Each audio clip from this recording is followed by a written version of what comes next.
MrDirk.com. Score big on style with Mr. Dirk. Remember 2025? That's so last year. But seriously, St. Albert Dodge needs to clear some 2025 models off the lot to make room for new inventory. So they're having a huge clear out of all the remaining new 2025 Jeep Wrangler Saharas. The Sahara package is the best seller, so they have a great selection to choose from and priced from as low as $59.9. I don't have to tell you, these are going to go fast. So get there before they are gone. Just set up the grill and see how easy it is to do business at St. Albert Dodge. This year, Sports 1440. West Edmonton Mall and Wetaskiwin. CKJ is a store. Excavators, loaders, lifts, compaction equipment, and more. Find the XCMG construction equipment you need. Available for rental or sale at Japa Machinery Group. Japa, helping build Alberta from the ground up for 50 years. Visit japamachinery.org. Success is customers treating your vehicle. Going deep to Catherine. Touchdown 49. We're on it with you. Visit Fountain Tire today. This is Andrew Walker, host of the postgame show on Sports 1440. After every hockey game this season, tune in and chime in as we talk about the game. It's all sponsored by Legacy Heating and Cooling. Don't get left in the cold. Visit legacyheating.ca.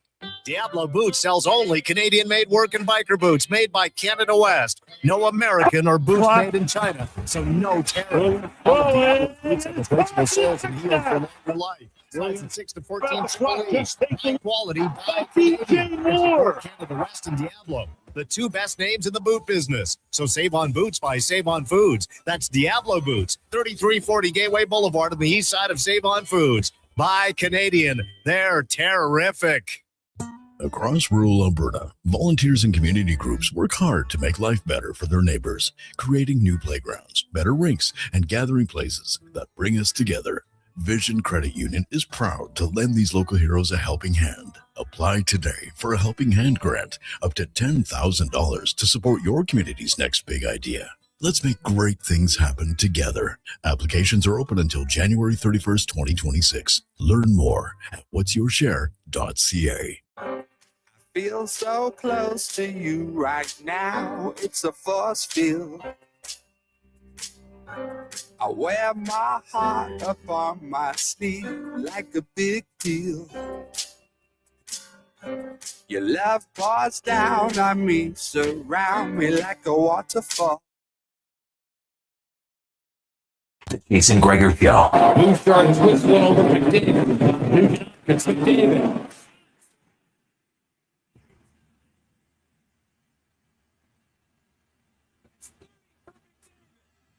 On Sports 1440. Sky Moore again, little trickery. Who's thrown it before? Going deep to Catherine. Touchdown 49. Presented by PlayAlberta.ca, Alberta's only regulated online gambling website. Williams throwing, and it's caught for the touchdown by DJ Moore.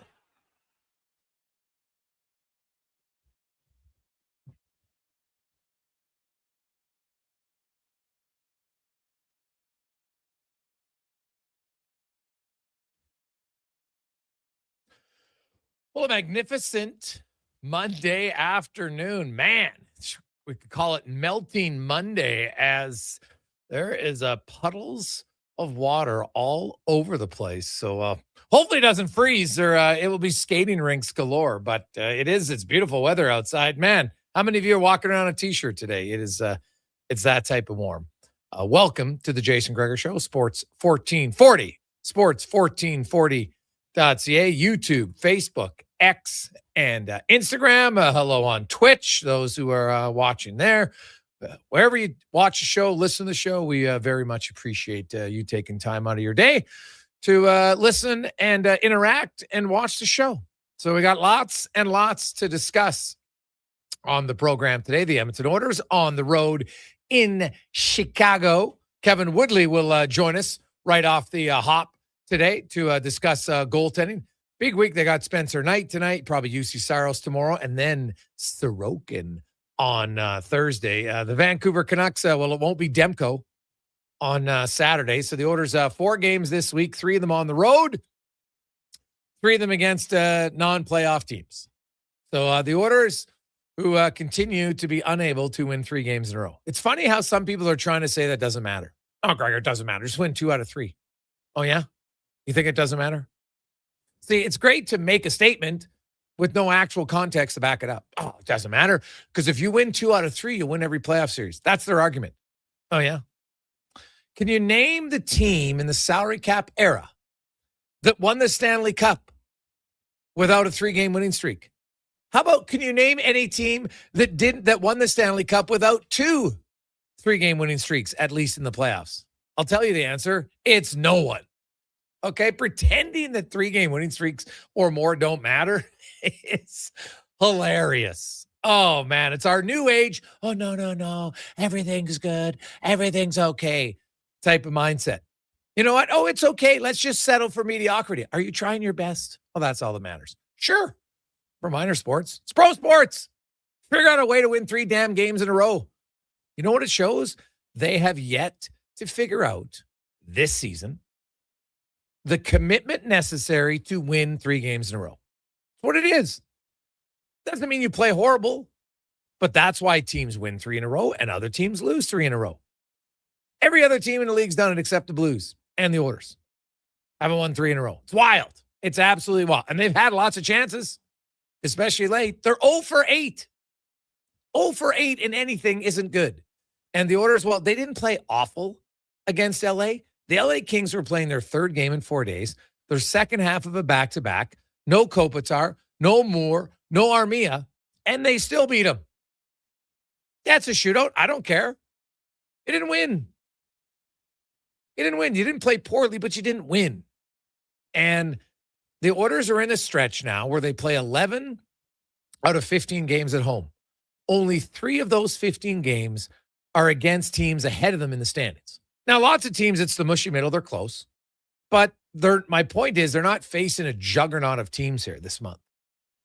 You got to get on a run. Now, the Oilers, in recent memory, have actually been pretty good against bottom feeders. Okay, now LA's not a bottom feeder team, but I went back and looked since 2021, the Edmonton Oilers, against teams who were bottom 10 teams that year. The Oilers won 71 games, lost 24 games, and had, got to get my stats at OilersNation.com in my article today, and I think they tied 8. So they've been pretty good. Right? This year, they are 10-3-3 against teams currently in the bottom 10. So don't come, the Oilers never beat the teams they should. No, that's not the point. Because the Oilers have actually been pretty good over the last 5 years against bottom feeder teams. But this season alone, the Oilers have been unable to find, and I call it commitment to consistency. Because that's how you win 3 games in a row. You don't luck your way in. You get a lucky bounce, or maybe you get an unlucky bounce, right? It happens. But the Oilers have played 45 games, and they haven't won 3 in a row. They've had 8 opportunities to win that 3rd game, and they're 0 for. They're 0-6-2. The 6 losses have come on the road, 1 in overtime at home to Buffalo, 1 in a shootout at home to the LA Kings. And go back and look at who they've played on that 3rd game. Again, they're not having to face Colorado or Dallas or Minnesota on those 3rd games. They just can't do it.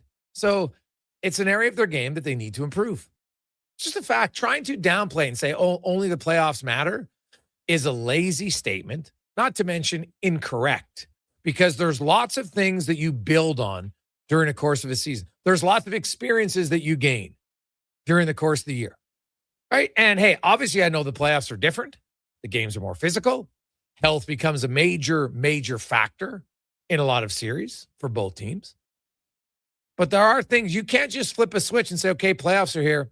Now we're going to play great, and now we're going to be committed every night. It's not how it works. So the Oilers, here's another chance this week. Islanders are good, but they're not like a juggernaut. You got Chicago, Nashville. You got the dad's trip. Oilers last year on the mom's trip didn't go well. Lost in overtime and then lost to the LA Kings in regulation. They remember that they were Anaheim and LA it was December 28th and 29th last season. So they will look to have a better performance with their parent or mentor in the crowd tonight and tomorrow. Now, lots of them were there on Saturday. So it's not like, and again, the Oilers didn't play awful. I just don't think they played good enough. And we'll see if they can bring a more consistent effort. Also, here's some good news for Oiler fans. Quinn Hudson has signed an extension of 2 years with an AAV of $875,000. So you know what? The guy is playing great right now in the minors. Fantastic. Leads the entire AHL. I didn't check. Maybe last I checked, he was leading the AHL, and goals might be tied now. But that's, you know what? It's a young guy who has played very well in the American League. None of his numbers, because it's not in the NHL, would classify him getting any more than that. But he gets a 2-year new contract, and basically it's a reward. Good for him. It's really good for him. So see what he does. It's basically the same contract, in case you're wondering. He was making $875 right now, but now he gets it. And I'm guessing his next deal will be a one-way deal both ways. So that'll be the difference there. So actually, his old contract was a one-way too. So it didn't matter either way. So, no, I was right. He's making $85,000 in the minors and $875,000 when he's in the NHL. So next year it'll be a one-way deal for him. I should double check that, but I'm pretty sure it will be. That's the reward, right? It's a pretty good reward for Quinn Hudson. So I know a lot of people are going to ask, is he going to be recalled right away? I don't think so. Isaac Howard is not going to play tonight for the Oilers. Mangiapane is going to come back in the lineup. And I know some people are going to freak out, but there's a few things at play you have to understand. It's the father's trip.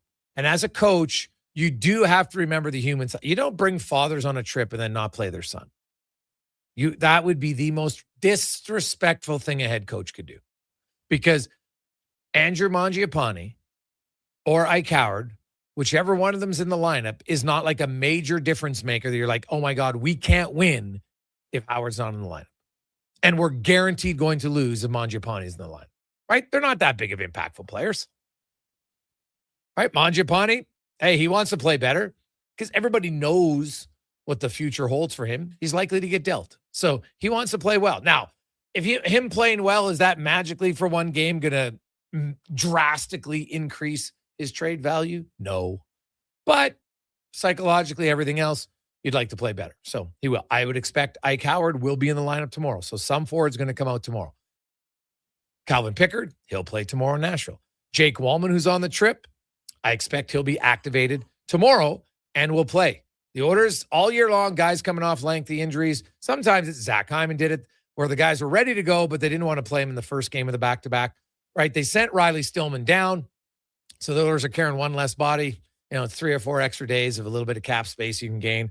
And every cent matters leading up to the trade deadline in accrued cap space. So that's what they do with Stillman. And then they'll wait till tomorrow to activate Jake Wallman off of LTIR. And he will get in the lineup tomorrow, which means one of the defensemen will come out. But then everybody's going to get a game in with their dads on the trip. It's a very important thing to do. So it's the right thing to do just from a coaching perspective. Anybody out there who's coached at any level, or anybody just with some common sense, I think would recognize why you do this. So, Isaac Howard hasn't played awful, but made a few mistakes last game. So he comes out, Mangiapane comes in, and we'll see if he can play a little bit better. So we'll touch on that. We got Greg Wyshynski joining us. Alan Saunders, big Monday nighter tonight, the final game of the wild card weekend. The Steelers hosting the Houston Texans. And the winner will face the Patriots because the Broncos are now going to take on the Bills. But that was a hell of a game. I think that was the best game of the weekend. Jacksonville. And the greatest comeback of the weekend, the Chicago Bears. What a comeback for the Bears. And the 49ers knock off the Eagles. So the 49ers are going to go to Seattle. The Rams are going to take on the Bears. So There we go. Connor Halley is with us. We got Tab Banford will be by later on. Mark Spector will join us. Pregame show with Walker. He'll come in around 5:30 with us. Cons, what stood out to you and how painful was that loss for the Chargers? Stood out on the weekend or that game? Both. That game, Chargers offensive line is awful. Greg Roman needs to be dismissed as the offensive coordinator for that team. Some of the schemes they come up with are just embarrassing. Even once they get into the red zone, there's a screenshot of Keenan Allen and Ladd McConkey both on the exact same spot in the end zone, like 5 yards apart.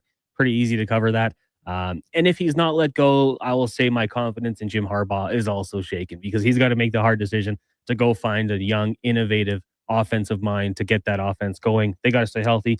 Overall, the weekend was outstanding. That might have been one of the best weekends of football I've seen in a long time. Every game was good until the Sunday nighter. Even that one was still close until Drake May hit Hunter Henry for the touchdown. But yeah, we saw some unbelievable football. And I think for some teams, like if you're a Jags fan, that's an encouraging step. The season they had this year with Liam Cohen, obviously not getting the ultimate prize, but putting up a good fight against the Buffalo Bills. If you're a Bills fan, what Josh Allen did ended the game to get the win. Encouraging sign. Carolina Panthers fans have to be excited, taking the LA Rams to the limit in that fashion back and forth. For the Packers, a tough one. You're up 21-3 at halftime and you give up 25 points in the fourth quarter to Caleb Williams. That's brutal, but I love to see that rivalry building. And then, for the Philadelphia Eagles, tough one. The Niners deserve so much credit. I think Coach Shanahan is coach of the year.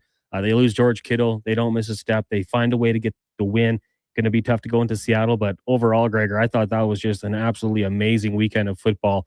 Again, except for last night, that game wasn't quite as good. And I think tonight the Texans will probably find a way to run away with this one. But we were spoiled. It was a really great weekend. It was the Bear. Who thought hands up? Who thought the Bears were done at halftime? Be honest.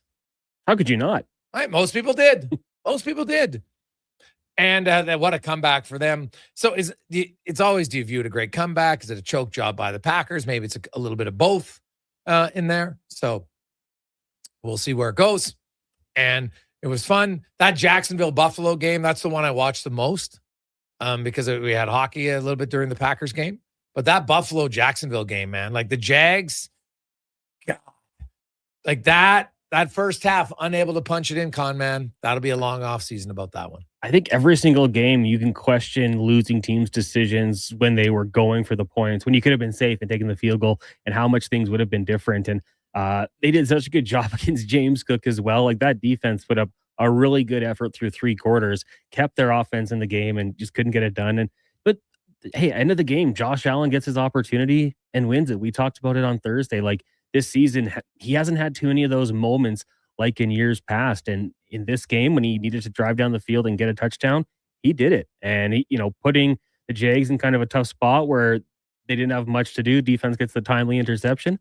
But we're setting up for a really good next weekend of football as well. I think the Bills and the Broncos is going to be, obviously one heck of a matchup, but whatever we get out of the Texans, potentially Patriots is going to be good. Get the rivalry games on the NFC side of things. Really encouraging for both teams. And, it sucks for Jags fans, but with what they did this year, Travis Etienne getting back on track. I think a lot of people were nervous about him. You've got Tootin there as well. Pretty good combo. And most importantly, Trevor Lawrence, despite the 2 picks, he was really good down the stretch. I think since week 11, he hadn't thrown an interception. So I think there's encouraging signs there for the Jags, despite the loss. Yeah. But now you got to carry it over to the next year, right? Like look 100%. Look how good their defense was. Mm-hmm. And unfortunately, it didn't get them anywhere. Now, hopefully they bring a lot of the guys back. I haven't looked at the contract situation for the Jags defense, but then you got to stay healthy and you need a lot of the same guys. And just because you had one good year doesn't guarantee you're going to have the same. So that's what makes it fun, but also infuriating. When you have a good team, especially as dominant as that defense was, you're just like, man, yet might not get there again. That's the challenge of it. So we'll see how the Jags shape up next year. Let's take a quick break. When we come back, Kevin Woodley will join us. It's the Gregor Show presented by PlayAlberta.ca. Mr. Rooter goes skiing. Sick gear, Mr. Rooter. Are you ready to hit the slopes? Not yet. I need to report a possible crime. Oh, no. What's happening? I saw a bunch of hooligans discussing shredding the half pipe. As a plumber, I've taken the Hippocratic Oath to do no harm and act in the best interest of all pipes, whether PVC, copper, or otherwise. It's made of snow, Mr. Rooter. Snow? Things are worse than I had feared. There's no better plumber than Mr. Rooter. Come for Canada's largest trade shows, the biggest names in entertainment, exhilarating sporting events, and more. And stay for the experience at the Edmonton Expo Centre. Looking for the perfect place to host your next big event? From trade shows to galas, meetings, and concerts, the Edmonton Expo Centre has the space, event expertise, and service to make your next event unforgettable. With over 522,000 square feet of flexible event space, in-house catering, and operational expertise, they bring your biggest vision to life. Learn more at edmontonexpocentre.com today. You got a go-to coffee spot, a trusted barber, even a lucky game day jersey. But when it's about looking your absolute best, there's only one name you need: Mr. Dirk. Family run since 1939, we're experts in crafting impeccable tailor-made suits and offering a wide variety of everyday styles. Pair that with personalized one-on-one fittings and the convenience of on-site tailoring. Mr. Dirk elevates your style game. Visit our Edmonton store or explore MrDirk.com. Score big on style with Mr. Dirk. The job isn't done until the last load is hauled, and having a semi-trailer out of commission is not an option. Whether replacing or adding to your convoy, Edmonton Trailer has a huge inventory of new and used semi-trailers, trusted by the gravel, logging, oil field, fluids, and freight industries. Find a trailer right for you online or at one of their 3 locations. For sales, service, parts, rental, and finance, when you're in it for the long haul, Edmonton Trailer. Do you work for a company that wants to reach people who love sports? Or maybe you're looking to hire people who love sports. Sports 1440 partners with dozens of local businesses, connecting with tens of thousands of Edmonton sports fans every day. On the radio, on the listening apps, on YouTube, and on social media. Contact our sales team today to see what Sports 1440 can do for you. Email Gregor at sports1440.ca to get started. When picking a New Year's resolution, try to avoid things you have no influence over. Like bringing home the cup? That would be awesome. But completely outside your control. Instead, pick something you can control, like bringing home some Wilhock beef jerky. That would also be awesome. But what if we brought the cup home to Canada and it was filled with Wilhock beef jerky? Okay, I'll allow it. Wilhock beef jerky, only available in Leduc. Get yours today, because you don't win cups with salad. Actions speak louder than words. Japa Machinery Group puts your construction plan into action with XCMG construction machinery you need. Available for rental or sale. Learn more at japamachinery.com. This is the sound of a Toyota Tacoma arriving at the trail with 2 high-performance snowmobiles in tow. And this is the sound of a Tacoma arriving at school with 2 high-energy kids in tow. 2 extremes, 1 Tacoma with a powerful I-Force engine. Now's the time to get yours. It's time to Toyota. Lease a 2026 Tacoma Double Cab SR5 from $115 weekly for 60 months at 6.69% with $6,899 down. Visit shoptoyota.ca or your Prairie Toyota dealer today. Top quality flooring, locally owned, and Canadian products from Beaulieu. Yeah, that's CFI. CFI what? No, CFI, Custom Floors Inc. From free estimate to professional installation, contact Custom Floors Inc. at customfloorsinc.ca. Oodle Noodle origins. In 1864, Francis Oodle took over his dying father's business as a leatherman. He was quite proficient, but his heart was never truly in the trade. After his father's death, Oodle met a cocksure young man named Vladimir Nudel, who was a trailblazer in the popular new art of food boxes. They formed a partnership and aimed to ply their trade in the new world. At Ellis Island, Nudel was renamed David Noodle, and henceforth, the franchise has been known as Oodle Noodle.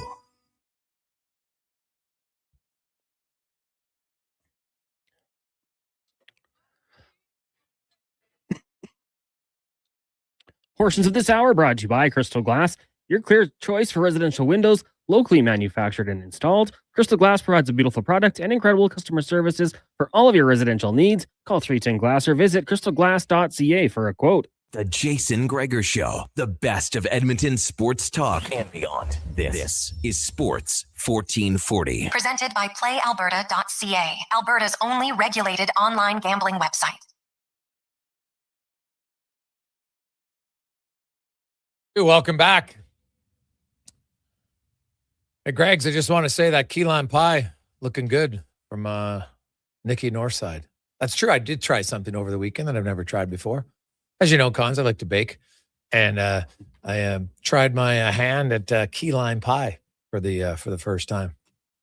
I have to say, pretty impressed with it. Now, I did have to put in the freezer for a bit just because to make the filling a little bit better. So I think I know next time I would probably have a little bit more of a cream cheese ratio involved in it. But it is really good. I like key lime pie because it's a little tart.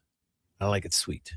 And next time I'd probably maybe shave some the lime rinds over top of it, just for presentation more than anything else. But for first time doing it, I tried to do my homemade graham crust, which actually went better than I thought, because it's more so trying to get it to, putting it together wasn't very hard, but then making sure that it would stick on the pan and have the right thickness, because you want to make sure that you don't have too thin at the bottom. So very serious stuff, Connor. How long did the process take? Well, you do the graham first, and it's, you mix 3-4 ingredients, not very much. Mm-hmm. And but then it was more like flattening it in and making it right. So it's probably longest first time doing it, I would say. And then you got to let it, you got to bake it for 10 minutes in the oven, and then you got to let it cool and set. So if you count the cooling process, but then I could make my the key lime and everything, the batter, I guess, if you want to call it that,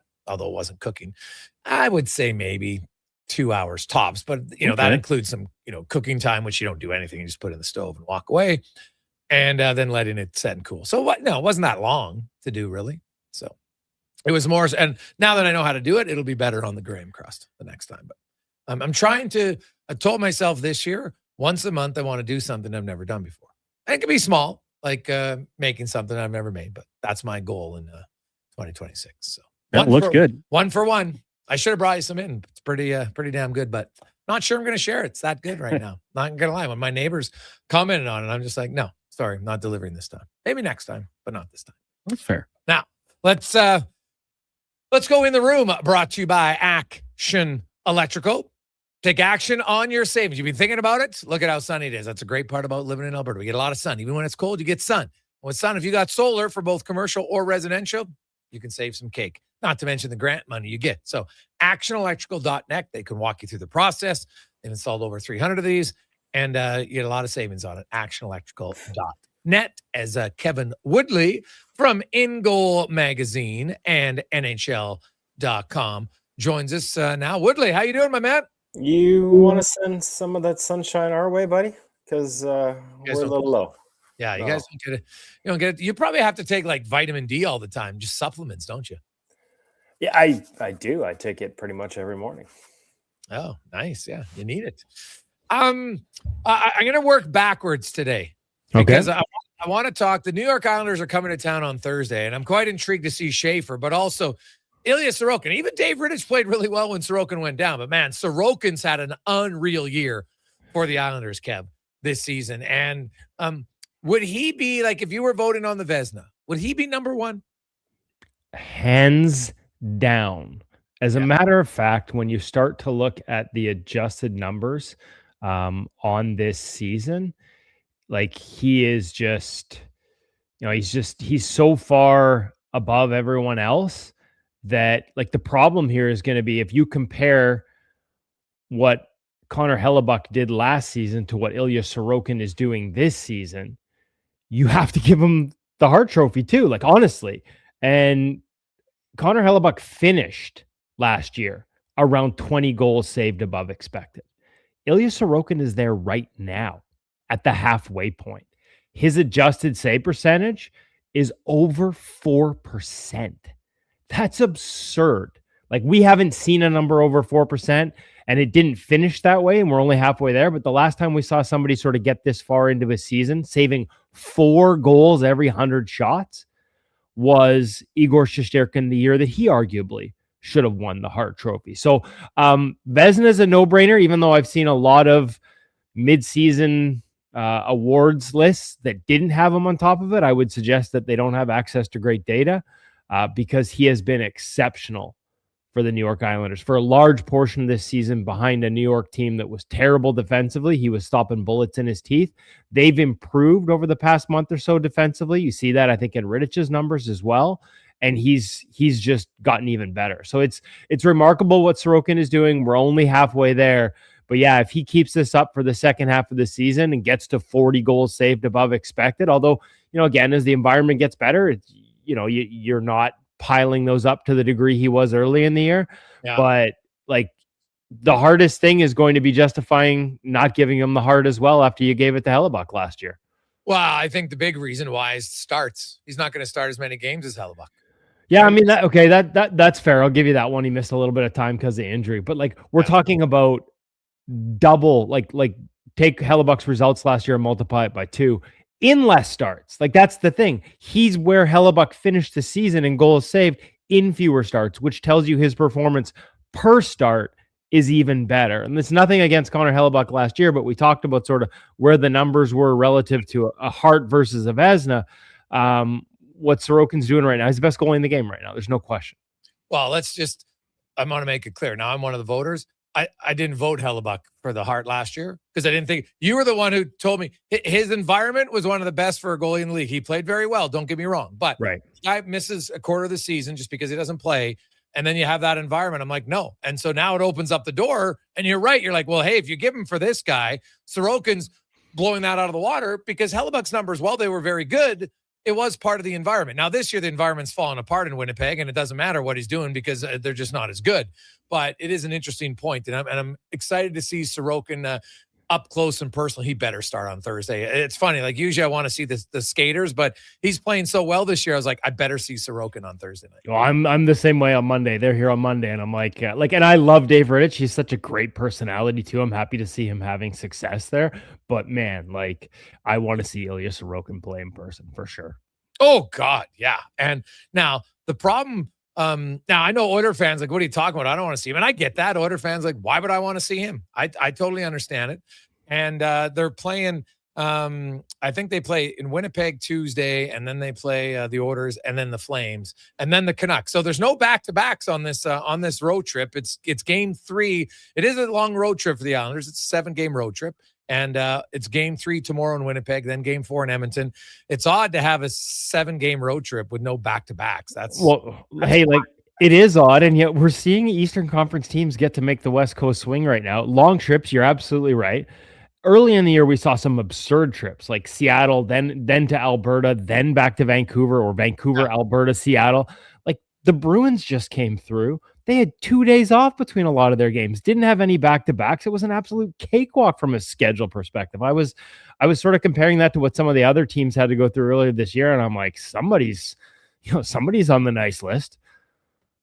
Oh God, yeah. Well, hey, the Oilers. Now there are some teams I look like. Florida's in a stretch where they play 14 games in a row in different cities because they'll come home for one game, then they're back, and then they come home for one, then they're back. And Edmonton had that earlier. I did it at the start of the season. Lots of teams will have that. The West had it very early in the year, and now you're going to see some of the East teams because if you look at like Edmonton, Calgary, Vancouver specifically, and Seattle, all played more road games. Even Utah than home games early, and we'll start to see that catch up here a little bit. Spencer Knight in the Chicago Blackhawks, he's back in. He was sick. He was vomiting in the shower before the game, so they had to throw in their third string goalie. It didn't work out for the Blackhawks, but the Blackhawks actually went 5-1 without Bedard, and actually had a stretch where they won 4 in a row. How would you evaluate Knight's season? It started out unreal. Did it just come down to earth because the environment was too hard, and eventually you just couldn't save all the bullets with your teeth, or was there a little regression in the goalies play too? Okay, so first off, we got to give a shout out to Drew Commesso because you're right. The first one with Knight vomiting in the shower and Commesso getting thrown in on an emergency basis against the Capitals didn't go well, but he went back to back, and the next night pitched a shutout for his first NHL win and first NHL shutout. So we happen to have him on the Ingo Radio podcast a couple of weeks ago, and he's one of those kids that's like no stone unturned.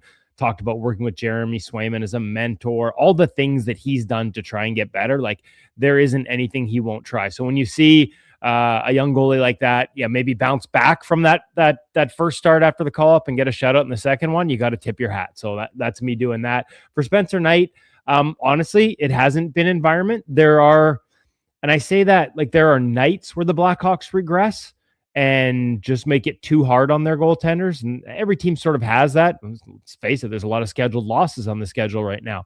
But for the most part, overall, like his expected save percentage, so that measurement of his environment is well above league average and has stayed there for most of the season. So this is a little bit of regression off a sizzling start, but it's not terrible. He's still outperforming the environment to the tune of 1%, which, puts him in the same neighborhood as, let's say Dan Vladar, who's being celebrated in Philadelphia for what he's doing. And interestingly enough, both have very similar environments.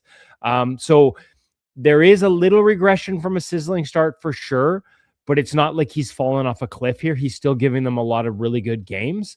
And we saw what he's capable at when he's at his best. I think if anything, Jason, this is a goalie probably playing more than he ever has before in a season where it's that much harder to manage your rest and your body and how you feel in a league where you go into his quote unquote scheduled loss and you have anything but your A game. Like those are the nights when they're hanging crooked digits on you. So there have been some tough starts within there, but overall Knight's still been a really good goaltender for them and still trending up. Like the numbers for him, the adjusted numbers never really matched the pedigree.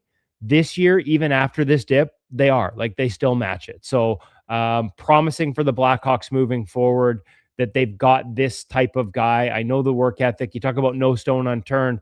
The conversation with Comesso reminded me of the conversations we used to have with Spencer Knight earlier in his career. And I just think everything bodes really well for him long-term. Doesn't mean every night's going to be perfect because he's still at a stage in his career where this role is somewhat new. And there are going to be, ups and downs and learning curves that come with it still. Okay. You look at the Nashville Predators, 15-8 in their last 23 games. They've battled, scratched and clawed and got their way back into the race in the Western Conference. Now, it's not like it's a sprint, especially in the Pacific Division. It's a little bit of a turtle race, although it's starting to speed up a little bit in the Pacific. But, you look at the Preds, and how much of that is just their team playing better? How much of it is Juuse Saros and the goaltending being better? I would say it's a little bit of both for sure. Environment-wise, and it's not just Saros. In a tiny sample, and I realize they are picking his spots. Absolutely. He has not played a ton. But since December 1st, sort of just using that as a jumping off point, because they didn't start great as a team, and we all saw the problems there, and the environment was part of it. But since then, Justus Annunen, we talked about Sorokin being over 4 goals every 100 shots.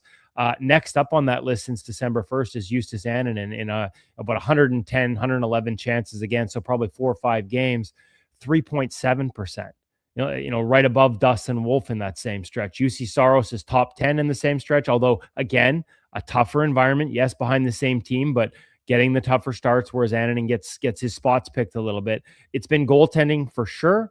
Anytime you've got 2 guys in the top 10 in the National Hockey League for a 6-week stretch, those are good numbers. They're still well below league average, at least Saros is in terms of his environment. So he is being asked to do a little more in his starts and he's delivering. I think this is a case of, goaltending never existing in a vacuum. Absolutely. It's a function of team play, and they're a team that's playing better and their goalies are a part of it. And they're getting really good starts on the nights where it's not Juuse Saros. So it's a bit of everything coming together for the Nashville Predators right now. Okay.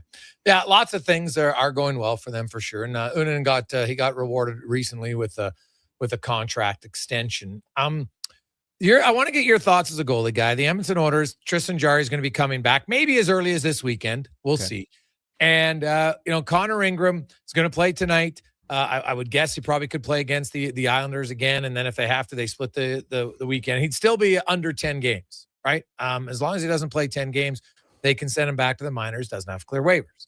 If you send Calvin Pickard down to the minors, he has to clear waivers. Now the Oilers, I know Connor Unger is 5-0 in his AHL career to start. He's got unreal numbers down there. It's awesome to see. But you're the Oilers, and you look at the health or lack thereof of goaltenders around the NHL right now. Even if you put Calvin Pickard on waivers, a team might claim him because they say, hey, Calvin Pickard be a serviceable backup for us. Might only be for 2 or 3 weeks. we want to do it. So if you're Edmonton, would you risk it because Ingram has played better? Or do you have a conversation with Connor and say, this is why we're doing it. We're going to send you down for the time being, and then we'll recall you later. What do you think they do? I'm curious, honestly, to see what they do. I don't necessarily have an answer. It's funny when you say because Ingram's played better, and we talked last week about how good Calvin's been since the trade. Now, obviously, those numbers have fallen off a little bit with his last start, but still like 16th in the NHL in adjusted save percentage since that trade was made. Connor Ingram trending right around expected so far, and obviously one tough start in there hurts his numbers. I think to me, the risk of losing Pickard is probably not worth it because you're right. He has been playing really well lately. If you're a team like the Philadelphia Flyers who can't get a save out of their backup goaltender right now, Sam Ersson, he just had a 7 spot hung on him. His numbers are well below expected. Even though he's one of these backups that's just getting fed the really tough starts, you still need to do more with those starts to stay in the league. Are they a team that would look at a Calvin Pickard? If you keep Ingram up longer, then if you ultimately have to make a decision, you risk losing him on waivers if you go past the 10 games or the 30 days. So, and yet there's still a part of me that thinks the more comfortable he gets up here, and he's at 6 starts now, in theory, he'll be at, with the 2 back-to-backs coming up this week, if Jari doesn't return, he'll be at minimum 8 by Sunday, maybe 9 if you play him in between, and you can still at 9 games send him down without waivers. Like if you're sending him down, get him as many games as you can before you do. Max out at 9 by the weekend, and that'd be your perfect scenario. Jari comes back next week. He's gotten his 9. Now, the challenge there is you can say that to him, and that's fine, but the game's not the same down there, and you're not getting his best down there. As long as you understand that and that there will be a reacclimation period if you need him again, that's the way I would go. If that's where I wouldn't risk losing Calvin Pickard. I know everybody hates the idea of 3 goaltenders. I understand it. I get why, 3 does not go into 2. It's not easy math. And when you've got a practice going on and you've got 3 goaltenders hanging out, it's no good. There are ways to mitigate that with a proper plan in place, especially, and you'll have to correct me, does Edmonton have 2 practice sheets or just 1 when they're on a practice day? Usually just 1. Okay. There's the odd time, but like they have 2 sheets available, but usually the whole team practices. Sometimes they have skill stuff where guys come out earlier, but no. Now you could, because I've said it, Kev, why not keep 3 goalies? Now you probably can't with Henrique on LTIR because then you only have 12 forwards, right? But I've argued that I'd say, hey, I'd rather keep 13 forwards and 3 goalies for a short period of time if I wanted to, rather than send them down. Because the other thing is it's playing time. In your American League, like Unger is playing great down there in the minors right now. Do I want to send him back to the ECHL where he doesn't even have a team? Not ideal. No. And I got a chance to watch him last week. And unfortunately, well, for him, not unfortunately, but for me, unfortunately, the Abbotsford Canucks did nothing to test him. Right. But man, every time I saw a scoring chance, it was kind of hard to get a great read on his game. The 1 goal that was scored off him was kind of a sitter on a rebound. Not really much he could do about it. Looked a little stuck on it, but can't blame him at all, and was on a power play, I believe, as well. Just like every time I looked at a scoring chance and the offense that was created, it didn't matter how it was created. Whenever it ended up on a stick with a shot, he was in position. And just a lot of patience. I watched him go through the morning skate twice. I went back for the second morning skate on the back-to-backs, and just a lot of like really good patience with the hands. He doesn't commit early. Like there's a lot to like, even though it was kind of tough to pin down what it is that separates him or is allowing him to have the success outside of just a really great mindset, because it's with 4 different teams this year. And at every level he plays well, even when he doesn't know the systems or the teammates or anything that's going on around him. So I'm with you. I would want to keep him playing. I think Matt Tompkins has actually probably been better than the numbers indicate in the American Hockey League, just asking around and talking to him about where his game's at with Edmonton. So you've got options, and I'm with you. Okay. So it's good to hear that maybe I'm rubbing off on you on the idea that 3 goalies, if it works elsewhere on the roster, is manageable. And I would point to 2 things. I would point to the way Seattle managed it earlier in the year, and the fact that the schedule is about to get even more condensed outside of the Olympic break. So before and after, it's ugly. Like you got 2 back-to-back sets this week alone if you're the Edmonton Oilers. When you look at the way Seattle managed their 3 goalies before Matt Murray got hurt, Joey Decord, I had a story on it. You can look it up on NHL.com, one of the Unmasked columns, on how I think the title was "Rest is Key for Goalies with Condensed Schedule." And it leads with Joey Decord absolutely singing the praises as a number one of a 3 goalie system that allowed him to not dress as a backup on back-to-back games, to actually get the rest on those days, allowed them to, on a back-to-back, sit the guy who's starting the second night, or on the road back-to-backs, actually fly him ahead to the next city. Like, just, we're about to see the schedule get even harder for everyone. And that means more breakdowns, tougher games for the goalies behind it. So having them at their best and resting them and making sure that you get Tristan Jarry to the finish line and the start of the Stanley Cup playoffs healthy. I think if you handle it effectively and manage, you don't have to even have all 3 of them at practice every day. Get one of them his reps with the goalie coach, like Devin Dubnyk did the year that he played 50 some odd straight games. Got his reps with the goalie coach, worked on his game, took a couple of rush drills, got off. And we're going to see that with practice goalies next year. We already see it with Utah using their practice goalie this year. Toronto's traveled one. Pittsburgh's traveled one. Use your third goalie in that regard. And now you don't have players pissed off they're not shooting in an NHL goalie. Now, does that mean the goalie that is sort of playing the role of target might not love that role? Yeah, for sure. Like, they're not going to love that role all the time. But if you mix and match it between the other two, and the option is being in the American Hockey League, I think you can find a way to make it an effective tool to get Jarry as rested and healthy and on his game as possible by the end of it, and maintain a little bit of rhythm for both of your backup goalies as plan Bs. Yeah, the schedule does get harder, but not for Edmonton. This week is really their last week of a hard schedule. In the month of April, the Oilers only have 7 games in 16 days. Right, because they finished the season. They've got 2 days between games 4 times. In the month of March, 31 days, they only play 14 games. They only have 1 set of back-to-back in Dallas and St. Louis. And then every other game is kind of like every second day. They've got 4 sets of 2 days in between games. So this is the last week where it's tough for Edmonton. So that's a good thing, and maybe that plays into it or not. But it is a way to trial run it, because you probably got to get used to having 3 goalies and how you're going to use them, and maybe you split it out with your starter at different times.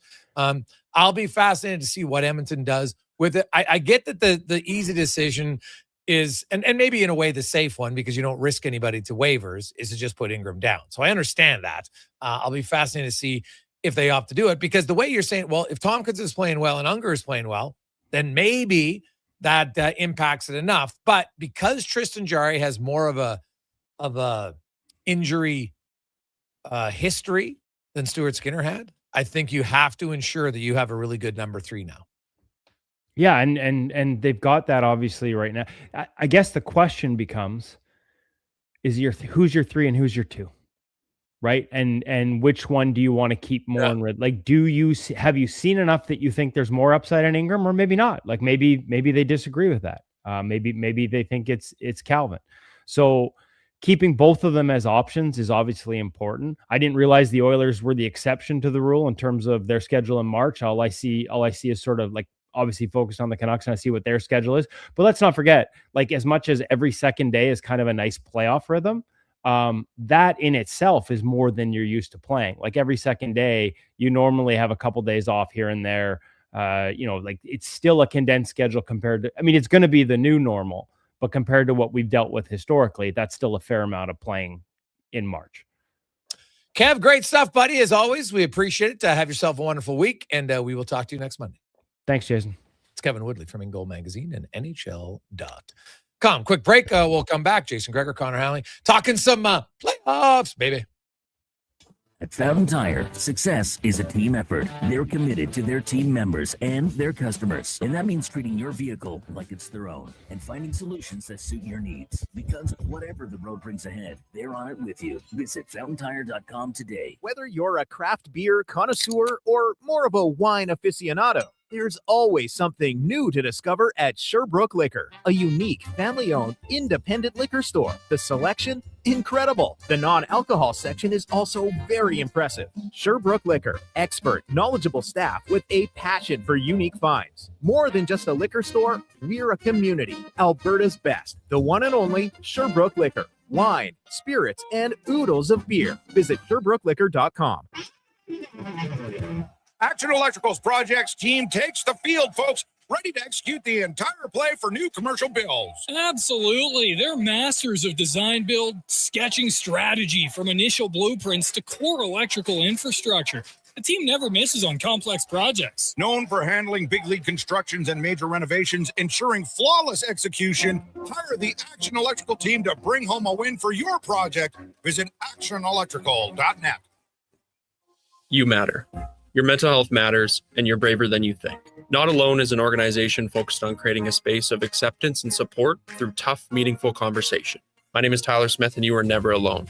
NotAloneCo.com. It's okay to not be okay. You got a go-to coffee spot, a trusted barber, even a lucky game day jersey. But when it's about looking your absolute best, there's only one name you need. Mr. Dirk. Family run since 1939, we're experts in crafting impeccable tailor-made suits and offering a wide variety of everyday styles. Pair that with personalized one-on-one fittings and the convenience of on-site tailoring. Mr. Dirk elevates your style game. Visit our Edmonton store or explore MrDirk.com. Score big on style with Mr. Dirk. Remember 2025? That's so last year.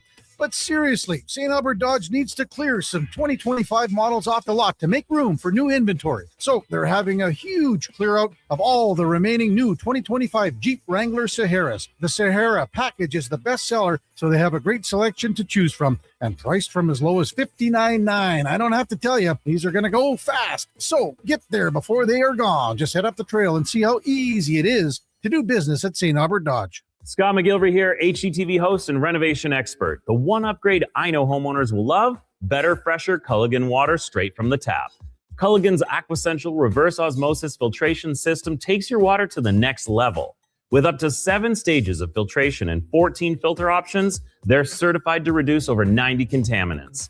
Your tap water is about to get a major upgrade, safer water that tastes great. Get started with a free in-home water test at Culligan.com.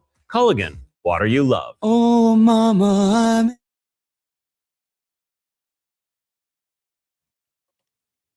Portions of this hour brought to you by Cantork. We offer sale, rental, repair, and calibration of hydraulic, pneumatic, and battery-powered torque wrenches, stud tensioners, and flange maintenance equipment. Order today at Cantork.com. This is Sports 1440, where Edmonton talks sports. On YouTube, Facebook, and X. Here's Jason Gregor. Brought to you by PlayAlberta.ca.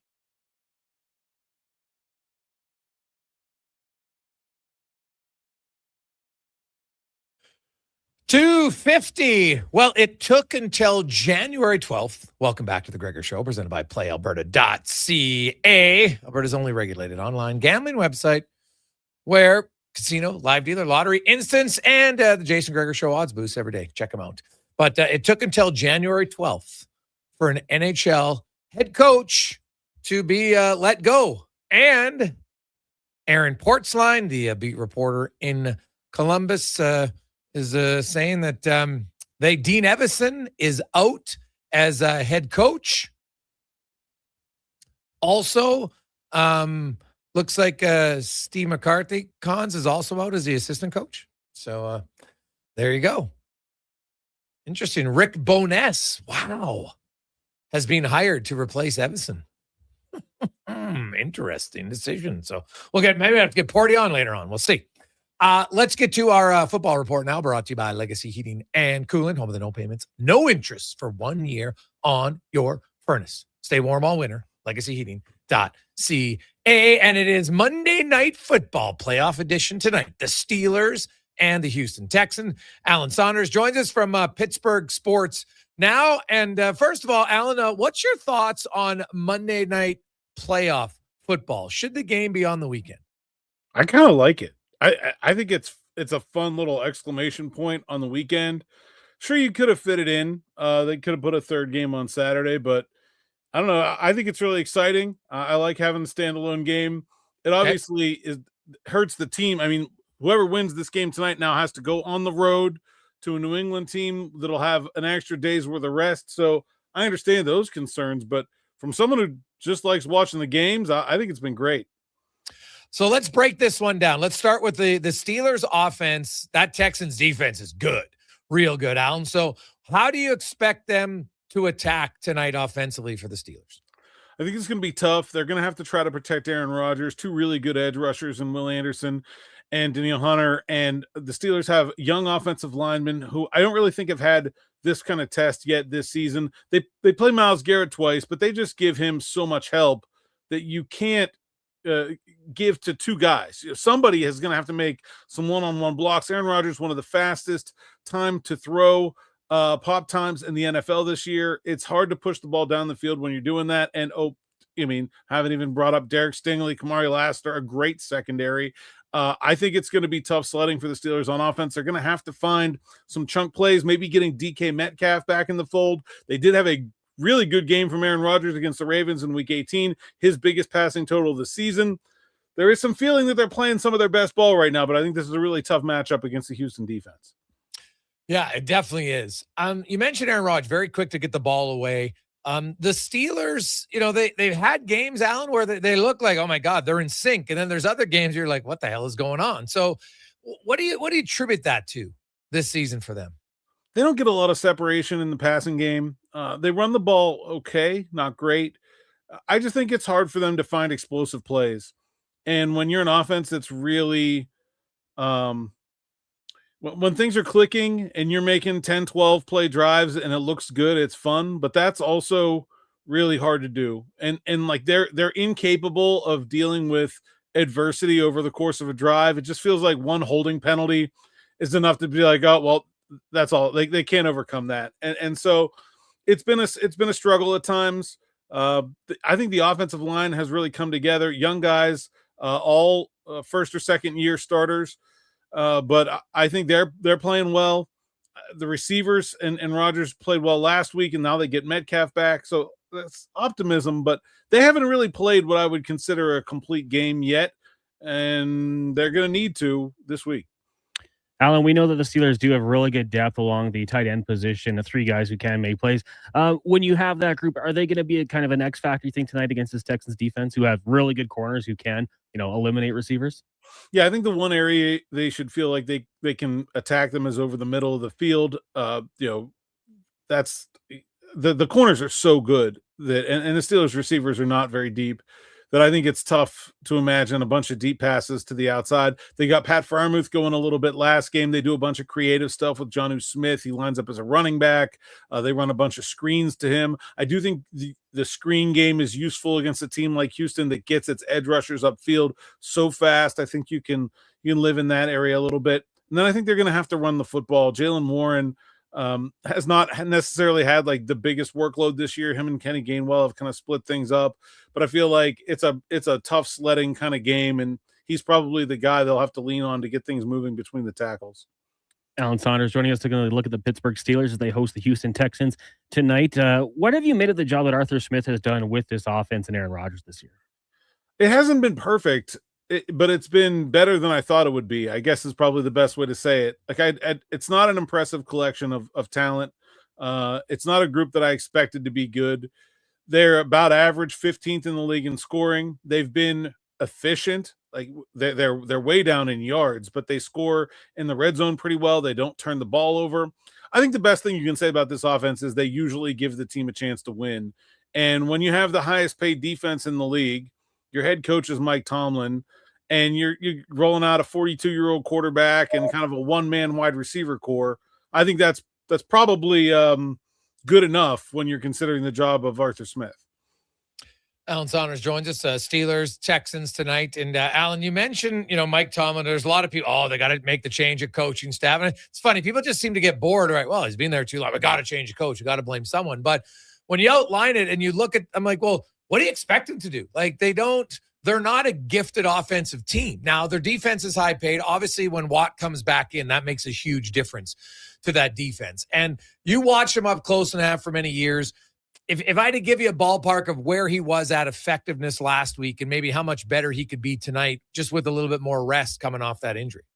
Yeah, it felt like maybe he was about 80%. Didn't quite play his normal amount of snaps. I just felt like it more than that. It was a game where he didn't necessarily have his usual impact, and also against a not a great Baltimore offensive line. Another one of those coming up this week. Houston's has been much maligned for several years now. I think Watt's a big impact for them. They got Derek Harmon back late in the season, the first round pick out of Oregon. He's been a really, really strong run defender for them. They sort of set out with one idea in the secondary, and then sort of completely changed course mid-season. They had Darius Slay and Juan Thornhill in starting positions. They ended up cutting both of them. They moved Jalen Ramsey to safety. It certainly wasn't fluid over the course of the season, but I do think they got to a secondary that works. So when you're looking at the coaching, you can it's sort of in your mind's eye. What do you want to see? Do you want to see a plan that they thought was going to be one of the best defenses in the league that turned out not to be that? Or do you want to see, hey, they have 3/5 of their secondary either gone or in different spots from the start of the year, and they ended up with a unit that is working pretty good right now? That's got to be some pretty good coaching. I feel like that's sort of always the way it goes with the Mike Tomlin discussion. Let's move over to that defensive side up against this Houston offense. And Houston's got some weapons for sure.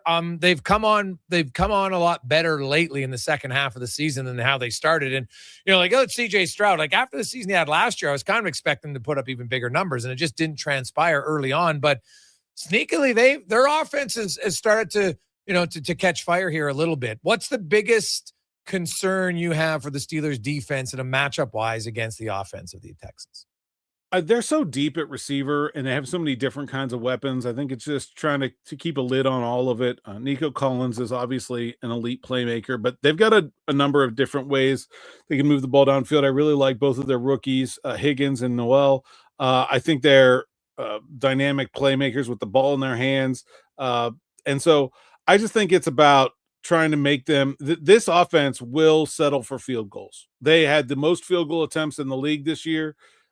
I think that's the big thing for the Steelers defense is you're probably going to give up some yards, but they have to keep them to 3, and they'll give themselves a chance. Who are you picking? I think the Steelers. I like it's going to be cold, just about freezing in Pittsburgh tonight. A little bit of wind. You got a field goal offense with a Hawaiian kicker who spent his entire career in the South inside a dome. I like Chris Boswell in those conditions. First home playoff game for the Pittsburgh Steelers with fans in the stands since 2017. The city is humming. I think they're going to have an impact as well. And I just think I like Mike Tomlin in a close game. Most of their recent playoff failures have come when they played teams with elite offenses that could just take the game away from them and create separation. I don't see Houston being able to do that. I think it'll be a close game and the Steelers pull it out late. Oh, it's going to be awesome when Renegade hits. One quick one for you, Alan. Just want to ask you, because that division, the North, has been so tight for so long. But there is some changes coming, and the Ravens going to be getting a new coach. The Browns as well. When you look at those two teams, who do you think they're going to hire as their next head coaches? I don't have any idea. I was very struck by the Ravens just candidate pool. It was very defensive heavy. Guys like Vance Joseph, Anthony Weaver, Brian Flores, who I think would be a fantastic fit for them. It feels like most of the time when a sort of big time franchise gets an opening, it's either they're bringing some veteran guy who is a second time around, or they're just trying to mine that Shanahan McVay tree and find the next offensive guru. I think the AFC North is wired a little bit different. I think the Ravens aren't really trying to change who they are and who they've been. And Minter as well, of course, has history there, is probably on that list. I think they're going to go with one of those defensive guys. I think it just fits who they are and what they've wanted to be, and that'll make their offensive coordinator hire very important. I am done trying to predict what the Cleveland Browns are going to do. I think that's a fool's errand. I don't think I would have fired Kevin Stefanski if I were them. I think he's a really good coach. I'll be honest, if I were them, I'd be trying to promote Jim Schwartz, because I think somebody else is going to poach him if they don't make a hire soon. And I don't really know what else they think they're going to do with who they have. I don't know. That situation's a bit of a mess for me. Hey, how many media passes you got on that wall behind you? Oh, I don't know. I lost count a long time ago. There's shoeboxes full beside me too. I need a bigger wall. that is now the limiting factor. Oh man, so that's like that's from what, like Super Bowls and lots of what is it? What's it like? What's your favorite one that you've covered that's sitting on that wall behind you? U.S. Open at Oakmont is up there. Pitt, Penn State, Super Bowl. Those are some of my favorite ones, but I got all kinds, weird ones, UFC fights. I've covered everything along the way. I just think it's fun to. I got a bunch of random variety, and that's exciting for me. No, it's good, man. I like it. It kind of takes you through memory lane. Oh, I did cover that one. Okay, I was there for that. So you can actually, because a lot of people say there are things later on in life. You can go, oh, no, I actually was there. So there you go. Good stuff, man. Enjoy the game. Appreciate your time as always. Thanks for having me. There you go. That's Alan Sanders joining us.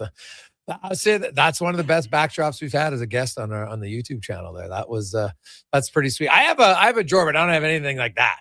But I have kept lots of them from over the years, Stanley Cup Finals and Grey Cups and PGA Tour event that the only one I ever went to. So have a few of those, NLL, NBA. So a few different ones. It's been fun.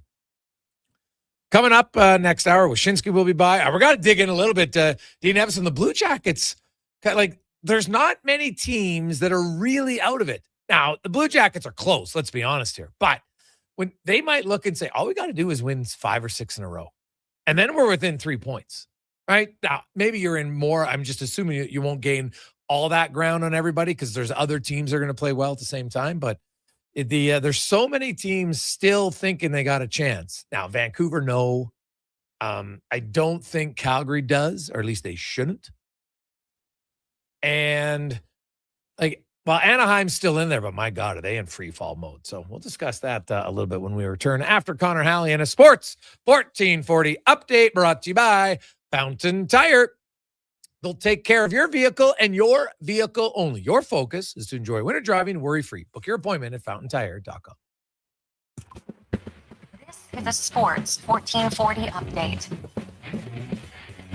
The Edmonton Oilers have signed forward Quint Hudson to a 2-year contract extension with an AAV of $875,000. He had 23 goals, 15 helpers in 30 games for the Condors, and 1 goal in 4 appearances with the Oilers, of course, who are in action tonight, taking on the Chicago Blackhawks. Puck drop 6:30 out in the Windy City. We got pregame coverage coming your way at 5:30 with Andrew Walker, Gregor, Paulson, and Landon Ferraro. Elsewhere, Avalanche taking on the Maple Leafs, Stars, and Kings. Canucks in Montreal. The Flyers will host the Lightning. Hurricanes take on the Red Wings, and the Sabres host the Panthers. Changes in Columbus as the Blue Jackets of Pirate head coach Dean Evison and assistant Steve McCarthy, former Winnipeg Jets. Bench boss Rick Bowness will take over the Jackets, who currently sit in the last spot in the Metro with 45 points. In the NFL, Super Wild Card Weekend wraps up tonight. Steelers and Texans from Pittsburgh kick off 6:15, and in the association, you got the Raptors up against Philly at 5:30. Nets travel to Dallas. Kings host Lakers, and the Hornets in LA for a meeting with the Clippers. Coming up in hour 2 of the Jason Gregor Show, we'll hear another edition of Cam Tape's 2-minute warning. I'm Connor Halley. This has been a Sports 1440 update.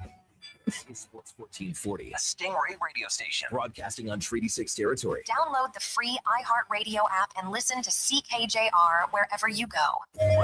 Hey, Edmonton, did you know a local Play Alberta winner scored over $500,000 on Mega Jackpots Ocean Bells? Think about the season tickets you could lock down with that kind of cash. From major casino winners every hour to jackpots worth millions and hundreds of popular games to money that stays in the province, there's never been a better time to sign up for Play Alberta. Download the app today to get started with casino, sports, and lottery all in one app. Must be 18 plus to play. When you gamble, use your game sense. The new double cheesy melt at McDonald's. We're talking 2 juicy, mouth-watering 100% Canadian beef patties, 2 slices of cheesy goodness with even more melty, cheesy sauce on top.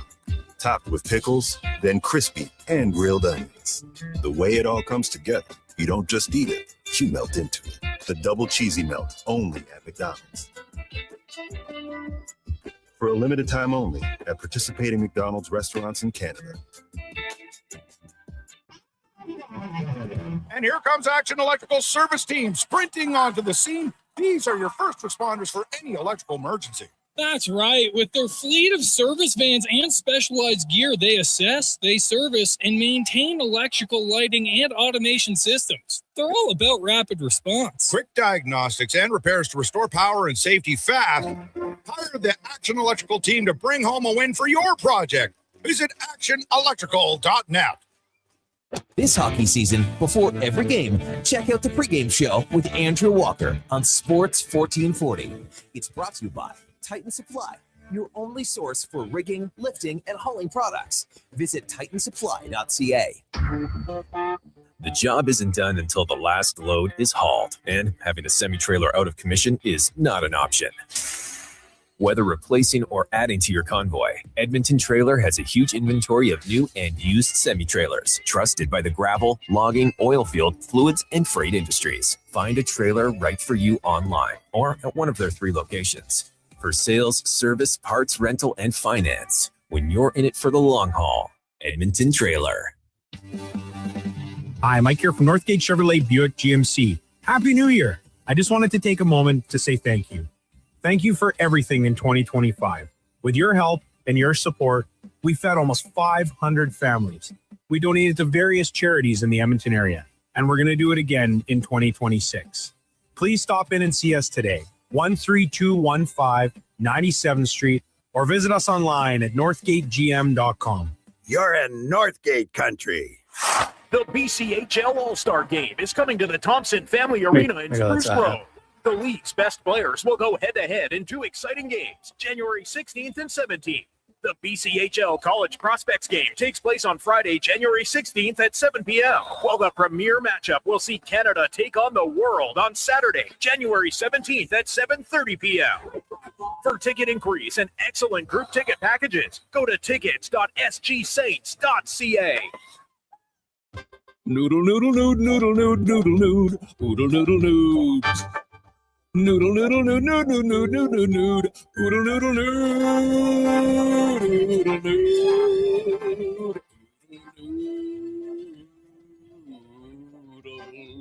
Magnificent Monday afternoon, man. Noodle, noodle, noodle, noodle, noodle, noodle, noodle, noodle, noodle. Throw a load down to Oodle Noodle tonight because dine-in is open. I feel good.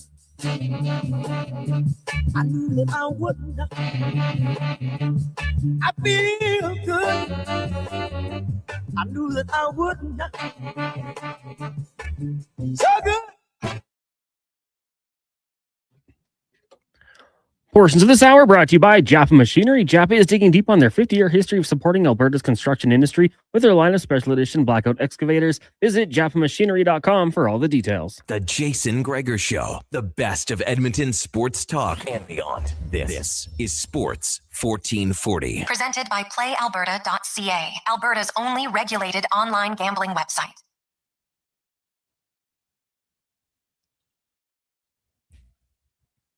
Just after 3 o'clock. Welcome back. Jason Gregor, Connor Halley, Sports 1440, sports1440.ca, YouTube, Facebook, X, and Instagram. Thanks for listening. Thanks for watching. The Gregor Show is always brought to you by PlayAlberta.ca. And I should mention the Jason Gregor Show odds boost. You get a little bit better boost, but pretty good of a run there as of late. And tonight we have 3 different options, so whichever one tickles your fancy. We have Oilers to win by 2. McDavid extends his point streak with 2. Hyman gets a point. You have another one where we're looking for goals over 6.5 between the Oilers and the Hawks, with the Oilers winning. And then one that's a little bit different. The Oilers win the first period, and McDavid has 4 shots on goal. Now, McDavid is averaging over 5 shots a game during this 18-game point streak. He has 96 shots on goal in the 8 game. He had 75 shots on his first 27 games of the season. Now he's up to 96 and 18. He's gone from 2.77 shots per game to now firing all the time, which is at a rate of 5.33. So from 2.77 down to, or up to, I should say, 5.33. Almost double, right? Half of 5.33 is what, like 2.67? So he has, he said at the start of the year he wanted to shoot the puck more. It took him a while, but now he's shooting the puck more. And no surprise, he is averaging a goal a game during his point streak, which is damn impressive. And I wanted to go a little bit more into the point streak because I think sometimes, and I get it, you're like, oh, yeah, it's just a point. Like, come on, McDavid should get points every night. Well, it's just not that easy. When you look at it, he's first of all, he became the 49th player in NHL history with at least 9 seasons of 30 or more goals. And him, Ovechkin, who's done it 19 times, Crosby 13 times, and Austin Matthews 9 times, are the only active players to have at least 9 seasons of 30 goals. Only 28 have done it 10 times. So it starts to drop off significantly, right? 49 have done it 9 times, goes down to 28 to do it 10 times. And then obviously it just gets a smaller one. But the point streak, it's the 70th time a player has had a point streak of 18 or more games. But look, so that's 18 game point streak 70 times. It almost cuts in half just to get to 19. It's only happened 42 times. Only 31 have got to 20 games. 13 have got to 25 games, and only 5 have got to 30 games. Like, it drops significantly, especially from 18 to 20. It's kind of wild. It goes from 70 down to 31. So McDavid tonight and tomorrow could get 19 or 20 in Chicago, in Nashville. He's, as mentioned last week, he's only the 4th active guy to have a 20-gamer. Patrick Kane had 2, 26 and 20. Crosby had 1 of 25, and Mitch Marner had 1 of 23 games back in 2022. But here's where it's impressive. So not only is his point streak pretty good, as I mentioned, there's 70 streaks of 18 or more games. McDavid's 42 points is already tied for 29th most. And keep in mind, of the guys who've done it, those 29, Gretzky has 12 of them. The wild one is when he had 153 points in his 51-game point streak. Like, how many players have had 153 points in a year? Gretzky did it in a 51-game point streak. Wild. Then he had 108 one year when he scored 39 and 76, tons. Mario Lemieux did it 4 times. Yzerman and Brian Trottier twice. And then guys like Guy Lafleur, Paul Coffey, Crosby, Brett Hull, Matt Sundin, Adam Oates, Patrick Kane, and Dave Taylor have all had at least 43 points. Taylor and Kane are at 43. Oates is at 44. If McDavid has let's just say he gets 2 points a game over the next 2 games. Well, now he's already up to, now there's down to 25 guys, and it just keeps dropping. So the longer his streak goes, not only does he go into uncharted territories and less players who have done it that long, is his point total puts him in like the most productive of point streaks. And that's what it's kind of fun to watch. Like, you're in a season, it's January, and you're like, like everyone, you can't. I know the playoffs are still 3 months away. Well, actually a little bit longer because the Oilers' regular season ends on April 16th. So if it is the dog days, like, there's a reason to watch and kind of be like, hey, I'm watching something that, like, what are the odds McDavid ever has another 20-gamer? Not great. I hope he does. I'd love to see it. Like, he's more than capable of it for sure. But it's hard. It's hard to get to 18. And then from 18 to 20, it's wild how quickly it drops off. So hope for his sake he does. He got his dad on the trip. Right now, Leon's parents were in town on Saturday night. I went and talked to Peter and Sandra and Kim, and just because I had spent such a lot of time talking to them leading up to that article I wrote about Leon, and had a good visit with them. It's so funny. Sandra comes over, talks. She goes, "Oh, just so you know, Leon's grandma's 82, not 84." So, Leon was getting it in a fun way from his grandma, who's in great shape, traveling around. So that's awesome. And they're here. They don't get to see him play very often in person, so they're going to stay while Peter goes on the dad's trip, and then they'll come back and they've got the home game. They're staying for a week, so they'll see another home game in person against the Islanders on Thursday before they have to go back to work. Peter and Sandra still both work. Obviously, they kind of joke that, hey, Leon said we don't have to. Like, that obviously their son would take care of them, but they like working.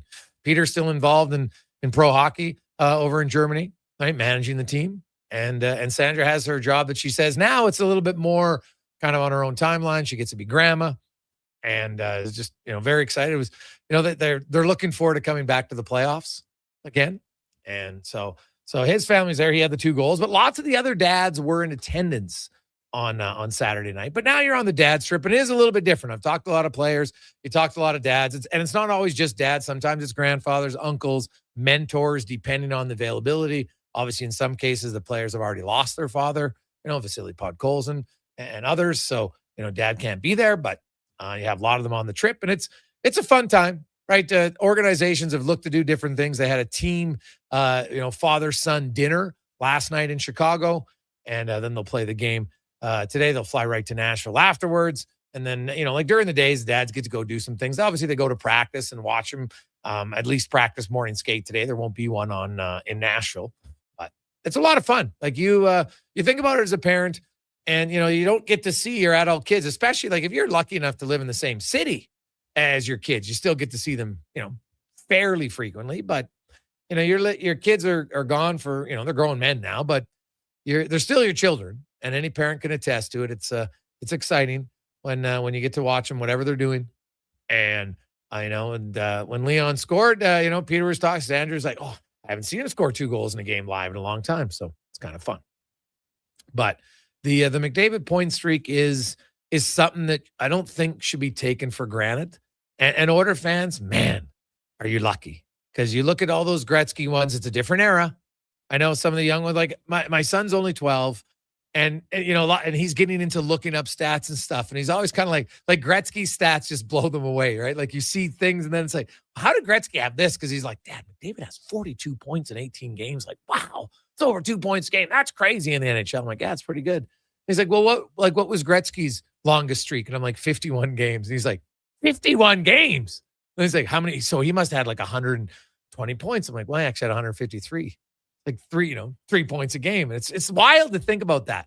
For 51 straight games, you average 3 points a game. Like it's utterly ridiculous. So, and I know people say, oh yeah, Era was easier to score. Oh yeah? How come no one else did it? That's what I always say. If it was so easy, how come no one else did it on a consistent basis? Like Marilyn Lemieux, who is really, really skilled, had 199 points once. And he had a point streak of 46 games. And look at his streak. He had 46 games, 103 points. Gretzky had 51 games, 153 points. It's a pretty big difference. 5-game difference in point streak, but 50-point difference in actual points. Like it's nuts, man. Nuts. So, hey guys, just got my tickets to the NLL game on Friday. Can't wait. That one comes from Dan. Well, you know what? Hey, anybody who, if you're looking for something to do and you haven't seen it and you're intrigued, I would recommend, if you have a son or daughter who plays lacrosse, get tickets to that game. It is a fantastic game to watch live and in person. It is fast, it's physical, it's rough, a lot of skill. So I recommend it because I know that the OEG, that they've had serious conversations with the league about getting a team. And, if they don't have a sellout crowd, does that mean they can't have a team? Of course not, because it's not the city's team. I get it, right? So it's hard. This is kind of a way to show you're a fan of the game and you get to go. So we'll see. Hey guys, people say it was easier to score. Clearly never watched the Trap era. Yeah, it's true. But that was Gretzky, thankfully, in the 80s wasn't in the Trap, but it started to come in, right? And then, oh God, it was like from 97 to like 2004. Oof, that was brutal. Like ugly times, man. Ugly times. If you lived through that as a hockey fan, you'll know. Right? Like the Devils won a lot, but they weren't overly entertaining. Minnesota Wild were brutal. And there was other teams who did it. Like it even started a little bit in the 80s at time, but not to the extent because once one team got success with it, then others try to do it. And thankfully, like Trap's boring to play. It's not a way to sell. I don't care. It's just not a way. If there was a way to outlaw the Trap, I would do it because it does not need to be part of the NHL, in my opinion, whatsoever. Take a quick break. Actually, we got a few more texts. 833-401-1440, 833-401-1440. Hey, Greggs, I missed the rush. It was a great night out. I had that. Trust me, I miss it too, man. I did play-by-play for 10 years. I loved it. It was, and I've called hockey and basketball and soccer and football, but lacrosse from a pure play-by-play guy perspective was the easiest game to call because it was like end-to-end action. It was quick and it was fast. And the game itself allowed you I felt as a play-by-play guy to be more excited just because like the transition game was so quick. That's what was awesome about it. So I'd love to see NLL back in the city, man. I think it would be great. I think the lacrosse community, there's definitely been a hit in the lacrosse community because kids play it when they see it, they want to play it more. It's just a fact, right? Like look at the Olympics every year when Canada does good in certain Olympic sports, the enrollment goes up. It's not rocket science. People like to see something. Hey, I want to go try that. And then I want to play. So I'd love to see a pro lacrosse team here. There's no doubt in my mind the city can support it. No doubt they can support it. We'll come back, talk all things NHL on the Gregor Show, presented by PlayAlberta.ca. Looking for the perfect gift? Give the gift of great taste with a Loca Quality Market gift card. Redeemable at any Loca Quality Market or Loca operated restaurant. It's a treat for food lovers. Ready anytime. Grab yours today at loca.ca. The job won't wait. Why should you? At AWS Welding Supplies and Repairs, conveniently located in Nisku, we've got everything you need to get it done. From product sales to servicing and calibrating machines, we're your one-stop shop. We're a proud, locally owned and operated business committed to serving our community with a proven track record of customer service. Don't let a broken tool slow you down. We offer fast repairs and free same-day delivery of in-stock items to Leduc, Nisku, and South Edmonton. AWS Welding. We make it happen. Did you know the Brick is proudly Canadian owned and operated? We started right here in Canada over 50 years ago. Now, our 5,000 team members are proud to be your neighbor in more than 200 communities across Canada. And we support all Canadians with a growing selection of quality made Canadian products and manufacturers. Nobody knows more about furnishing Canadian homes at the guaranteed lowest price than us. The Brick, saving you more. Visit thebrick.com and use our store locator to find a Brick store near you. Vinny and Don in Hockey are dedicated to skill development for all hockey players. If you know a student athlete interested in growing as a person and a player, register for a free shadow day. Beginner or experienced, this program develops a student athlete skill in a supportive environment. It's a great opportunity for prospective student athletes entering grades 3 through 12 to see what Vinny and Donnan have to offer. Visit vinnyridge.epsb.ca or donnan.epsb.ca for more info and to sign up. Made for some rough roads, but it means trails are now packed and ready for action. Don't miss out on riding adventures this winter with a Ski-Doo from Riverside Honda and Ski-Doo. Work or play with new 2026 Generation 5 models with class-leading design and power. And right now, take advantage of 5.99% financing OAC. Only at Riverside Honda and Ski-Doo. 15 Inglewood Drive in St. Albert. And always at riversidehonda.com. Shop local, shop Canadian.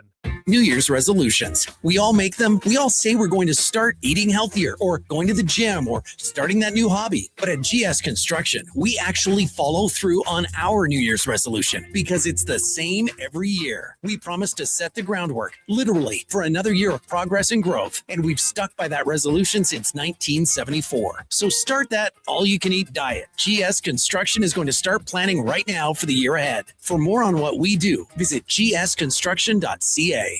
Edmonton's only 24-hour-a-day sports radio station can be heard anytime, anywhere. Sports 1440 is streaming on your phone, your tablet, your computer. Download an app today and listen to Sports 1440. Portions of this hour brought to you by Sherbrooke Liquor, the best place for wine, cocktails, and beers from all over the world. Also a variety of excellent non-alcoholic options. See more at SherbrookeLiquor.com. The Jason Gregor Show, the best of Edmonton sports talk and beyond. This is Sports 1440. Presented by PlayAlberta.ca, Alberta's only regulated online gambling website.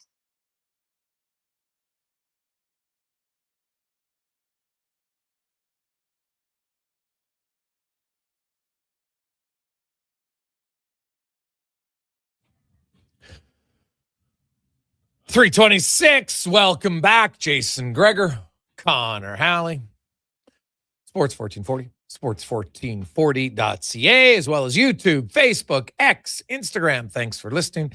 Thanks for watching the show. We appreciate it. Oilers in Chicago tonight to take on Connor Bedard, who's back playing in his third game. First game looked a little rusty, then he had 2 points in his second game, picking up where he left off before the injury that might have cost him a spot on Team Canada's Olympic roster. We'll never know, but I think it played a factor for certain. The Oilers one lineup change tonight. Mangiapane is in. Ike Howard comes out. It's the dad trip. I think everybody's going to get in a game either tonight or tomorrow. I'd be stunned if we don't see Pickard, Wallman, and Howard all in the lineup. Tomorrow, Wallman should be activated off of LTIR. Tomorrow, let's go to our big guest of the day, talking all things NHL, brought to you by Spruce Grove Saints, well, they are hosting the BCHL All-Star Weekend this Friday night. You got the prospects game, all the college prospect game on Friday, and then Saturday it's Canada versus the world. And that's, it's a really good concept. Like maybe they should do that at the Olympics in hockey. Someone else might win. Think about it. Could a world team in hockey beat Canada? Maybe. See what our next guest thinks of that. Greg Wyshynski from ESPN. Greg, how you doing? That's actually an all-star game format I pitched, like in a completely serious way. Kind of hearkening back to the North America versus the world thing. If we were going to have the all-star game in Canada, the concept of Canada versus the world, I think would be like a ton of fun, and they should seriously think about doing it. I mean, it's. I think after Four Nations, they just want to narrow it down to the USA and Canada if they can. But Canada versus the world, all-star game someplace in Canada, I think would be a concept that you could sell. Oh, you know what? Why not? Hey, all-star games just supposed to be for fun, so you try to add something to it. Why not? Not that we're going to see a lot of all-star games now with the Four Nations and the Olympics every second year, so there won't be a ton to basically be an all-star game. 2 out of every 4 years now moving forward. Yeah. So not bad. Let's first of all let's get to the big news of the day in the NHL. Dean Evason is out, and Rick Bowness is coming back in. Well, I guess the thinking there is the last time a Winnipeg Jets coach who stepped away from the profession was hired by somebody, he ended up winning back-to-back Stanley Cups in Florida. So the sense I get is that he lost the room in Columbus in just the things I'm hearing in the last, half an hour.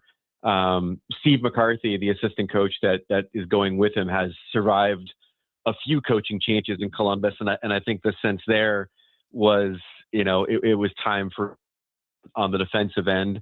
The reason the Blue Jackets are in the pickle that they're in right now has very much to do with the third period, where they're getting badly outscored by the opposition. So something had to change defensively there. Hey, look, Bones is a well-respected guy. I think I won't go as far as to say it's your classic good cop, bad cop thing, but I certainly think that he has a different kind of connection with the players than Dean Evason does. I think you can safely say that. And for a short-term solution, it's not a bad fit. I'm interested to see what he does with a roster that I think is pretty talented when it's healthy, and certainly should be better than where they are in the standings right now. Yeah, 63 goals against in the third period, only 39 goals for. It's the worst when you're minus 24 in the third period alone. That is that's a tough one to take. And I was looking at other teams, like no one else is really close. The Vancouver Canucks are brutal, and they're minus 16 in the third period, and that's the next closest. No one else is really even close to that. So, game gets on the line, you make some mistakes, and boom, it's in the back of your net. So we'll see. Now, Columbus, you look at the Eastern Conference, and they're in the basement. And I know the way it's going, they're probably still telling, hey, you know what? We're only 7 points out, and maybe like the way New Jersey's playing and Florida and the Rangers, like 7 points isn't a crazy time. Do you think there's any chance like the Blue Jackets can stay and maybe get closer with this move? Or does this move tell you that maybe they think the season's still salvageable? Oh, I mean, I think that's obvious. It is weird that this is our first coaching change, considering how bunched up the standings are. You'd think someone would have already hit the panic button to try to let up the standings, but I think they're definitely communicating that with the timing of this, is that they think, and also with the guy they hired, like you don't bring in a 70-year-old to linger in the lottery. Like you bring him in because you believe that you can squeeze some juice out of this orange before time runs out. And we'll see if it's too little too late, or if there is some upward mobility for this roster. I mean, a lot of it has to do with, like you said, defensive acumen in the third period, finding maybe a little bit more consistent goaltending from at least one half of that battery, because I think Jack Greaves has been really good. And then, seeing what Bones can do with some of the underperforming players in this lineup. And again, like the East is the East. It's a place where 2 good weeks could all of a sudden rocket you into a wild card conversation that you weren't in previously. And I think that's kind of what Don Waddell's betting on right now. Greg Wyshynski joined us here on The Gregor Show on Sports 1440. Greg, what's your takeaway of the Dougie Hamilton situation in New Jersey? That it should have been something they figured out a way to address well before now. I mean, I know that the news came out over the weekend that he nixed the trade to the San Jose Sharks. The Devils have all of a sudden become the 2024-25 New York Rangers, where they're really risking alienating players and looking bad around the league by the way they're treating a veteran like Hamilton, whose only sin is, kind of atrophying offensively while also having trade protection. And so, they should have figured out Hamilton before the season in a more aggressive way. And I can't for the life of me understand what Palat's doing on this team anymore, other than the fact that he was a Tom Fitzgerald signing over the protestations of other people in the organization. And maybe he doesn't want to admit fault because that guy's now playing under 7 minutes and carrying the contract that he's carrying, and yet hasn't been a scratch like Hamilton has. Those are two contracts that are handcuffing this team with regards to adding anything to their top six that's going to be able to bail out what's been a disappointing run for them. And it's stuff that should have been addressed well before you've reached this point in the season. And not only are you running the risk of turning this into a debacle with these guys, but also everyone in the league knows what kind of barrel you're under right now, going over the falls. Well, it seems odd. So they're saying like Hamilton's not playing now because they want to play other guys, right? That was their latest statement of it. And I'm kind of like, okay, sure. But you're right. Like, why the hell's Andre Palat playing then? Like, you're telling me you can't have anybody else play for him? I mean, he's playing because honestly, the cupboard is so bare. There aren't a lot of better options, which is to speak of the thinness of depth they have at forward. I mean, this is a team in 2026 trying to contend for a Stanley Cup, and Luke Glendening is taking regular shifts on the fourth line. All due respect to a guy that can win a faceoff, but not do much else for you. Yeah. That's kind of their lot right now. So like the idea that they're not scratching him, even though he's been a detriment. Dude played 6 and change last night, ended up being a -1 on the game-winning goal. That's talent. But it speaks to their problem right now, which is not having a lot of other options up front. But the Hamilton defensive, depth thing, like, yeah, they're, as JT Barry told Pierre LeBrun, they're trying to strong arm him obviously as being like, we're going to like not have you play until you acquiesce on some of your teams that you can block a trade to. But there is something to be said for Kovacevic coming back. He hasn't played in forever. He's been one of their better defensemen. They're trying to get Nemec up and running. He came back from injury like 3 games ago. Like there are plausible reasons for him to be out of the lineup right now. But ultimately, it's to serve the purpose that they need, which is to get that money off their cap and reallocate it somewhere else. Yeah. Well, and the thing is though, like, where are they going to reallocate it, right? Like it's like, who are you going to trade? Like what piece of you told everybody you want to get Quinn Hughes, you didn't get him. So now, like, I don't know, you trade, like, is Dougie Hamilton, and you watch the Devils a lot closer than I do, Greg. Where do you come up on Hamilton? Like, what is he as a defenseman right now? Well, he should be better offensively. I can't for the life of me understand why his offense has dried up, other than the idea that the Devils' transition game has been so bad this season. Okay. Like, he's the kind of defenseman who's the first pass to spring a rush chance the other way, and their rush chances have been almost non-existent in comparison to the past. Maybe that's indicative of the way he's playing, or it's just indicative of how the team is playing overall offensively.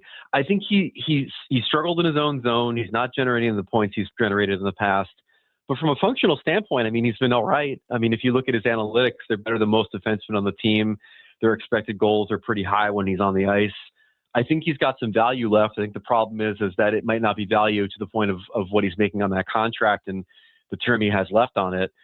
If you're asking for dance partners, man, I mean, like, look no further than Nashville. If I'm the Devils, like, find a way to do some business. And, how many problems are solved in this Devils team if they could find a way to get Steven Stamkos and Ryan O'Reilly on this roster? Like, O'Reilly slides in at 3C. Now you found your solution there. Cody Glass can move down to 4C, and Luke Glendening can watch in the press box. And then you can put Stamkos up with Hughes or with Hischier. Whoa, Greg. To me, that's... Hey, The Nashville Predators are 15-8, man. Put some respect on their name. They're 2 points out of the playoffs. I mean, that's the problem for all of us rumor mongers is that they're good. And we were all staring lovingly at the vultures circling the seam about a month and a half ago, but now they're relevant. But yeah, like that's the kind of move they need to make. They have some very particular holes in their lineup.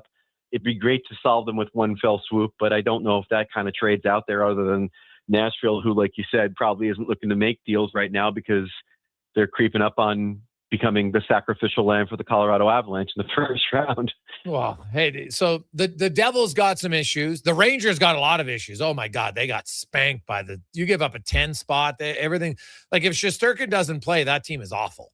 So I don't know what Chris Drury, how long he's there. I know they came out and he got the proverbial from his owner. Everything's fine, which means maybe it's not fine. I wouldn't be the first owner to tell everybody, no. We're good. We like the coach. We like the GM. And then they're fired within a week or 2 weeks. But you look at the Rangers and Artemi Panarin, they got he hasn't signed a contract extension. He's really the only kind of top end player around the league who hasn't signed yet, who's going into free agency this year. Is he an obvious trade candidate right now? He has to be, doesn't he? Oh, absolutely. I mean, especially if they're not looking to settle on the term that he's looking for, which kind of seems like the potential sticking point for him in the Rangers right now. Look, he's got a ton of value. I mean, I'm not sure what the return would be for Panarin because I'm not sure what Drury's looking for. I mean, in theory, it's going to be players that can help them right now and kind of continue to mold and shape the team into the image that he likes and the image that James Dolan likes, which is more of a JT Miller team than a Chris Kreider team or a Jacob Trouba team, according to what they've done. But one team that there's two teams I'm kind of fascinated by. One is the Panthers, because you've always got to be thinking about the Panthers in these situations. And Panarin was certainly side-eyeing the Panthers during that very famous free agency period that him and Bobrovsky had. And then the other one's the Hurricanes, because I mean, again, like we've talked about forever with them, perpetually one big goal in the playoffs away from maybe breaking through and playing for a cup. They've gone big game hunting with Gensel, with Rantanen. I think they've had their best offensive depth that they've had on that team when healthy. And adding someone like Panarin to the mix would be really intriguing for them, given everything else they've got going for them this season. Oh, yeah, it would be fascinating. Now, what about the Ottawa Senators? Man, there's a lot of drama right now in the Eastern Conference, Greg. And the Ottawa Senators are, there's online rumors that get people fired up in the organization. But man, imagine if they got that fired up about their play on the ice, because that has not been good. It's specifically goaltending. Their goaltending hasn't been close. So they had to go get James Reimer off the retirement aisle to say, "Come on down and try to save our season." I still think that's the funniest thing, that they have all these rumors swirling around the team, and everyone now is probably engaged with those rumors ever since Ottawa told you that they existed with their statement. And then they go out and sign James Reimer, who's the most pious guy you could possibly find. He's he should be playing on the Vatican hockey team. He's so clean cut and religious in comparison to the rumors that are flying around that team. Look, it's not pretty. I mean, I think part of the reason why things have gotten so ugly off the ice is because of how they've been ugly on the ice. And, maybe all of this becomes a rallying cry for them, or a thing to kind of circle around. But your point is taken, which is that until Ullmark can come back, and hopefully he does, and the goaltending can kind of solidify a little bit, maybe Reimer gives them those 2 good weeks he usually gives teams. They're trending in the wrong direction right now in the East.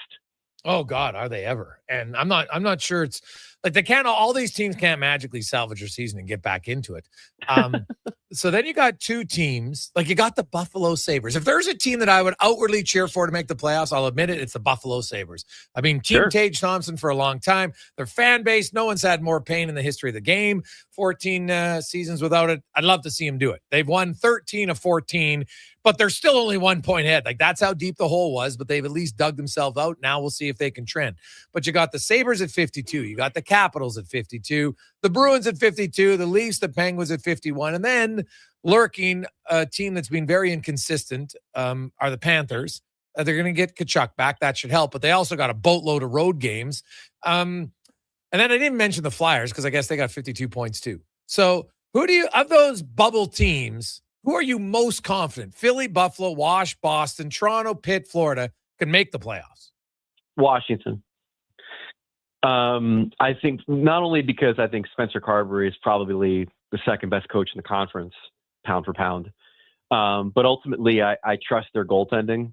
And I think that they're a team that has shown that they can batten down the hatches and get the goals that they need and play stout defensive hockey and find their way to a playoff spot. Who knows what happens after that? But if you're asking me for, which team of that group I have the most confidence in, I have the most confidence in the team that has proof of concept that they can find a way to get into the playoffs. And for me, that's Washington. It'd be fun to see like Josh Allen win the Super Bowl and the Sabres win the Cup in the same year, though, wouldn't it? Oh, God, that'd be wild. Wild. Does Terry Bagulas sell both teams after that? Like, my work here is done. Yeah, the Bills win the Super Bowl and the Sabres make the playoffs. Yeah, that'd be amazing. But we shall see. I'm talking the Sabres win the Cup, baby. I'm not. If they make the playoffs, I mean, all bets are off. Let's go. I mean, Bills, Sabres, championships in both years, both in the same year. Let's go. Well, hey, the Bills did win on the road finally for the first time since 1992. So, hey, anything's possible now. Anything is possible. What about the Ducks? We got some teams out in the East, but what about the Ducks, man? They are in they used to be leading the Pacific Division. They are now have dropped all the way down to sixth in the Pacific, and they're only a few points up on Calgary and Vancouver, but they're slowly starting to fall out of even the playoff race here a little bit. How concerned are you about the Ducks? Somewhat. I mean, I think some of this is symptomatic of being a young team. I mean, they've got obviously some veterans on the roster, but overall it's a team that hasn't experienced being, ahead of the pack as long as the Ducks have been ahead of the pack this year. And that's to be expected that at some point, panic is going to set in. I think the real culprit, obviously, is that for a lot of the season before his injury, Dostal was really bailing them out because they were a bit of a porous defensive team. I think the hope was that Joel Quenneville was going to find a way to make them a more stout defensive team as the season went on, but that hasn't necessarily translated. And he comes back from injury and he's not the same goalie. And then all of a sudden your safety valve gets shut off and now all of a sudden you find yourself sliding down the standings. So like you said, I mean, it's a talented group that maybe can find its footing again. But my prediction before the season was that they were going to be a team that was still going to be in the playoff conversation until the final week of the season. I'm standing by that prediction. I think they're good enough to do so. And based on the rest of the conference, I think they should be able to. But that's a pretty slippery slide they're on right now in Anaheim. Oh yeah, 100%. Greg, good stuff as always, man. We appreciate it. Have yourself an awesome day, and we'll talk to you again soon. Thank you so much, Gregor. It's Greg Wyshynski from ESPN 345. Jason Gregor, Connor Halley with you. We'll get to the oil report. We got Tater in the 2-minute warning. We'll talk to some Blackhawks with Tad Bamford. We got Spec coming up and more. 5 questions as well. It's the Gregor Show presented by PlayAlberta.ca. Wow, get ready for a silly hockey fans. Your partner in power just skated onto the ice. EWEL.ca, the new e-commerce website for electrical wholesalers Edmonton, is ready for the Power Play 24/7 365. UL skates to where the puck will be in 5 years. Now that's forward thinking. Killer selection, slamming products from the best brands, and legendary service. Don't sit on the bench. Get your account today at EWEL.ca and win that project. Plug into your partner in power. Get an EWEL.ca account today.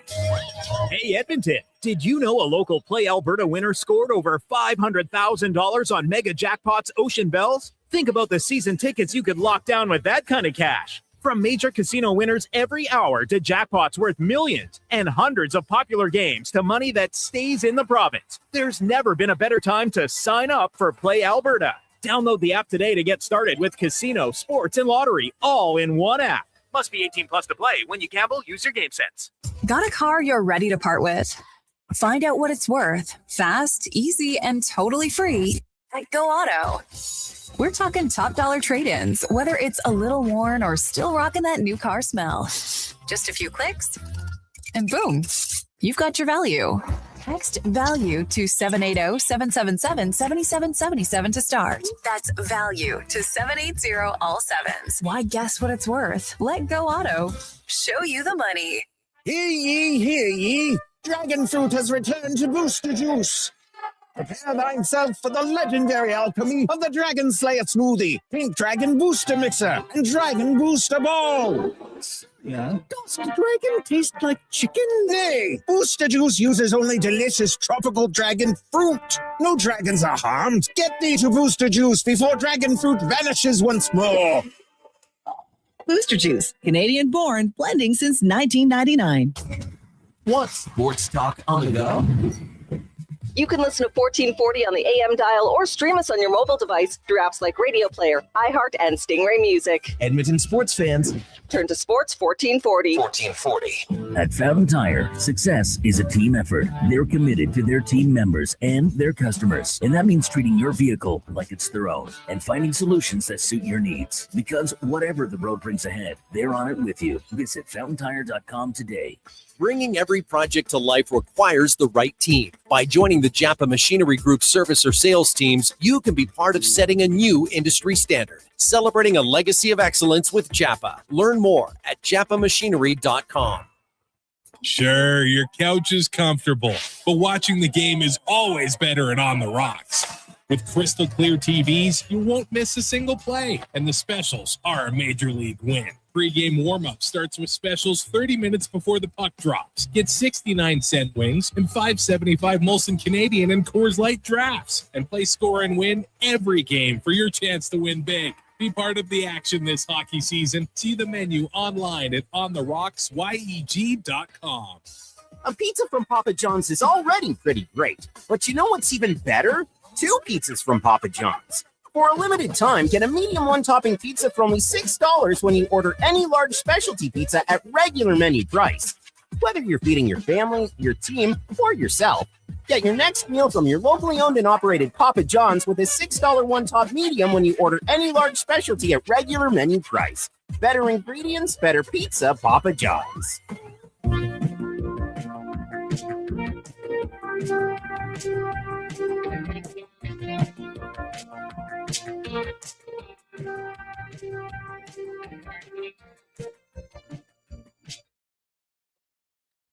Portions of this hour brought to you by Papa John's. Get 3 large specialty pizzas for only $54.99. Perfect for game night. Use promo code 3LG at papajohns.ca or on the Papa John's app. This is Sports 1440, where Edmonton talks sports. On YouTube, Facebook, and X. Here's Jason Gregor. Brought to you by playalberta.ca.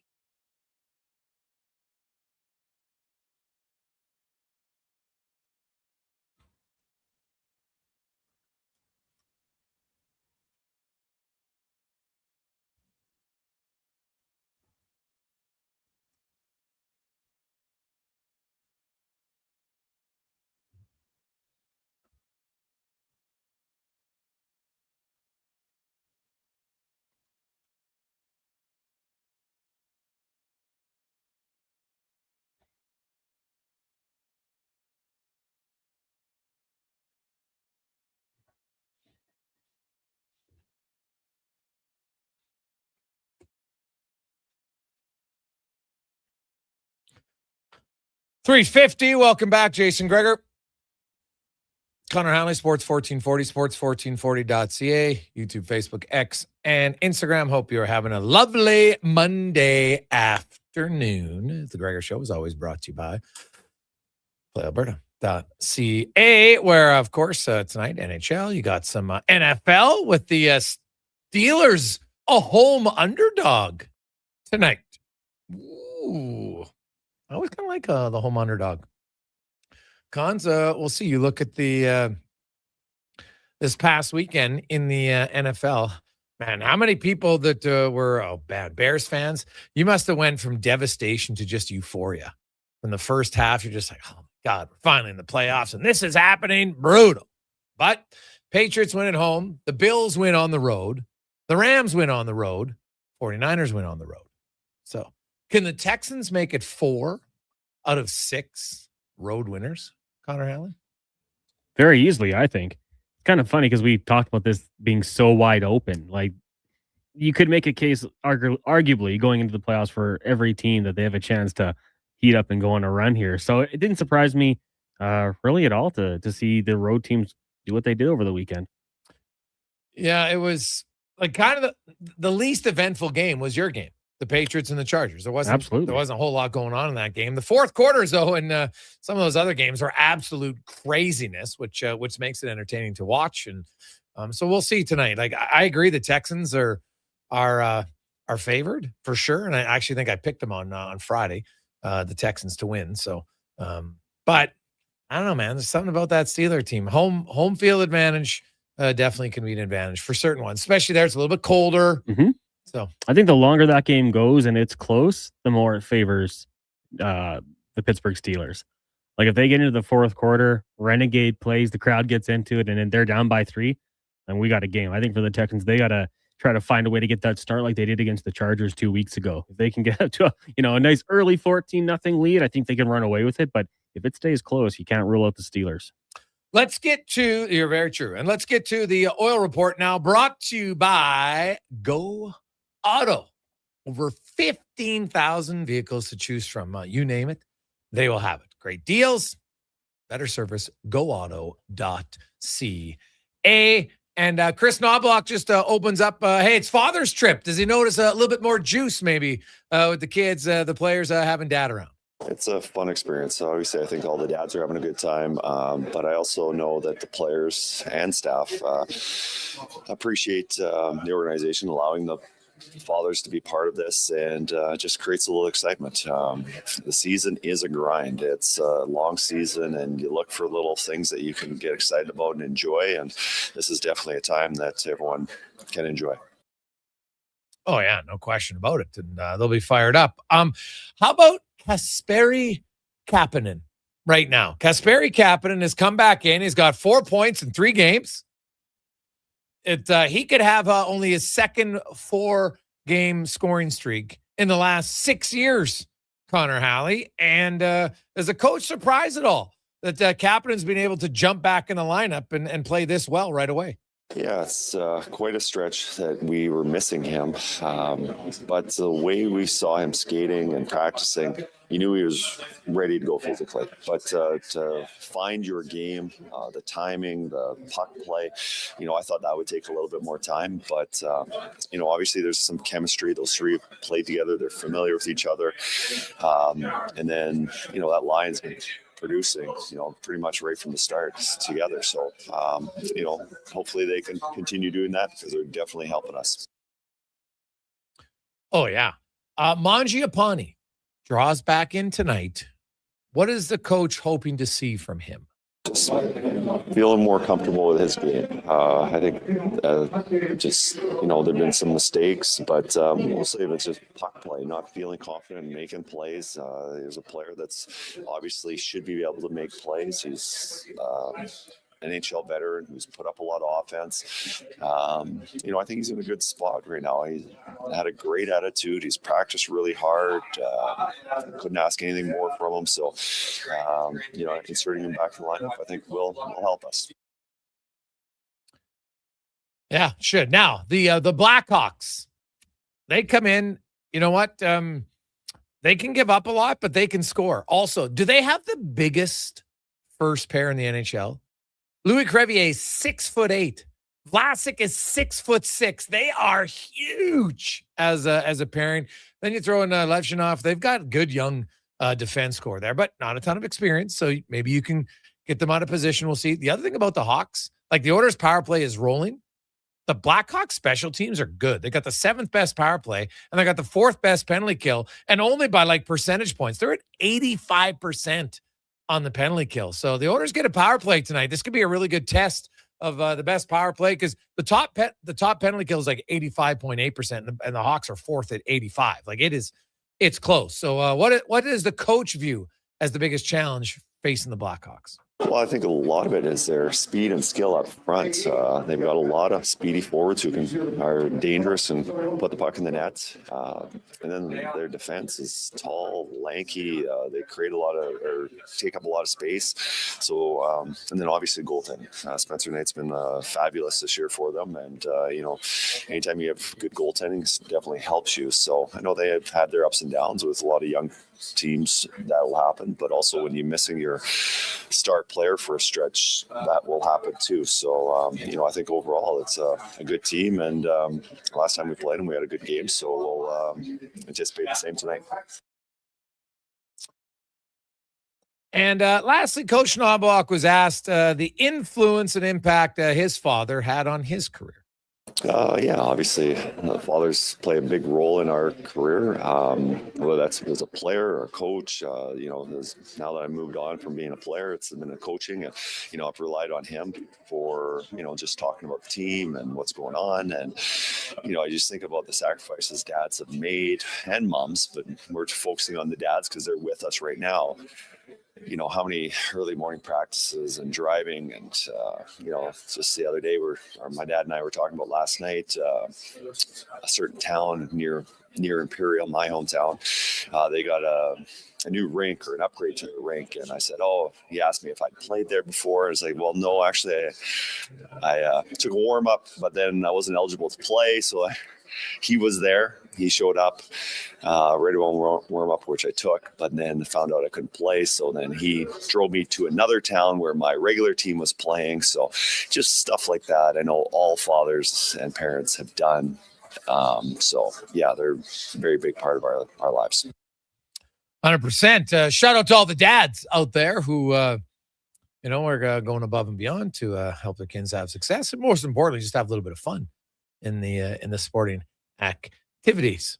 And continued success for all the teams still alive. And Edmonton Minor Hockey Week is now the elimination games for a lot of teams happen on Saturday and Sunday, right? If you lose your second game, doesn't matter what happens in your first game. You win your first game, lose your second, you're out. You lose your first game, you win your second, you're still in. That's just how the format is.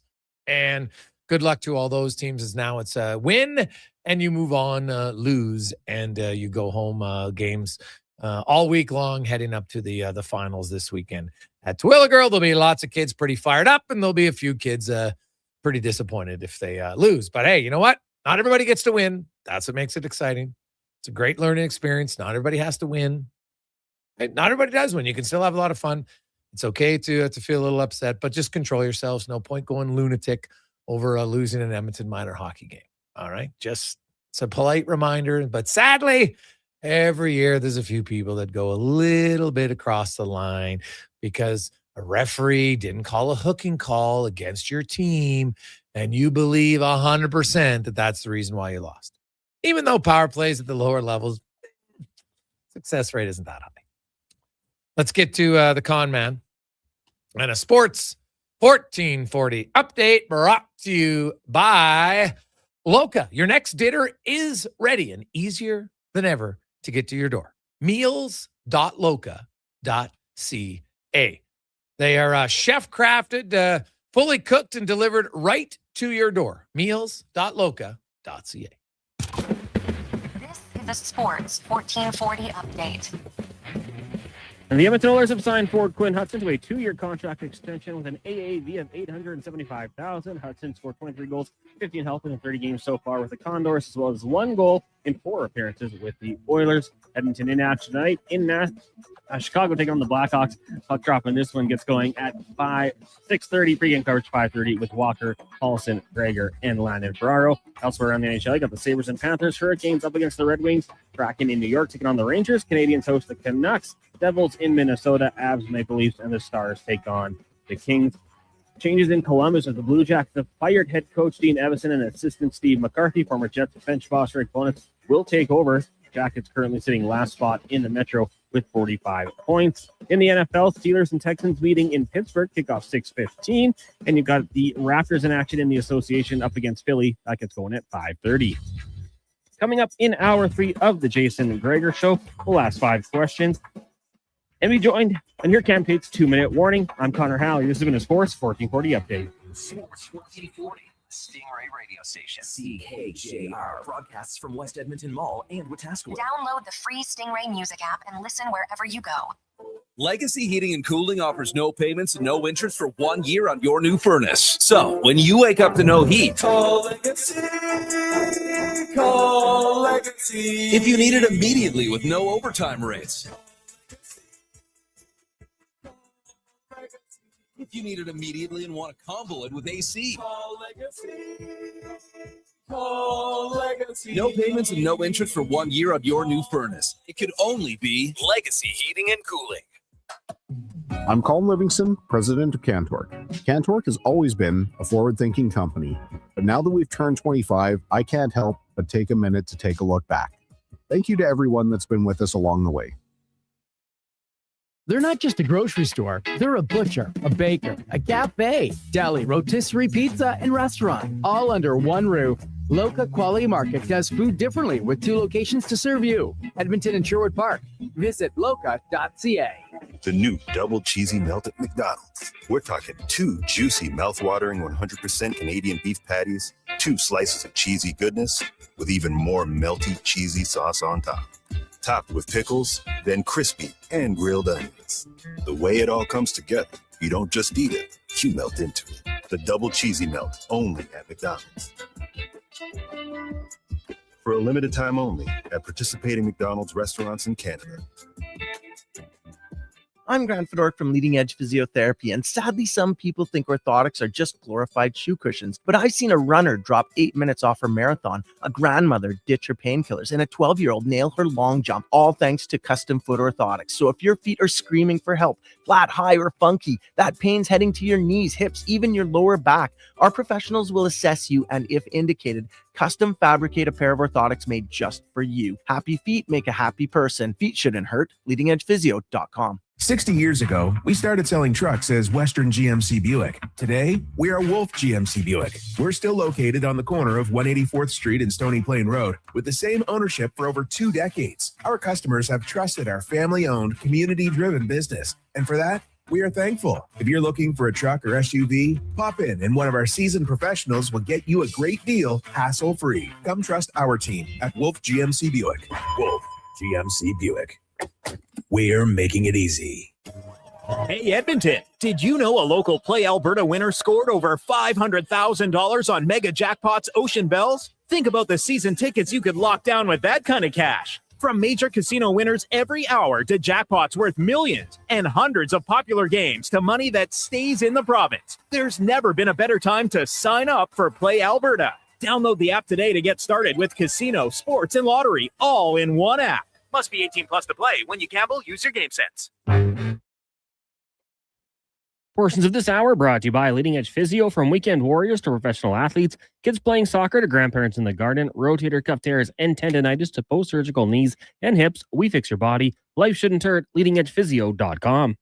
This is Sports 1440, where Edmonton talks sports. On YouTube, Facebook, and X. Here's Jason Gregor. Brought to you by PlayAlberta.ca.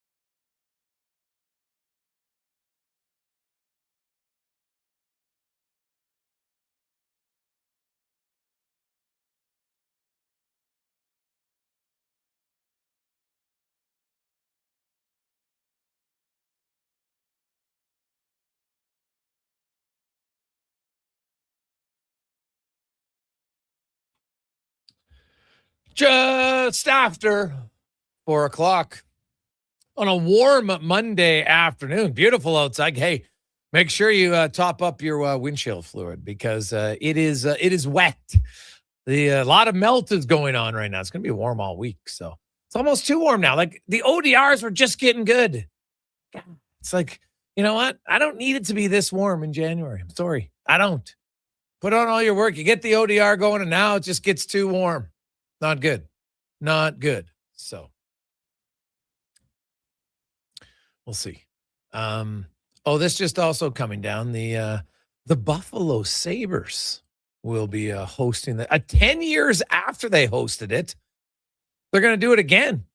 The Sabres hosted the 2026 NHL entry draft, and they will host it again this year, where Gavin McKenna could go number one.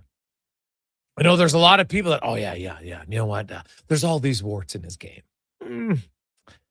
I'm always a little bit surprised. Hey, he might not be a generational player because 99.9% of players aren't. But I think Gavin McKenna is a pretty good player. So will he be the best player in the draft? I can't say with certainty. The best part is we won't know for many years. You don't. Like, there's the rare case of like a McDavid, and you're like, okay, he looks like the best player right away in his draft class. But that is those type of things are odd, right? And they're rare. It just is. Gregor Show is always brought to you by PlayAlberta.ca. I might have to look, check out a Play Alberta. Do they have, what are Gavin McKenna's odds to go number one? I'd have to see. The Oilers are the favorite to win on the road tonight in Chicago at PlayAlberta.ca. Not a surprise, really. The Oilers should be the favorite to win.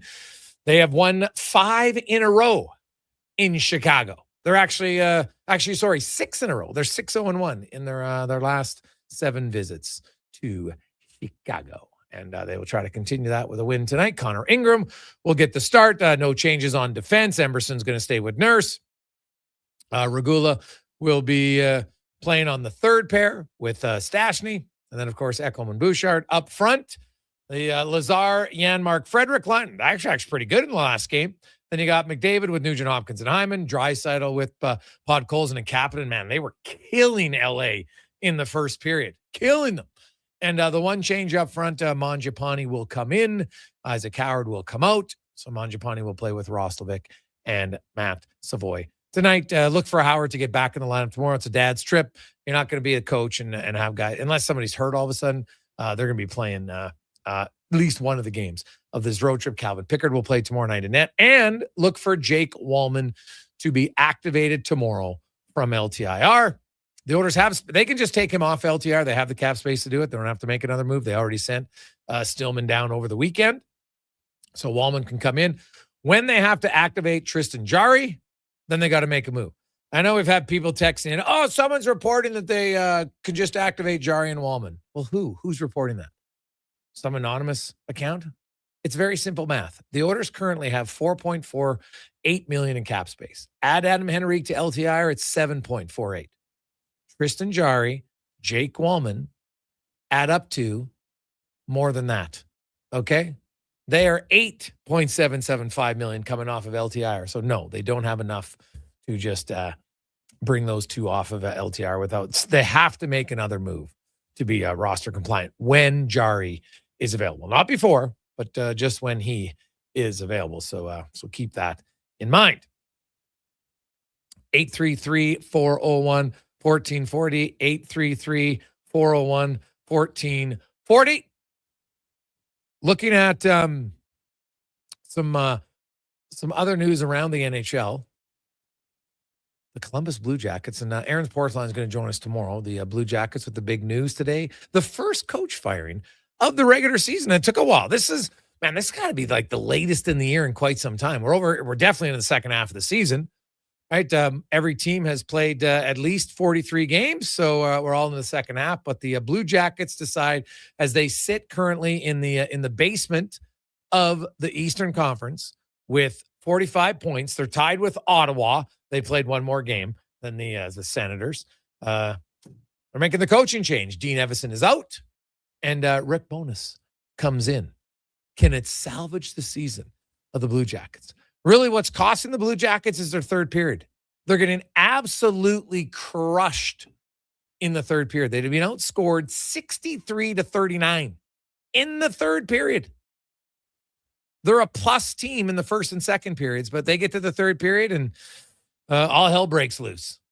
And yeah, I know that some of those are going to be empty net goals, but every team allows empty net goals in the third period. That's just kind of goes with it, right? But you look at them, they've allowed 63 goals in the third period. The best team in the third, no surprise, the Colorado Avalanche have only allowed 24. They've outscored teams. Well, they've outscored teams everywhere, but 60-24 in the third period. Oilers, in case you're wondering, they've actually been outscored in the third period, 53-50. Now, I'd have to count because, while you give up empty net goals, you also score some empty net goals as well. So double check how many the Oilers are at. But either way, the Blue Jackets making the coaching change. Hey, Greg's, is Ingram waiver exempt up until he plays? As long as he doesn't play 10 games, he is. Once he plays 10 games, then he would be. And so that could be a factor for the Oilers and the decision on what to do with Tristan Jarry. They could just send Ingram down, keep Jarry and Pickard, and away you go.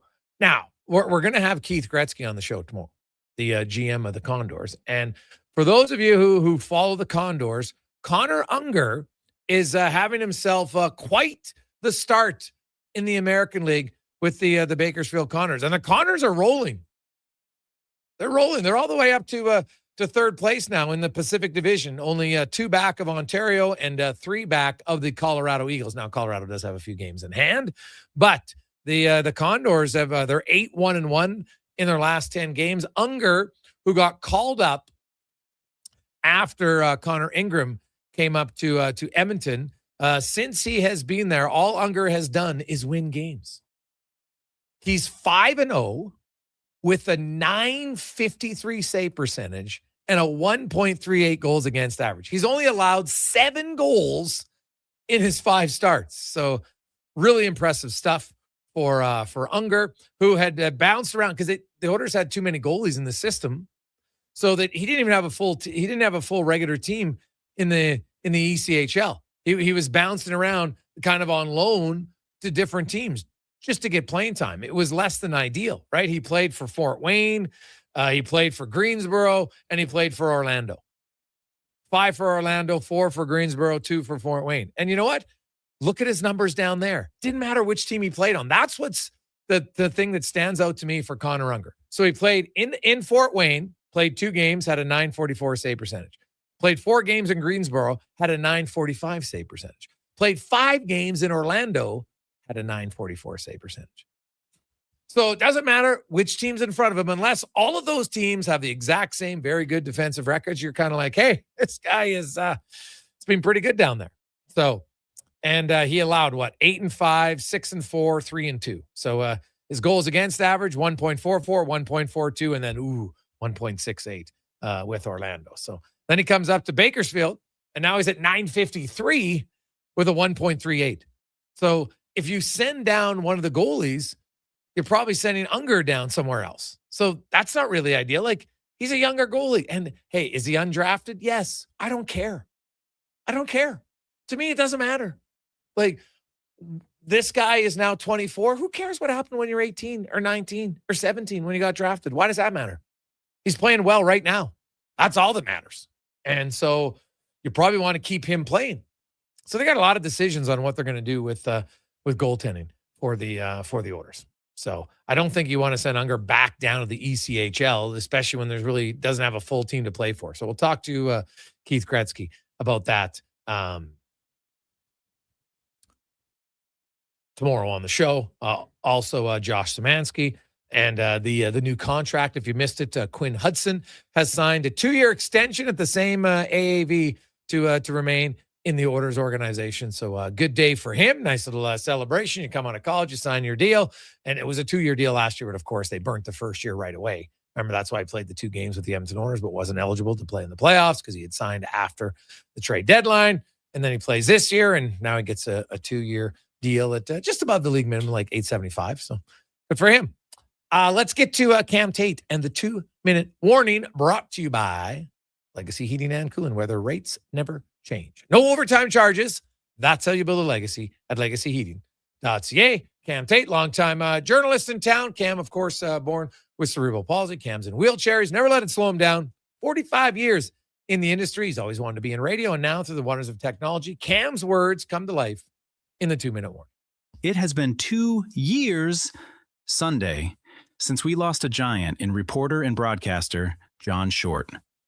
John loved covering Quick Card Minor Hockey Week, so this week we're dedicating the 2-minute warning to John's memory by telling stories from the largest hockey tournament on the planet. And today, we're going to celebrate Lenny Andrechuk, so settle in, because this story goes back to 1972. Minor Hockey Week. Lenny, who was about to live something he'd never forget. Picture this. Lenny? He's playing what was known back then Might A. They've got themselves one heck of a team. But even at that age, Lenny knew this tournament, it was going to test them. Game after game, they kept winning, grinding it out, until suddenly, there they were, semifinals.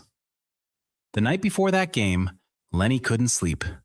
Just lay there in the dark, thinking about it, feeling it. For a little guy, the anticipation was almost too much. His heart was racing before he even laced up his skates. They won. In overtime. Can you imagine? And just like that, they were heading to the finals. At the Edmonton Gardens. Now here's where it gets good. To this day, I distinctly remember the feeling of standing at center ice, looking way up into the rafters, and being in awe of this amazing old building, says Lenny. My dream came true that day. I took the opening faceoff, and our team won Edmonton Minor Hockey Week.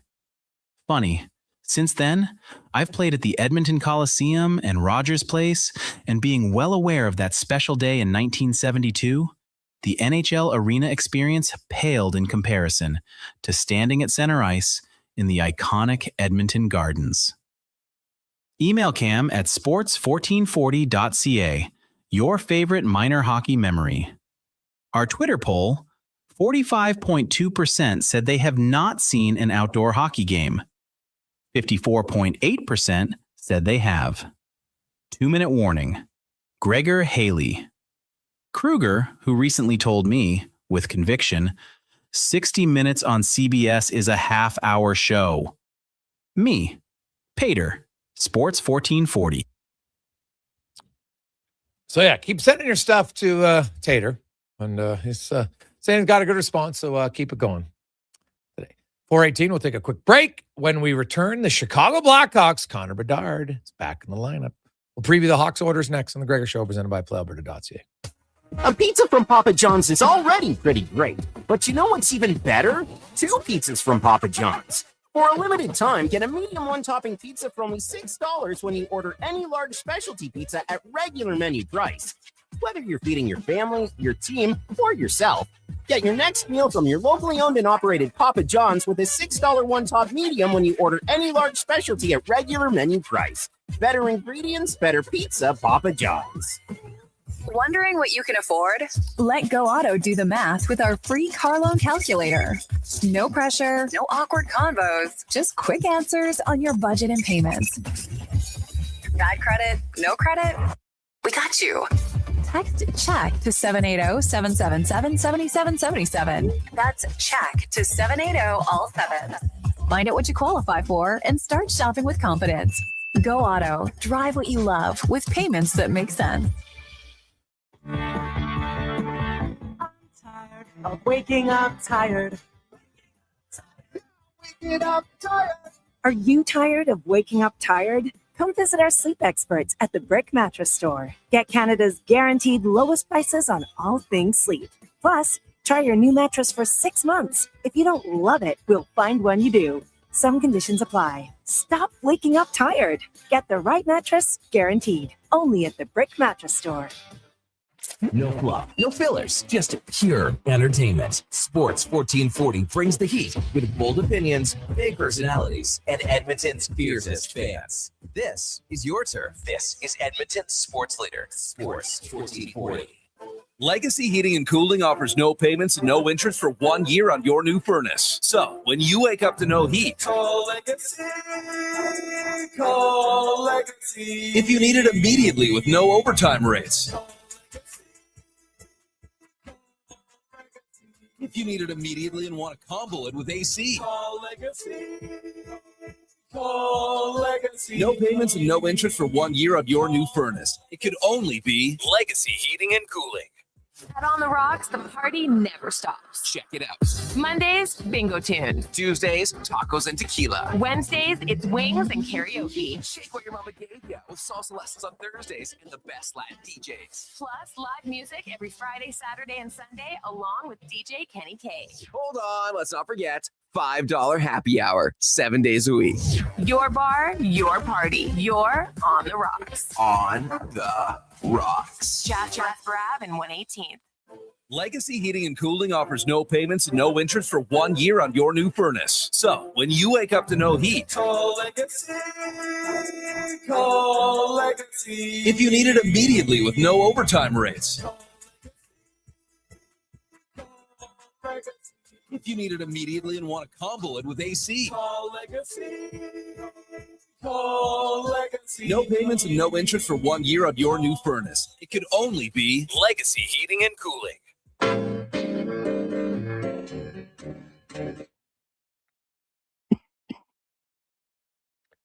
Portions of this hour brought to you by Culligan for all your residential water needs. Your local water treatment company. More than just big bottles. Culligan.com. This is Sports 1440, where Edmonton talks sports. On YouTube, Facebook, and X. Here's Jason Gregor. Brought to you by playalberta.ca.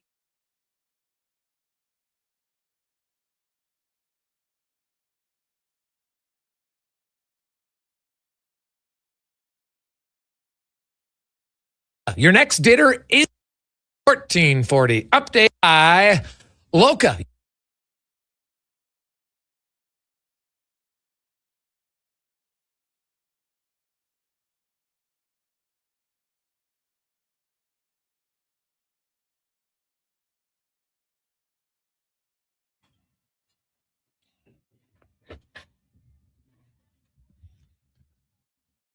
$423. How are you? Jason Gregor. Connor Halley. It is game day. Oilers in Chicago tonight. Then they're into Nashville tomorrow. Islanders back in Edmonton on Thursday. And then the Oilers into Vancouver. So 4 games and 6 nights this week in 4 different cities. It's really the last tough stretch of the season for the Edmonton Oilers when it comes to games 4 and 6, or even, well, 4 in 6 different cities, or sorry, yeah, 4 and 6 different cities, 4 and 4 different cities in that span of time. The order schedule after this gets much easier. It's favorable. They got to start taking advantage of it. That's just a fact. This month of January, they have 11 out of 15 at home, and only 3 games are against teams above them in the standings. They need to take advantage of this if they want to win the division, create some space in the Pacific. One of those teams below them tonight is the Chicago Blackhawks, as we preview the Blackhawks game as we go around the NHL, brought to you by McDonald's. Where? McDonald's is $5 McValue meal is here. You got the sausage McMuffin small meal, the McDouble small meal for only $5 plus tax. Check it out. McDonald's as we head out to Chicago, as Tab Bamford joins us from the Bleacher Report and the 4th period. And Tab, obviously, they get Connor Bedard back. That's a huge boost for them. Looked maybe a little rusty in his first game, but looked kind of picked up where he left off after that with 2 points. They had an odd weekend with the illness going through their team. I guess let's start there. Has the illness bug kind of left this group now? Yeah, it looks like they'll probably have everybody back in the lineup as normal as you can be, other than obviously Frank Nazar, who's still coming back from taking a puck to the face. So yeah, it was Friday was a very strange day. Spencer Knight was at the morning skate. Yeah, came to the game, couldn't go. So poor Drew Comesso was in Rockford going to bed the night before, thinking he was starting against the Chicago Wolves, and ended up packing his car, throwing Korchinski in the back, driving to Chicago to back up Spencer Knight, and ended up starting 2 games in 48 hours and then heading right back to Rockford with Kevin Korchinski in the front seat, hopefully. So, I mean, lots of guys were playing at under the weather. They were definitely not the same energy that we'd seen since really the Christmas break. So a very awkward, flat performance against a Washington team that the Hawks beat in their barn just a few days prior. So I'm sure Washington had no problem getting a little payback there. Yeah. Okay. Looking at the Hawks, and obviously Bedard comes back in. That's a huge boost to that team, no question about it. But even with him out, like their power play is still 7th in the NHL this year. It's been pretty good. Yeah, and I think a lot of it is just they've got a lot of moving pieces. Matt Grzelcyk's kind of taken over that second power play unit, which watching how well he's played for the Blackhawks this year after being a late training camp ad on a PTO. Really brilliant work by Kyle Davidson to have him come in as a veteran on the left side of a very young blue line. And he's really been a nice steadying force. But Artem Levshunov has been fantastic on the top unit. Tyler Bertuzzi has deposited more loose change than a toll road outside of Chicago here. So, they do a good job moving the puck, and they've got some guys that are more than happy to shoot at this point. Nick Lardis is one of those guys that really has no problem putting it on net anytime he gets a look. Their back end might be the biggest first pair in the NHL in Crevier and Vlasic, 6'8" and 6'6". You throw in Lev. They got a lot of young defensemen in Chicago. Not a ton of experience yet. I think Vlasic has the most at 223 games, but the future looks very bright for that back end. Connor Murphy's in their third pair. Is he a guy, would they like to re-sign him and keep some experience, or do you think they're going to trade him? I think that's probably the number one question between now and the trade deadline for the Blackhawks. And it's becoming more interesting because the middle class of the Western Conference is so just non-existent. You've got a lot of mediocrity all over the Western Conference right now. And so the Hawks, wake up this morning and, they're within smelling distance of the wild card all of a sudden. Just get a little hot after the new year, and all of a sudden you're, maybe kind of sort of thinking playoffs. Connor Murphy's been here for a long time, and he's been on some really bad teams, some underachieving teams, some burning down, rebuilding teams. And he's got a young family at home. So I think it wouldn't surprise me if they left it up to him. And if he said, I want to go chase a ring, he can accommodate that. If he wants to stay and finish out his contract, awesome. But, you brought up Louis Crevier, 7th round pick, who is, really establishing himself as a bona fide NHL player right now. They've also got Levshunov, obviously, a very high draft pick who is performing very well as a 20-year-old.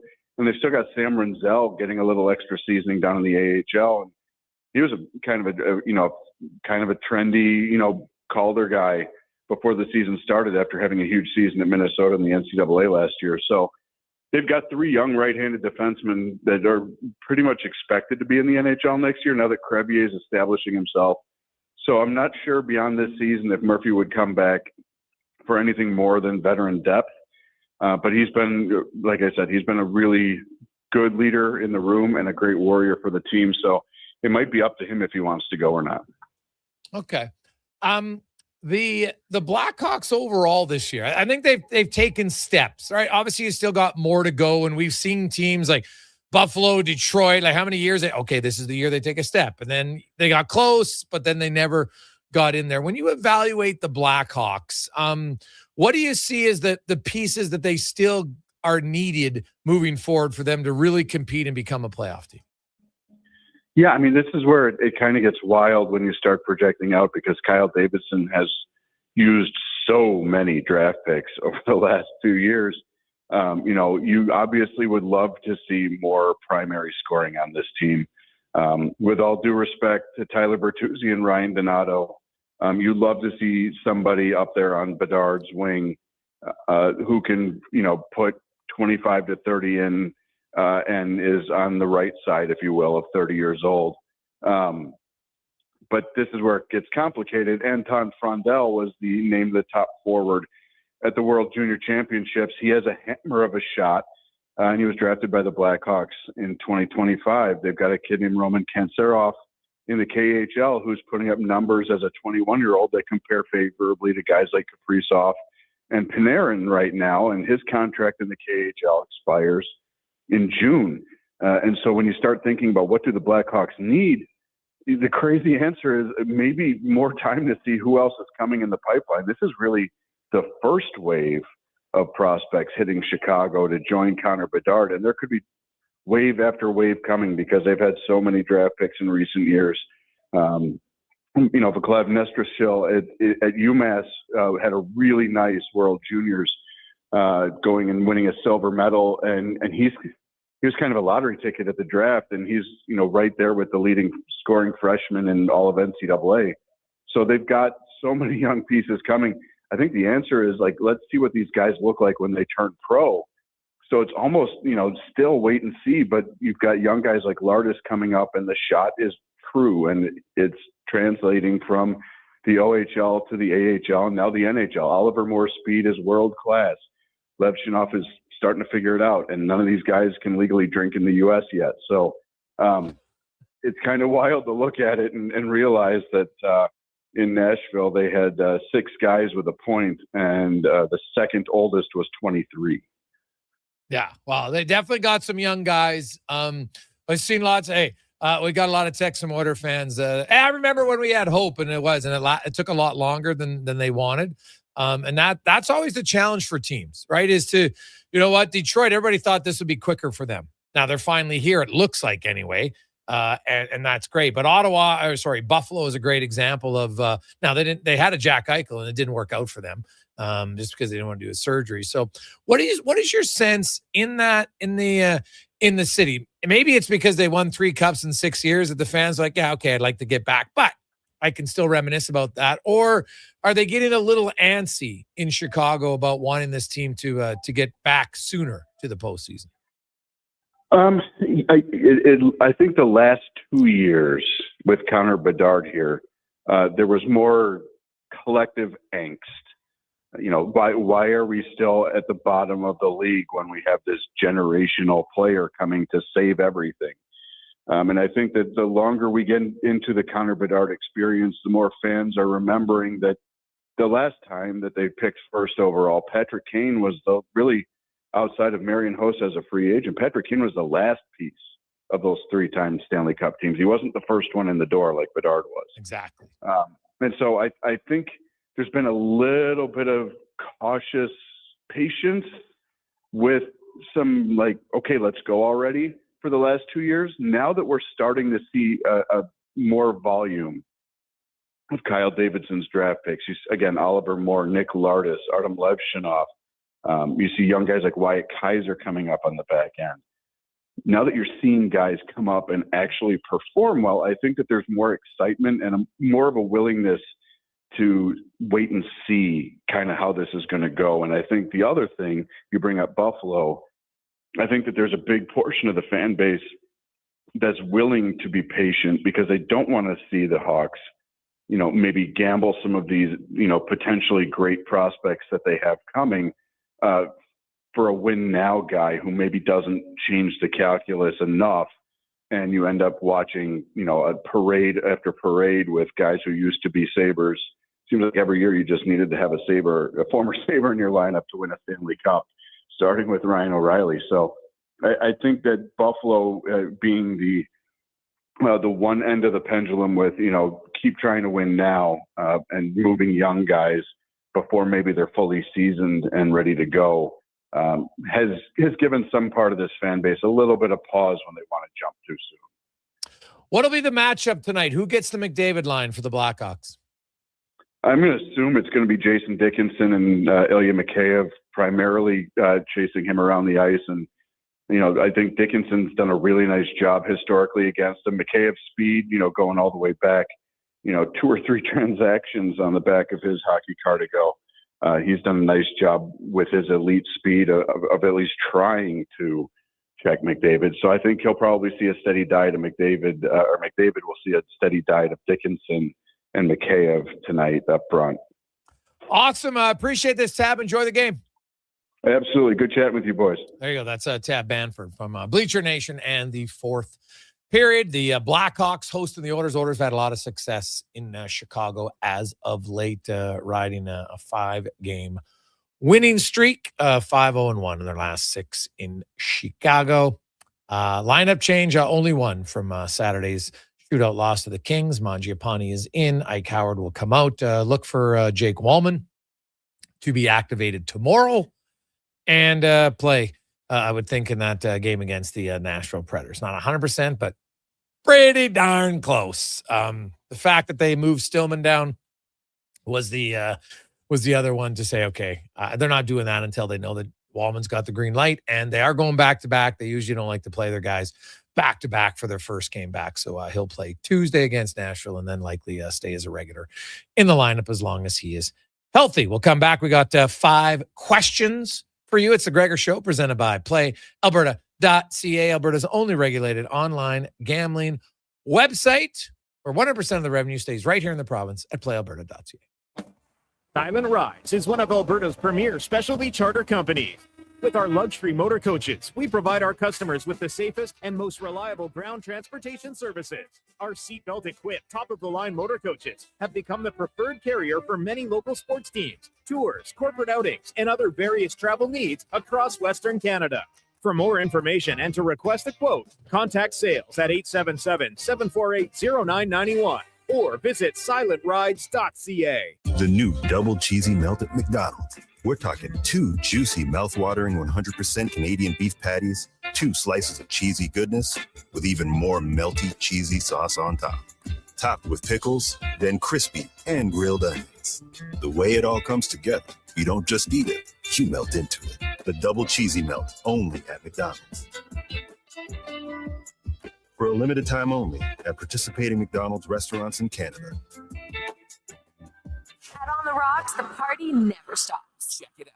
Mondays, bingo tune. Tuesdays, tacos and tequila. Wednesdays, it's wings and karaoke. Shake what your mama gave ya with salsa lessons on Thursdays and the best Latin DJs. Plus, live music every Friday, Saturday, and Sunday, along with DJ Kenny K. Hold on, let's not forget $5 happy hour, 7 days a week. Your bar, your party. You're On the Rocks. On the Rocks. Jeff Brab and 118th. Well, get ready for a silly hockey fans. Your partner in power just skated onto the ice. EWEL.ca, the new e-commerce website for electrical wholesalers Edmonton, is ready for the power play 24/7, 365. UL skates to where the puck will be in 5 years. Now that's forward thinking. Killer selection, slamming products from the best brands, and legendary service. Don't sit on the bench. Get your account today at EWEL.ca and win that project. Plug into your partner in power. Get an EWEL.ca account today. Welcome to Uncommon. Welcome to Subaru. Engineered for Canadian winters, built for real-life confidence. Tackle the ice and snow with Subaru's symmetrical all-wheel drive, delivering the power, control, stability, and grit you need. And when the temperature plummets, you'll cruise in comfort with heated seats and heated steering wheel. All this plus peace of mind with Subaru's top safety pick status for 19 years running. This winter, it's time to get you into a Subaru. Visit Subaru.ca today. Think your credit's not good enough for a new ride? Think again. Go Auto's car loan calculator is here to help. No commitments, no credit hits, just real answers. You tell us a few things, and we'll show you what you can afford. Text credit to 780-777-7777. That's credit to 780 all sevens. Go Auto. We do the math, so you can do the driving.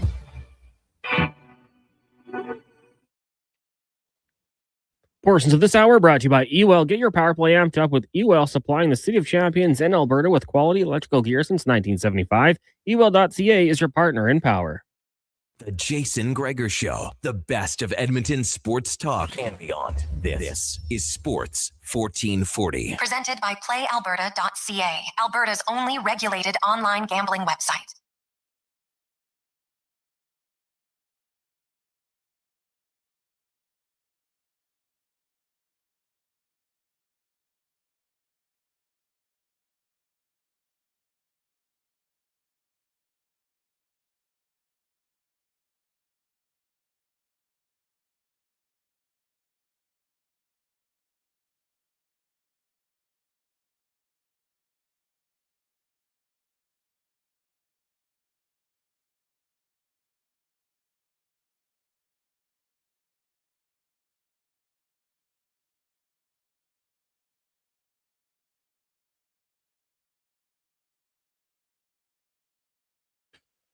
.441, Jason Gregor, Connor Halley, Sports 1440, sports1440.ca.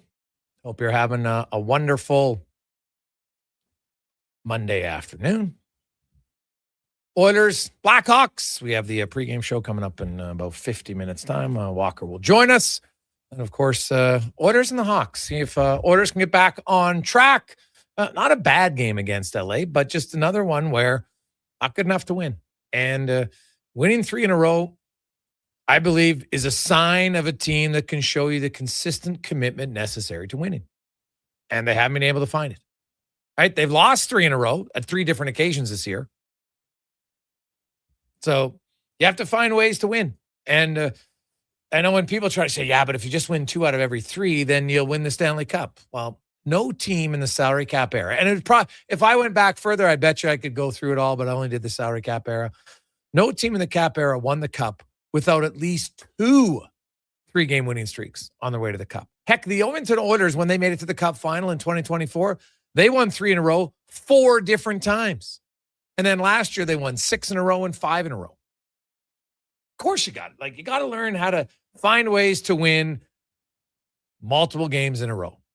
It's just how it is. And right now, the Oilers, they got some good things going, but they can't get to 3 in a row. And it's kind of ridiculous. So they'll try to start another streak tonight and see if they can do it. The earliest they could do it would be game 48 because they win tonight, tomorrow, and Thursday against the Islanders. We shall see. Let's get to 5 questions now, brought to you by The Brick. We're saving you more is what they do. And how about this? So they have the blowout sale coming on. You know what? Now you have some imperfections where you might have a little dent. You can get up to 70% off in this. I got a fridge a few years ago. Like, the dent was on the side of it. You slide the fridge and you don't even see it. It's unreal. This will be some of the best deals you can get. Starting at The Brick and thebrick.com. It's time for 5 questions on the Jason Gregor Show. All right, Jason. Question number 1 tonight: Oilers, Blackhawks. Who's winning? What's the score? And who's going to get the game-winning goal? Oh, jeez. Now we're getting real specific. I have the Oilers winning 6-3 tonight. I think it'll be an off. I was looking at their last few games. Chicago, they find ways to score goals against them. But I guess I'll go with the lazy pick and McDavid. He's scoring all the time now. So that's what I'll go with. He has been doing that, hasn't he? I'll go close game. Lots of goals, though. 5-4. Game winner will be Zach Hyman on the power play. Question number 2 for you. I know it's Father's Trip, so it makes sense. But if it was based on play alone, are you good taking out Howard for Mangiapane tonight? I don't have a big problem with it. I look at a variety of things that go into that discussion and conversation with the coach. Hey, Mangiapane, you know what? You weren't going to sit him out forever. Number 2, it's a dad's trip. I think everybody's going to get in the game who's healthy enough to get in a game. So whether it was tonight or tomorrow, he was going to play. So I don't have a huge issue with it. Howard's game, I saw a few little rookie mistakes, which will happen. He's a rookie in the last game. So, you let him have a breather and then he'll go. I'll be stunned if Howard isn't back in the lineup tomorrow night.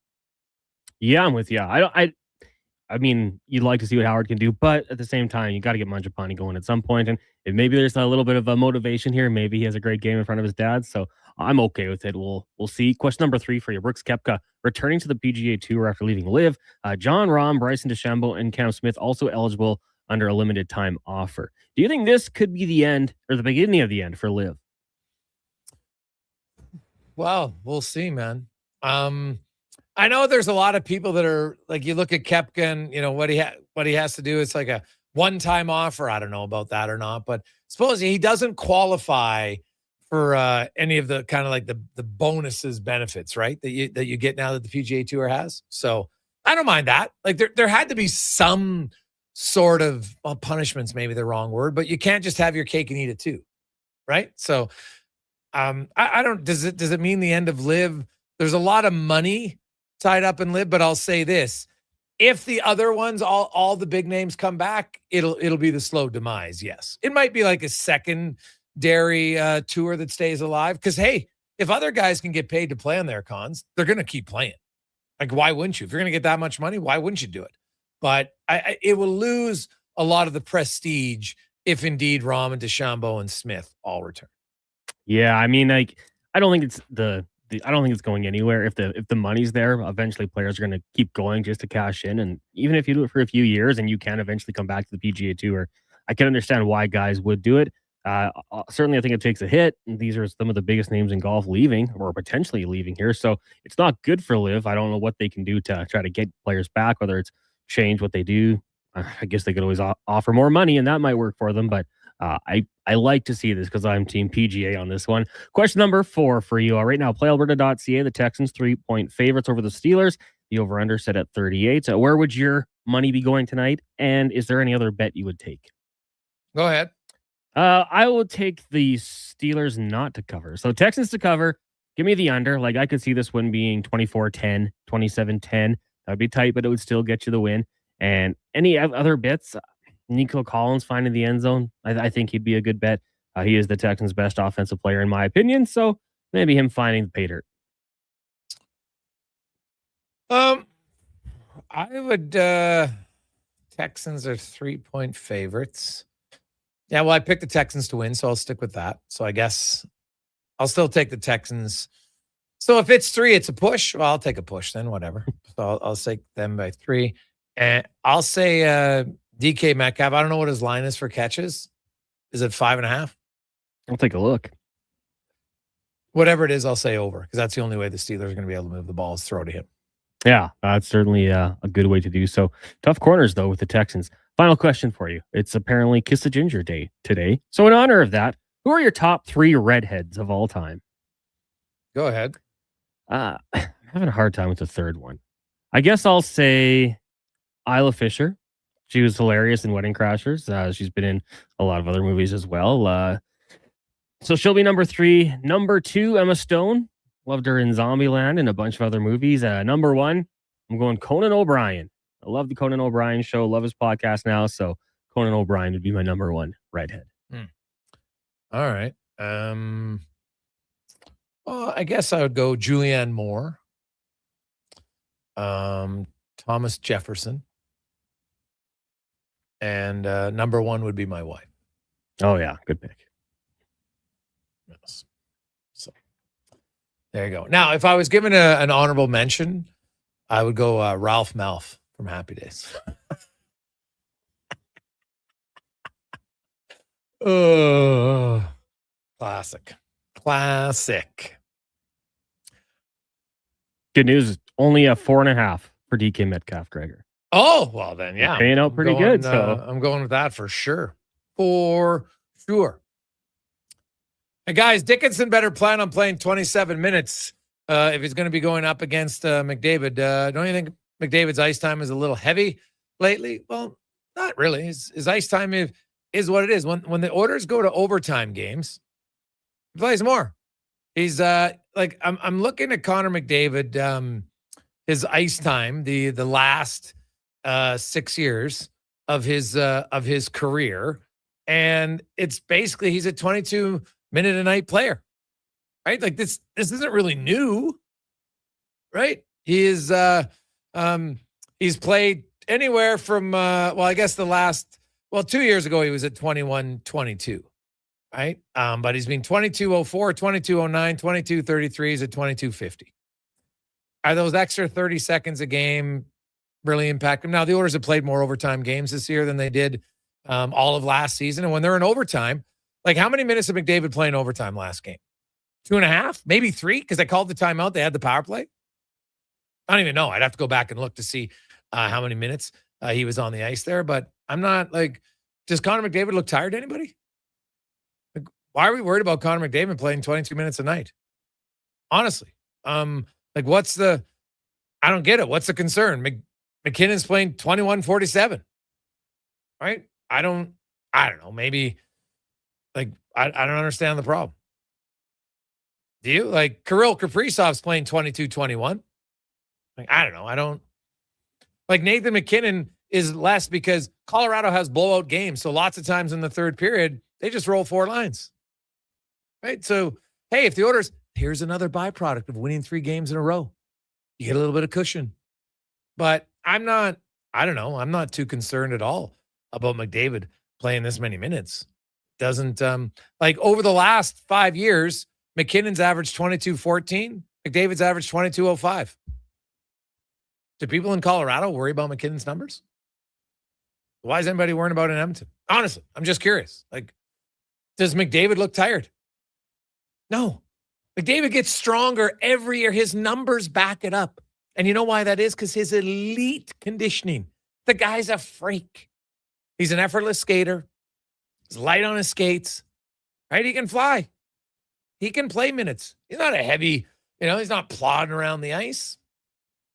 When the Oilers get leads and, multiple game or multiple goal leads, guess what? McDavid's ice time goes down in a game. So, yes, last game against LA, he played maybe more than you would expect. But I don't think it was like, what is it, 27 minutes? I think it was. Something like that.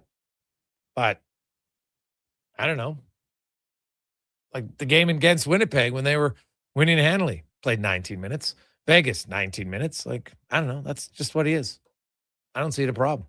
Do you, Connor Halley? No. I mean, and we've seen it in games where they do get the lead and they're up. Like Chris Knobloch scales back the minutes. You see them in the third period not playing quite as much. So I think they are aware of that. It's something you would have to look at. But right now, I don't think it's much of a concern. And, Connor McDavid is looking dangerous late in games. It's not like we're seeing any evidence that he's slowing down. I would have to go look at NHL Edge and see, the bursts and all that. But he no, I can tell you he isn't. He's got the most in all the categories. Like he's not slowing down in the third. He looks more dangerous. And if he's slowing down a little bit, I can tell you that the players on the other team are slowing down a lot more. So no, I would have no real concern for this. This is what he trains for. This is what he does. This is why he is the best player in the world. So no, I have no issue with his ice time. Here's a fun stat for anybody concerned. 22 mile an hour or more bursts in the NHL this year. Connor McDavid leads with 87. Rupe Hintz and Braden Point are second with 26. He's 60 more than everyone else. Now, you get to 20 to 22 mile an hour bursts. He's at 291. McKinnon's at 223. Marty Necas is at 174. So McKinnon's the only one within 100 of them. Right? Now, a little bit slower burst. Marty Necas, he has the most 18 to 20 mile an hour burst at 583. And McDavid's, and then you got Quentin Byfield, Ryan McLeod. Lots of other guys can be in that 18 to 20. McDavid's just way higher in everything else. So, yeah. Like I'm sure if I added up all the numbers between 18 to or 18 miles an hour or higher, McDavid's going to be number one in everything. Like, this is the least thing you should be concerned about is Connor McDavid's minutes. He's talked about it. He likes playing more. He's in great shape. Do not worry about it. He loves the condensed schedule. He likes playing, man. He's a freak in a good way. He's a freak. That's just what he does. So, quick break. We'll come back. We got Mark Spector at the top of the hour. Of course, Connor Halley will update you. Big move today in the NHL. First one of its kind in the 25-26 season. Took a little bit longer than we're accustomed to. Let's get to the Con Man and a Sports 1440 update brought to you by Northgate Buick GMC. Lots of great selection, but also I just want to say thank you for a productive 2025. They were able to help feed over 500 families and look to continue that, giving back in 2026. Thanks for your continued support from Mike and the group at NorthgateGM.com. The Sports 1440 update. The Edmonton Oilers have signed forward Quinn Hudson to a 2-year contract extension with an AAV of $875,000. Hudson has 23 goals and 15 helpers in 30 games with the Condors this year. 1 goal in 4 appearances with the Oilers so far. Oilers in action tonight, taking on the Blackhawks out in Chicago. Puck drop just after 6:30. We've got pregame coverage with Andrew Walker, Donovan Paulson, Landon Ferraro, and Jason Gregor coming up at 5:30. Elsewhere, Hurricanes up against the Red Wings. The Sabres host the Panthers. Kraken take on the Rangers. Flyers and Lightning. Canucks meet the Canadians. Wild hosting the Devils. Leafs in Colorado, and the Kings up against the Stars. Off the ice, you got changes in Columbus as the Blue Jackets have fired head coach Dean Evison and assistant coach Steve McCarthy. Former Winnipeg Jets bench boss Rick Bowness takes over. Columbus currently sitting in last place in the Metro with 45 points. In the NFL, one more game in Wild Card weekend. Steelers and Texans meeting in Pittsburgh. Kickoff 6:15. In the association, you got the Toronto Raptors taking on the Philadelphia 76ers. 5:30 tip-off. Elsewhere, Jazz in Cleveland. Lakers up against the Kings. The Clippers host the Hornets. And the Nets travel to Dallas.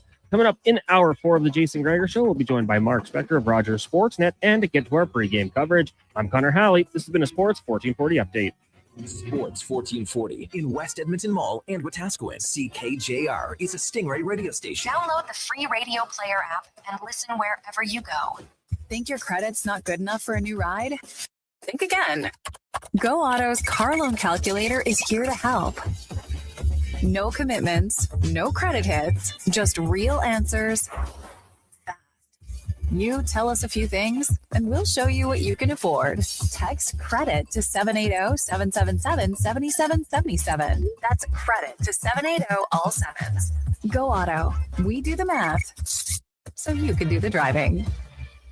When the ground freezes, you wonder how anything can get done. And instead of staying outside in temperatures that would make a polar bear cry, you head inside where it's toasty and warm. But that's not what GS Construction does. Because while the ground freezes above, we plan below, rebuilding and revitalizing the systems that keep our communities working year after year. Now, don't worry. GS Construction promises to do everything safely and efficiently, and we'll wear our extra warm clothing outside. For more on what we do, visit gsconstruction.ca. Hey, sports fans, we've got a clear choice for you. At Crystal Glass, we provide customers with the perfect glass for any job. From home to auto and even commercial, installation or repairs, we're your team. Call 310 Glass or visit crystalglass.ca. Crystal Glass. A Saskatchewan boy who grew up loving and playing sports. At least we think he grew up. Listen to Kevin Carius weekday mornings from 7 to 11 on Edmonton's home for sports. Sports 1440. A pizza from Papa John's is already pretty great. But you know what's even better?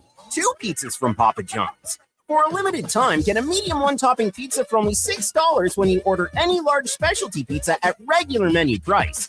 Whether you're feeding your family, your team, or yourself, get your next meal from your locally owned and operated Papa John's with a $6 one-top medium when you order any large specialty at regular menu price.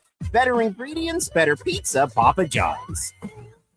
An electrical solar team is now making a play for sustainability and savings.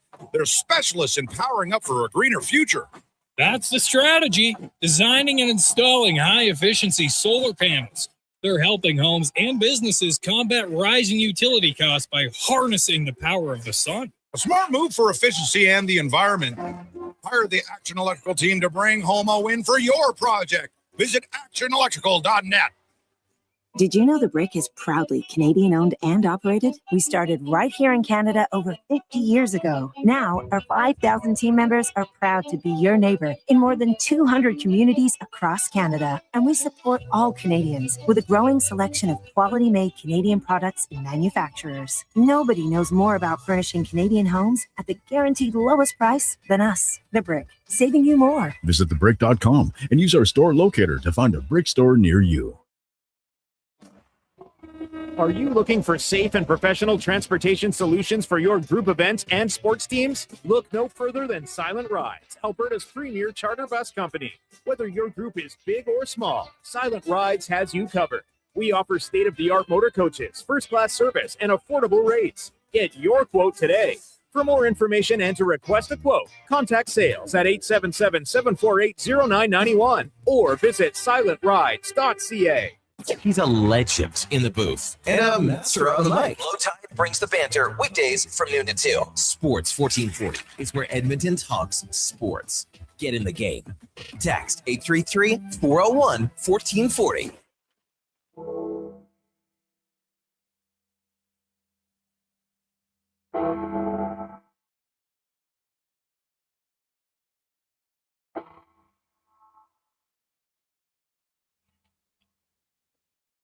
Portions of this hour brought to you by Riverside Honda, 59 years and counting as St. Albert and surrounding areas' premier Honda and Can-Am dealer. It's your dream. Ride it at riversidehonda.com. The Jason Gregor Show, the best of Edmonton sports talk and beyond. This is Sports 1440. Presented by PlayAlberta.ca, Alberta's only regulated online gambling website.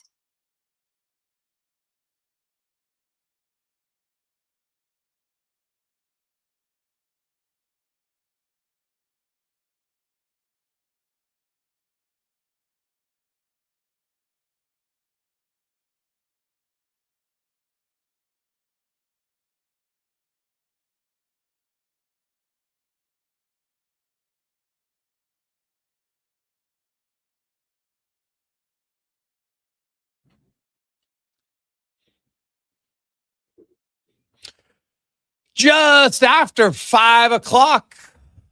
How are you? Welcome back to the Gregor Show, presented by PlayAlberta.ca, Alberta's only regulated online gambling website where 100% of the revenue stays right here in the province at PlayAlberta.ca. The Edmonton Oilers getting set to take on the Chicago Blackhawks. Remember, puck drop around 6:40-ish. Tonight, we'll have the pregame show coming up at the bottom of the hour. Walker will join us in studio. Today, Oilers have one lineup change for tonight. Andrew Mangiapane comes back in. Isaac Howard comes out. Connor Ingram will start in goal. Jake Wallman is most likely going to come off of LTIR for tomorrow night's game. So, and then he would come in the lineup, and then obviously they'll have to make a move on defense. I would think it's Regula. Unless there's an injury. Like, I don't see them sitting Spencer Stastny back in Nashville. That would be rather odd to me. Ty Emerson's played pretty well, so I'm guessing it's probably going to be Regula. We shall see. And I would think that Ike Howard would be back in the lineup. It's a dad's trip tomorrow, so anybody who's healthy enough to play, I think will play in at least one of the two games on the roadie. 833-401-1440, 833-401-1440. As we get to the spec report, brought to you by GS Construction. The GS, their culture is more than words. It's how they work every day. From crews in the trenches to engineers planning the next project, to collaborate, innovate, and support one another. That is GS Construction. As Mark Spector joins us fresh. Now, Spec, are you still upright? Are you still standing after a day of skiing? How's the conditions in Marmot? Oh, really, really good. And I'm really, really tired. Yeah, lots of snow. It's this is as good a year in Alberta as they've had since anybody can remember. So yeah, really good day, man. Lots and lots and lots of snow at Marmot. Had some fun. Limping up to a little ski hotel room here. Gonna watch some hockey tonight and try to stay awake, buddy. How about you? Looking at the Oilers. Well, hey, buddy, I haven't skied been a few years. A few years ago, my son got into when he was younger. My wife is a big skier, so she got him into it, and so he skied in that little at Rabbit Hill probably for about 3 years. And I remember I hadn't skied in probably close to maybe 20 years, and we went up to Jasper in January. Yes. And because they had like a little race thing going on up there. Yeah. And I remember the first day we got there to ski, and it was like minus 25 in the hill. And I'm like, what the hell is going on? Like, what am I doing? And but it was like once you're dressed warm, like it's fine. But still, it was more so, we went on a few runs and it got good. And then, but the second day was much nicer out. And now we're, so it is, geez, I'll go down a few black diamonds. Oof. There was one time, buddy, like I skied. I don't even know what the hill is, but I got going way too fast. I'm just like, thank God I didn't die. But I was like, whoo, you know what? Like when you're young and dumb, you can get away with that. But I was like, I might stop trying to go straight down the bigger hills. So I got in a few S curves. Yeah, as you get older, you take less runs, Jay, because you're smarter and you go slower, right? That's half here. That's it. So, yeah, it's it's like golf. Golf's no fun when it rains and it's cold either. Like I'm not skiing when it's 25 below. I don't want to ski when it's 25 below. I don't want to golf when it's raining, right? I don't want to play hockey outdoors when it's 28 below. Like, the weather's got to cooperate a little bit with a guy here. But it's nice today. It's 1 degree on the hill all day. And like I say, you know what? It's just good. I always feel for the ski hills because these things have got to be so expensive to run and they never get any snow. And you come up here, there's no snow, no people. And you think, who the hell's paying the bills here? And it is quite the opposite. There's people and tons of snow everywhere. So good for all the hills in Alberta, including Marmot up here in Jasper. Yeah. Let's get to the Edmonton Oilers. They wasn't a bad game against LA, Spec, but for LA was playing their third game in 4 nights or second half of a back-to-back, and without Kopitar and without Armia, without Moore, and the Oilers didn't really control that game. Like to me, I look at it this way. They haven't won 3 in a row. I know some people laugh like they don't think it's a big deal. To me, it's a commitment to consistency is what it takes to win consistently in the NHL. And like the Oilers didn't play poorly, but they didn't play well enough to win. Yeah, for sure. And you could use the excuse that, well, LA comes in and they play a different style than everybody else, and they play that back up in the neutral zone, and you got to be committed and you got to play the right way, blah, blah, blah. There's one team in the league that knows how to beat that system better than anybody, right? Like the Oilers shouldn't need to have a big, long whiteboard session to figure out how to play the LA Kings. They know how. They played them 4 years in a row in the playoffs, won every year. So I'm with you. It is a commitment to playing at a high level more than 2 nights in a row. Now, they did get 5 out of 6 points in that 3-game run. So, if you do that every 3 games, you're going to be fine in the standings. In fact, you're going to be more than fine. But I'm with you. At some point here, you got to bring the same tools to the job here more than 2 nights in a row. Mm-hmm. The Oilers, Chris Knobloch, they're on the dad's trip. I think everybody who's healthy enough to play is going to play 1 game, and wisely so. Like, you have to think the human element, I believe, on stuff like this. At least that's what I would do if I was a coach. I wouldn't be sitting out guys 2 games in a row. I think that's really disrespectful on a father's trip to me. Like, let's be honest here. Like, the guys that are coming in and out of the lineup, they're not like the Oilers won't lose or win the game just because Mangiapane or Howard are in the lineup, right? They should. Right? Like, they might make a really good play or a really bad play, sure, but that's not one game. The game is never lost on one play in the course of a game. So, hey, Mangiapane comes in for Howard. I fully expect that Howard is going to play tomorrow night. The Mangiapane factor, Spec, my understanding is that he's open, to a trade. Obviously, he has some say in it, but it's not like I think he's going to push back on everything, because he wants to be playing regularly. He wants to be in a position where he can earn himself another contract beyond next season. Well, it's never good when you're on a good team and you can't make it, right? That's really what's going on. Like, nobody wants, we always talk about guys and we say, okay, like, I don't know, Morgan Riley. Morgan Riley's the first number 1 defenseman in Toronto, but he's only the number 1 defenseman because they don't have a number 1 defenseman. Anze Kopitar, great player, Hall of Famer, great. He's a number 1 center in LA. That's because they're weak down the middle. So my point is, if you can't, it's one thing to find yourself playing the NHL. It's quite another when you get on a real good team like Andrew Mangiapane's on, or so, it's obviously a team been to 2 cups in a row, and all of a sudden he can't crack the lineup. He can't be the top 12 forwards. That hurts your pride and it hurts your brand, and it's not good for business, right? Not good for business. So yeah, he wants to play. He wants to play so he can be an Oiler. He wants to play so someone will trade for him. He wants to play so he can get a contract. He just wants to play. Sitting in a press box, is embarrassing for him. And he doesn't sit in the press box. He stays in the dressing room, which is fine. But all the guys are going out to the ice before the game, or when the game starts, he's going to the gym to ride the bike. That's embarrassing for a long-time pro like Andrew Mangiapane. He can't like this much. No, I think it's frustrating for anybody involved in it. Like, if it's 1 or 2 games, I get it happens to every guy at different times of their career, but you're right. It's being fairly regular for him now. And so, Stan Bowman can't make the team. No, you're right. You can't. And, like, Stan Bowman's working the phones here to try to make a deal. Do you think he gets one done before the Olympic break? Oh boy. I mean, I don't, I'd say this to you. I don't know. My answer is I don't know. I know this. This is how these deals work. Stan's already got 3 deals that he doesn't like that he could make in a heartbeat, right? I'm sure he's got deals where there's someone coming back that makes too much money that he doesn't want, or someone says, I'll take Mangiapane, but you got to eat this much salary, and Stan doesn't like that. So he's hanging on, trying to get a deal he likes, basically trying to get rid of the player, I would assume, Jason, for almost future considerations, right? Just not get stung, get rid of the cap hit. So does that happen before the deadline? I don't know. I just don't know. To me, it's more about Stan Bowman relenting than it is about some other GM across the league relenting, frankly. Yeah, no, that's fair. Yeah, it's totally valid. The Jake Wallman coming back tomorrow is most likely, by the sounds of it.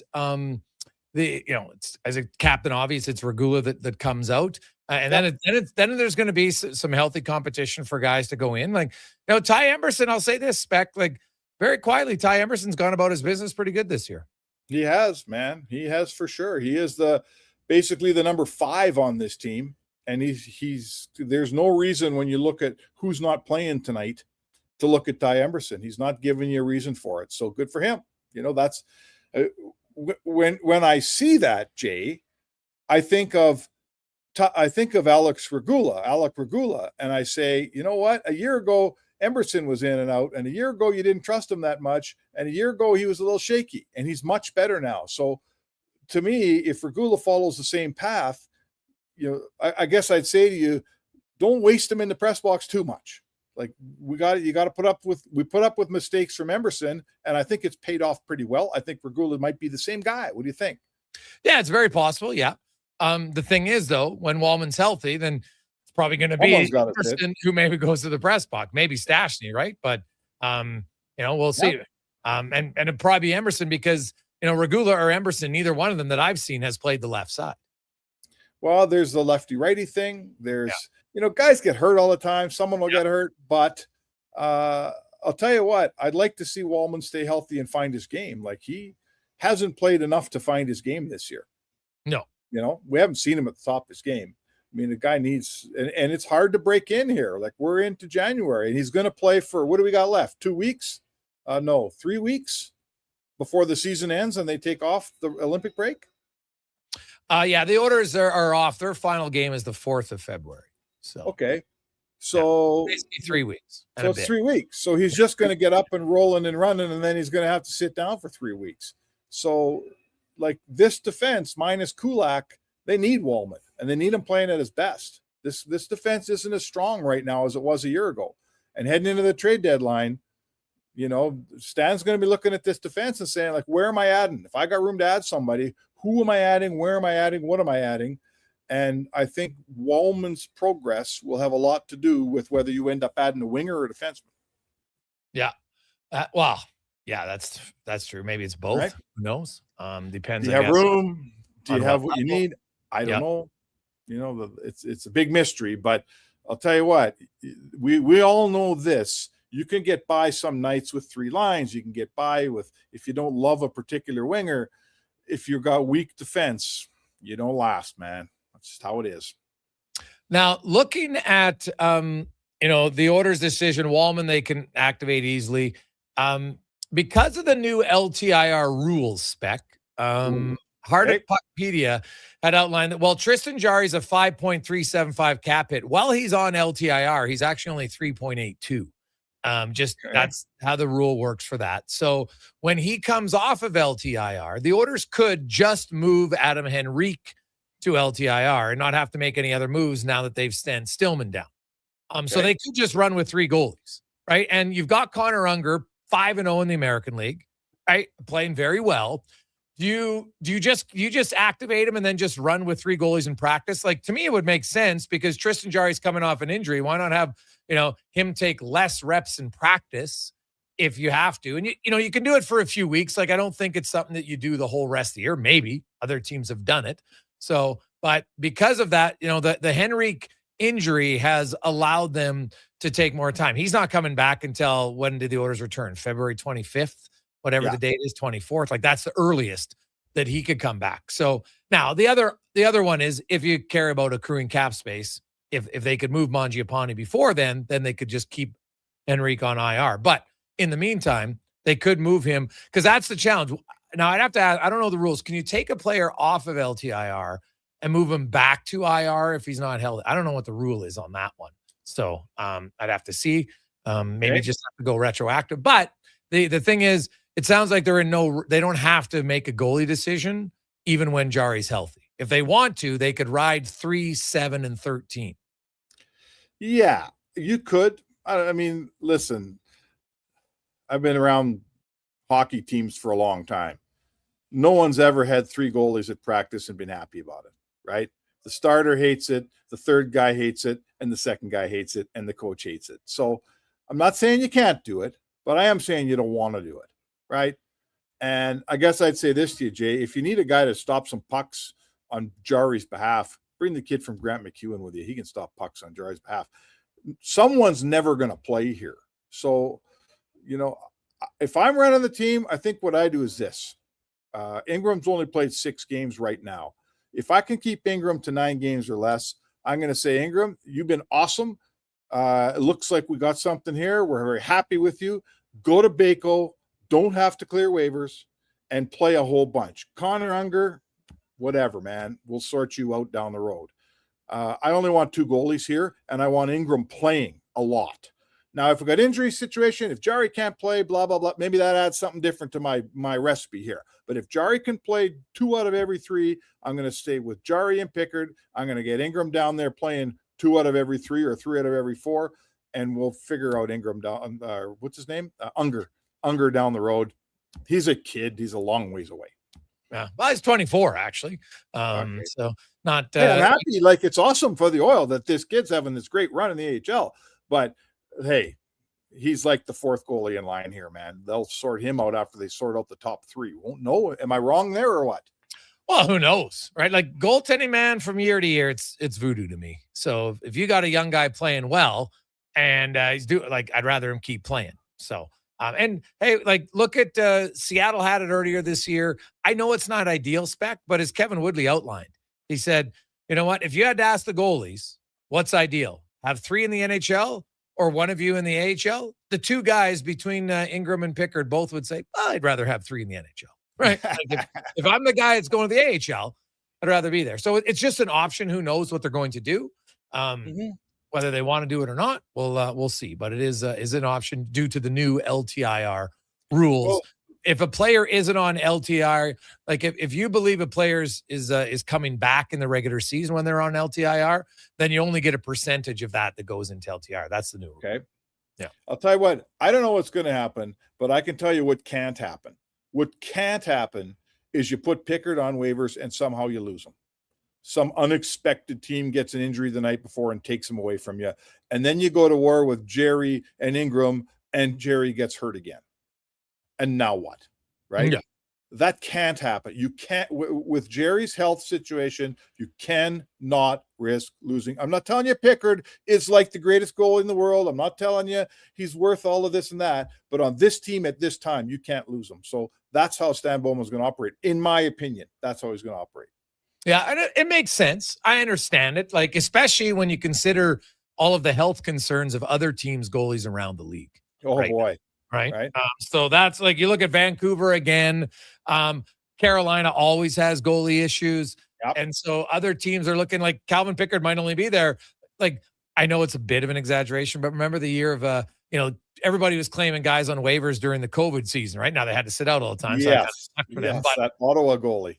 When you have guys who are Forsberg, when you have guys who are banged up, teams will claim a goalie for 2 weeks. Like, look at Ottawa. They had to go sign James Reimer. Pickard's better than Reimer right now. Like, Pickard is a better NHL goalie than James Reimer today. And maybe for the rest of time. Oh, come on. Reimer's barely played. Yeah, well, yeah, but James Reimer last year was pretty good, man. I said today. Yeah. Today, Pickard's better than Reimer. He signed today with Ottawa, so he'll get in some action here pretty soon. So, I like James Reimer. Good for him to be still being in the league. He's a good guy. Yeah, we'll see where it goes. The Connor McDavid point streak spec. A few things. He scored 30 goals for the 9th time in his career. The 49th player to do that. And then it drops down. Only 28 have done it 10 times. Like, it's a pretty big drop from 9 to 10.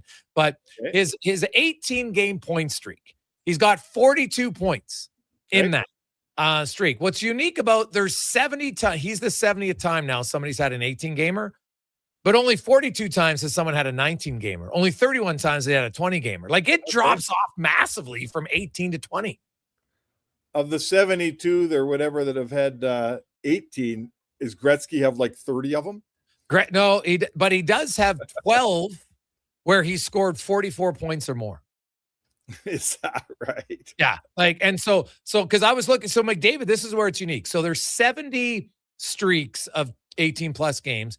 McDavid's 42 points is already tied for 29th most. Now, Gretzky has 12 of those. Lemieux has 4. Yzerman and Trottier have 2. And then it's a boatload of other guys. But like, it's McDavid's, it's not only the streak is long because it's hard to do, but his point production during the streak is what's really impressive, right? Like, you look at Matt Sundin had a 30-game point streak. He had 46 points. Right? Really? Yeah. Right, 46. And there's only been 5 streaks of 30. Gretzky has 3 of them. Lemieux has 1, and Sundin has 1. And McDavid, heck, if he has 2 points tonight and 2 points tomorrow, he's at 20 games and he ties Sundin's 46 points, right? Like I think at times we take for granted just how good of a run this is for McDavid. So I like outlining it, reminding people like, not only this streak this long, but this productive. It's really rare. Well, he's always having streaks. Like for him to go 5, I see that we get these notes. You get them too, emails from the Oilers and notes. And remember this, and it's always a 6-game streak, an 8-game streak. It barely makes my copy anymore until it hits double digits, Jason. Right? The guy's always on a 5 and 6 game run. Yeah, I never talk about those. Right. Now, okay, we're 18. Now, I'm not going to be the old guy who says I remember when, but I mean, because Gretzky was in our town, I remember when they had that one they were going after Ted Williams' 56-game hit streak. What's Gretz's longest? How long did he get on that one? 51 games. And he averaged 3 points a game. He had 153 points. It's not fair. It's not fair to reference that streak when you're talking about anyone else's streak. Like, it's just not fair. But it was quite a thing. And, the league was following Gretz, and he got that empty net goal in Chicago that night to keep it going. And I guess he was playing with a separated shoulder at the end and all that. So, hey, listen, this is fun, man. I don't sense Connor McDavid thinks it's that much fun. Do you? I don't see a lot of joy when we ask him about it. Oh, well, maybe when he asked about it, but look at his reaction, man, when he scored that goal. I think McDavid has looked more excited and enjoyable during this streak, and just like he's shooting the puck, like he had 6 shots again last game, or maybe it's 5. Yeah, it's 6. Like he's averaging 5.33 shots per game in the 18-game streak, and he was at 2.77 in his first 27 games. Like, there you go. So twice as many.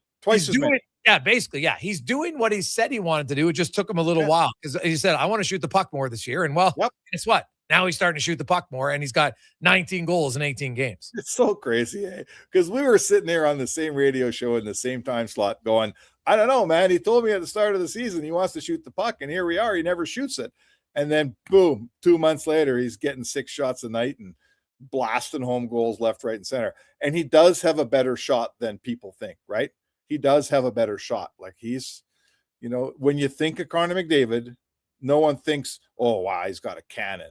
He may not have a cannon, but he's got a better shot than people think. He beats a lot of goalies with a lot of pucks that, maybe we didn't think he should be doing it, right? Maybe we never gave him that much credit for his shot. Yeah. Well, he's worked on it, and his shot's gotten better. It's just so damn accurate sometimes. That's the big thing that helps for certain. Spec, quickly before we go, Sergei Fedorov's getting his jersey retired in Detroit tonight. They presented him, I don't know if you saw it, but they presented him in a case with some of his vintage white skates. Those things are unreal. And the Chicago Blackhawks players, a lot of them are wearing white skates in warm-up. I don't know if they got some. I think they've taped over the toes of all the skates, so it kind of looks like they're all white. Everyone's wearing white skates in Detroit. That's awesome. And I'm telling you, man, like if there was one thing I'd like to see come back is the white skates. Is there anything you'd say, you know what, something I used to have that I would bring back? Oh, let's see. Well, I did love the brown pads. Grew up on the brown pad. You know what I'd like to see back? I'd like to see back fiberglass masks like in the old days with the full paint job and no cage. That's what I want to see, man. Those masks were the most like individual thing, I think, in any sport. Every goalie had his own mask and you knew who he was. In fact, there was a lot of goalies that if they walked down the street with their mask on, you'd know who they were. If they took their mask off, you wouldn't know who they were. Right? Like, yeah. I'd bring that back. I know it'll never happen, but that's what I'd do. All right. I don't mind that. I'm still surprised that more teams don't have blades that match their colors. Like the Dallas Stars could go with a green blade on their skates, right? The Oilers could go with blue or orange. I've always thought like that would be a unique thing to add to the team. That's pretty cool. Yeah. Probably have no chance of bringing back the Spalding helmet, eh? Oh God, thank God, no. I had one of those and they were butt ugly. I know you still wear yours.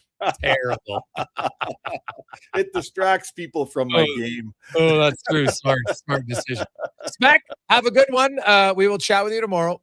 All right, enjoy the game tonight, Jay. There you go. That's Mark Spector, the Spec Report, brought to you by GS Construction. When we come back, we're going to get to the pregame show. Walks will join us. Oilers taking on the Chicago Blackhawks tonight. They're into Nashville tomorrow. Also, some other games going on in the National Hockey League.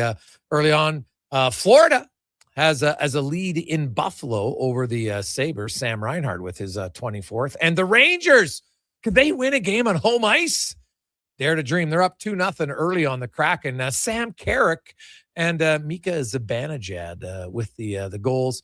And puck hasn't dropped yet, but it's getting close. In Detroit was the Red Wings host the Hurricanes. Of course, Fedorov played for both those organizations. Pontus Holmberg has made it 1-0 for Tampa Bay over the Flyers. Other games that kind of impact the Oilers tonight, the Kings, I guess, on home ice, taking on the Dallas Stars. That's about it for the Pacific Division outside of Seattle. Well, the Canucks, but let's be honest, they're not really impacting the Oilers this year. They're impacting the draft lottery, though. They're in Montreal. We'll return. It's a Gregor Show presented by PlayAlberta.ca. Hey, Edmonton, did you know a local Play Alberta winner scored over $500,000 on Mega Jackpots Ocean Bells? Think about the season tickets you could lock down with that kind of cash. From major casino winners every hour to jackpots worth millions and hundreds of popular games to money that stays in the province, there's never been a better time to sign up for Play Alberta. Download the app today to get started with casino, sports, and lottery all in one app. Must be 18 plus to play. When you gamble, use your game sense. Hi, Mike here from Northgate Chevrolet Buick GMC. Happy New Year. I just wanted to take a moment to say thank you. Thank you for everything in 2025.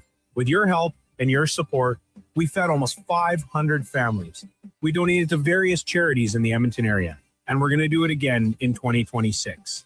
Please stop in and see us today, 13215 97th Street, or visit us online at northgategm.com. You're in Northgate country.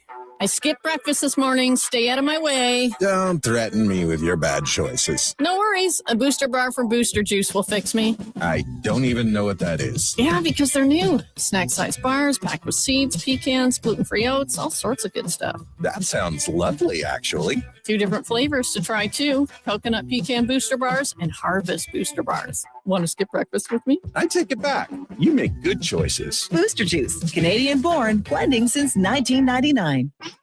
Edmonton Electrical Solar Team is now making a play for sustainability and savings. They're specialists in powering up for a greener future. That's the strategy, designing and installing high-efficiency solar panels. They're helping homes and businesses combat rising utility costs by harnessing the power of the sun. A smart move for efficiency and the environment. Hire the Action Electrical team to bring home a win for your project. Visit actionelectrical.net. Did you know The Brick is proudly Canadian-owned and operated? We started right here in Canada over 50 years ago. Now, our 5,000 team members are proud to be your neighbor in more than 200 communities across Canada. And we support all Canadians with a growing selection of quality-made Canadian products and manufacturers. Nobody knows more about furnishing Canadian homes at the guaranteed lowest price than us. The Brick, saving you more. Visit thebrick.com and use our store locator to find a Brick store near you. Oilers pregame is brought to you by Titan Supply. Built on trust, driven by safety. The Titan way. Visit titansupply.ca. He's a legend in the booth and a master on the mic. Low Tide brings the banter weekdays from noon to 2. Sports 1440 is where Edmonton talks sports. Get in the game. Text 833-401-1440.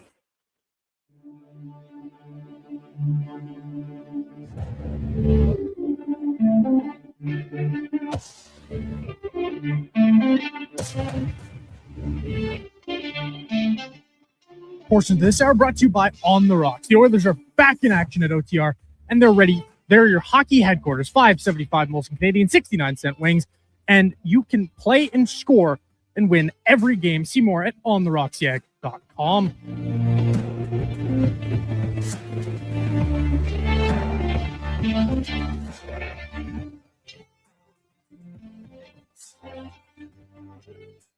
this season. Check out the pregame show with Andrew Walker, exclusively on Edmonton's home for sports, Sports 1440.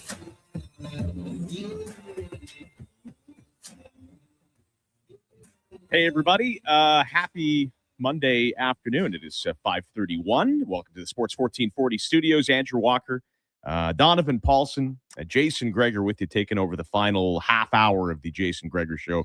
It is the Titan Supply pregame show, your only source for rigging, lifting, and hauling products. Visit titansupply.ca. A little half day for Connor Halley today. Bob Cratchit. Gregor has him. Has him working a lot of hours. Wow, you know what? Hey, so he gets to get out the 20 minutes early. Time off. Hey, before we get into it, I know this had nothing to do with the pregame show, but shout out to Bobby McMahon, of course, good Alberta kid from Wainwright. Wainwright, yeah. I picked him up in my hockey pool this week. Yeah. He's on a 4. Okay, there you go. There's a huge lifelong Toronto Maple Leafs fan, Kevin Wilson, who passed away. Yeah, I saw that. Right. And so Bobby McMahon, because you know what? Now they show these videos all the time of guys walking into the arena, what they're wearing. And so Kevin was a super fan. And he always used to wear one of those orange kind of safety vests. Mm-hmm. Right. And so with the name tag. Yeah. So Bobby McMahon walked into the game today wearing that. That's, you know what? It's a small little thing, but I'm telling you, A, you endear yourself to fans. B, it shows your human side. And he said, quote, in regards to this fan, Kevin Wilson goes, it was just a really good spirit, really good guy, affected a lot of people positively. He always wanted to talk hockey, always had positive things to say. I just want to do something for him. And doesn't surprise me that a kid from small town Alberta gets it. So shout out to Bobby McMahon. Did he do it today as well? Because he did it. He did on Saturday. He did on Saturday for the home game. Yeah. And then they won, actually played pretty well. So I wondered if he was I don't know. Yeah, I don't know. They're on the road game yet, yeah. So I don't know if they would do that or not. Maybe he would, but so. Leafs actually. I don't think they're great, but they're playing better. I think the early in the year. There's a lot of Canadian teams that are freaking out right now, and rightly so, or just admitting the circumstances they're in. All of a sudden, though, the Jets have won 2 in a row, and the Leafs are playing a little better. Yeah, the Jets are still 9 points back, man. They got a long way to go. It's crazy. Yeah. The Leafs are right there. I thought the Leafs would make it, but Ottawa, they're in a world of trouble. Mm-hmm. Vancouver's done. Calgary, I never thought was a playoff team, and they'll stick around. But the quicker they move out Rasmus Anderson, the quicker they increase their odds to in the draft lottery. Yeah, totally agree. How have you been approaching the Ottawa story on your show? Ottawa story, or lack thereof of a story?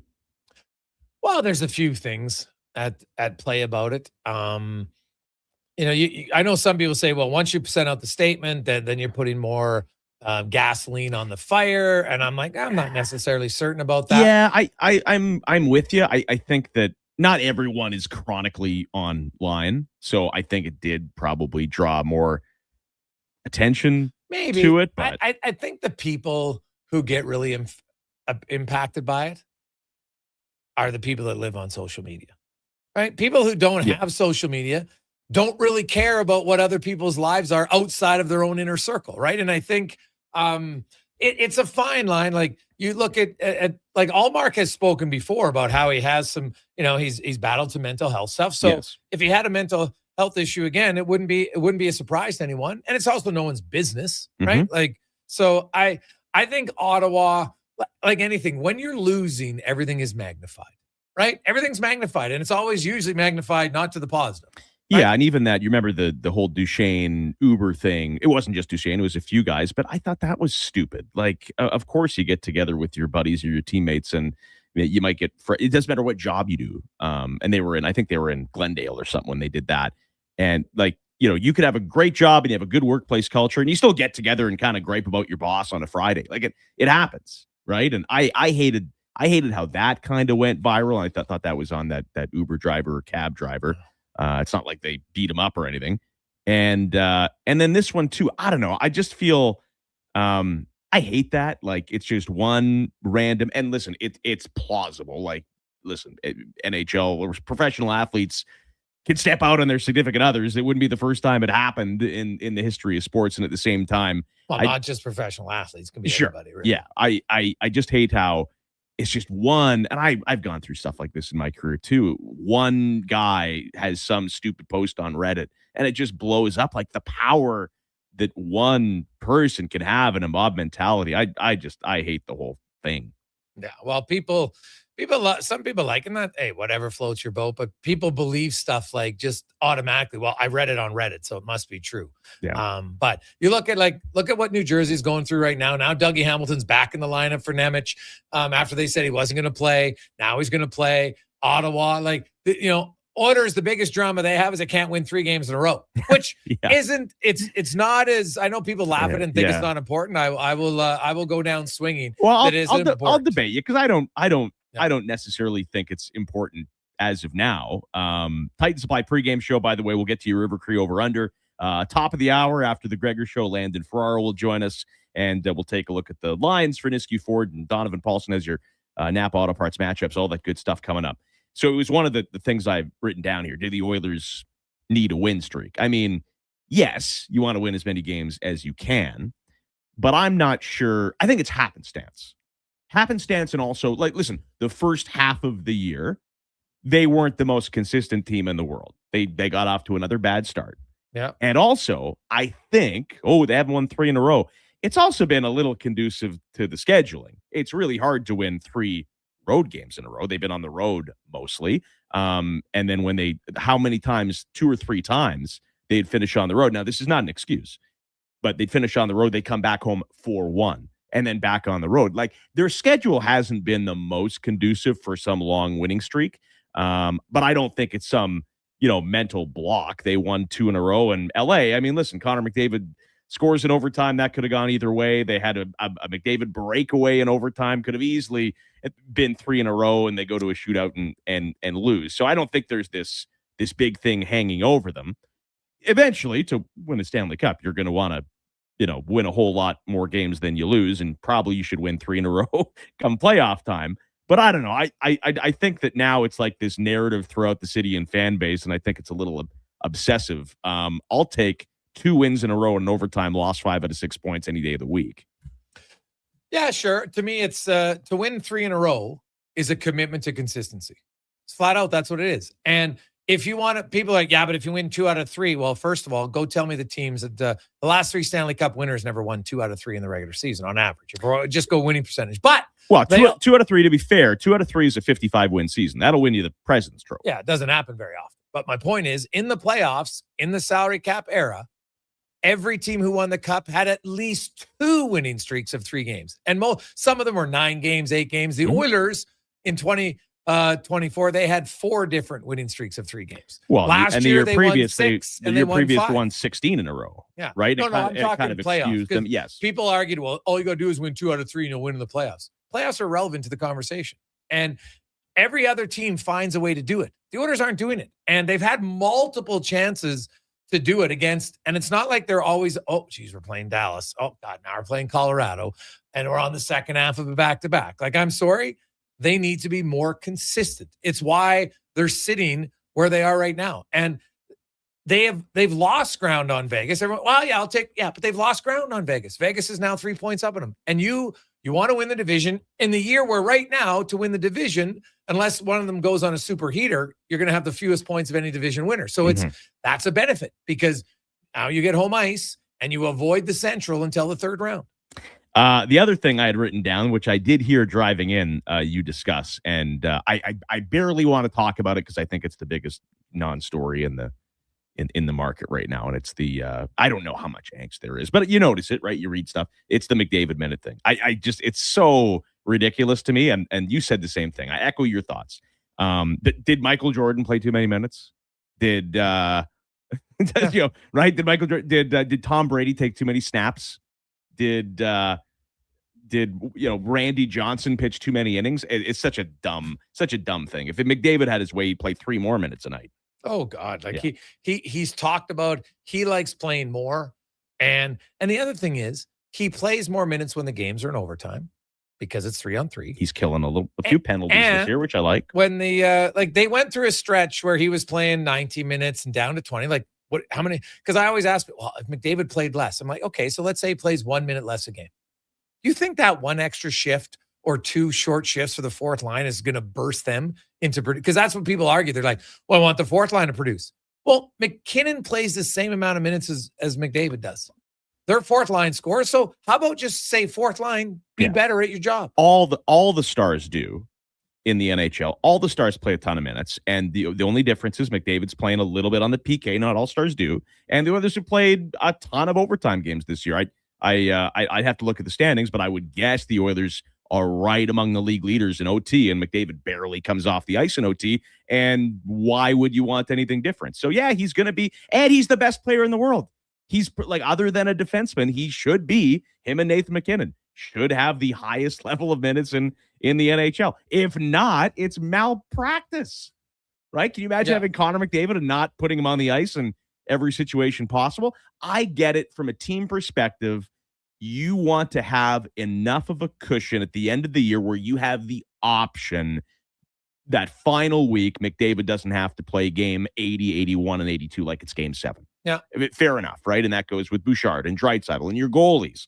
But even then, McDavid, in a meaningless game 82, he's not going to sit in the press box for that game. He's going to play, maybe only 15 minutes, but he's going to play. Yeah, and that's like the Oilers' schedule this year. They only play 7 games in April in 16 days, right? Like, this is unlike the last few years where they had like a heavy schedule, so you wanted to rest guys.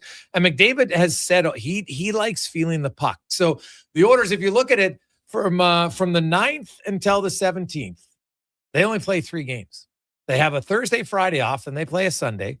Then they have they have Thursday, Friday off, they play Saturday. Then they have Sunday off, they play Monday. Tuesday, Wednesday off, they play Thursday. So you could rest them that game maybe on the 13th, but that's it. Like, this year, they don't have a ton of games down the stretch. So you don't now you're right, Walks. You might only play him 16 or 17 minutes in those games, but McDavid likes touching the puck and he likes feeling in a rhythm. This year's schedule actually could set up well for them to say, hey, we don't even have to set Connor out. Maybe you might set him out that second game in San Jose. They play back-to-back and say, you know what? We just want you to play you there. That'll be the game we rest you if they want. But other than that, they don't really have to rest him because their schedule is pretty good down the stretch. Well, and I think this is, and again, I just because a few people, try to be negative and tweet stuff or call in about McDavid's ice time, whatever. I do think it's a non-story. However, it's hypocritical because I'll ask you, even if you're humming and hawing, listen to the radio right now, are you enjoying what Connor McDavid's doing right now? Are you enjoying it? How could you not? He's on the best. He might not have the most points that he's had in his career because he's had 150 before. It's a big number. But are you enjoying this run, which I think we can say now unequivocally, I don't know if he's ever been better. Oh, no. He's crushing it. He's never had a run like this, 42 points in 18 do you know games. why that is? It's a big part of it. I mean, he's peaking as a player, even though I love bugging Low Tide. Low Tide said he was slowing down early in the year.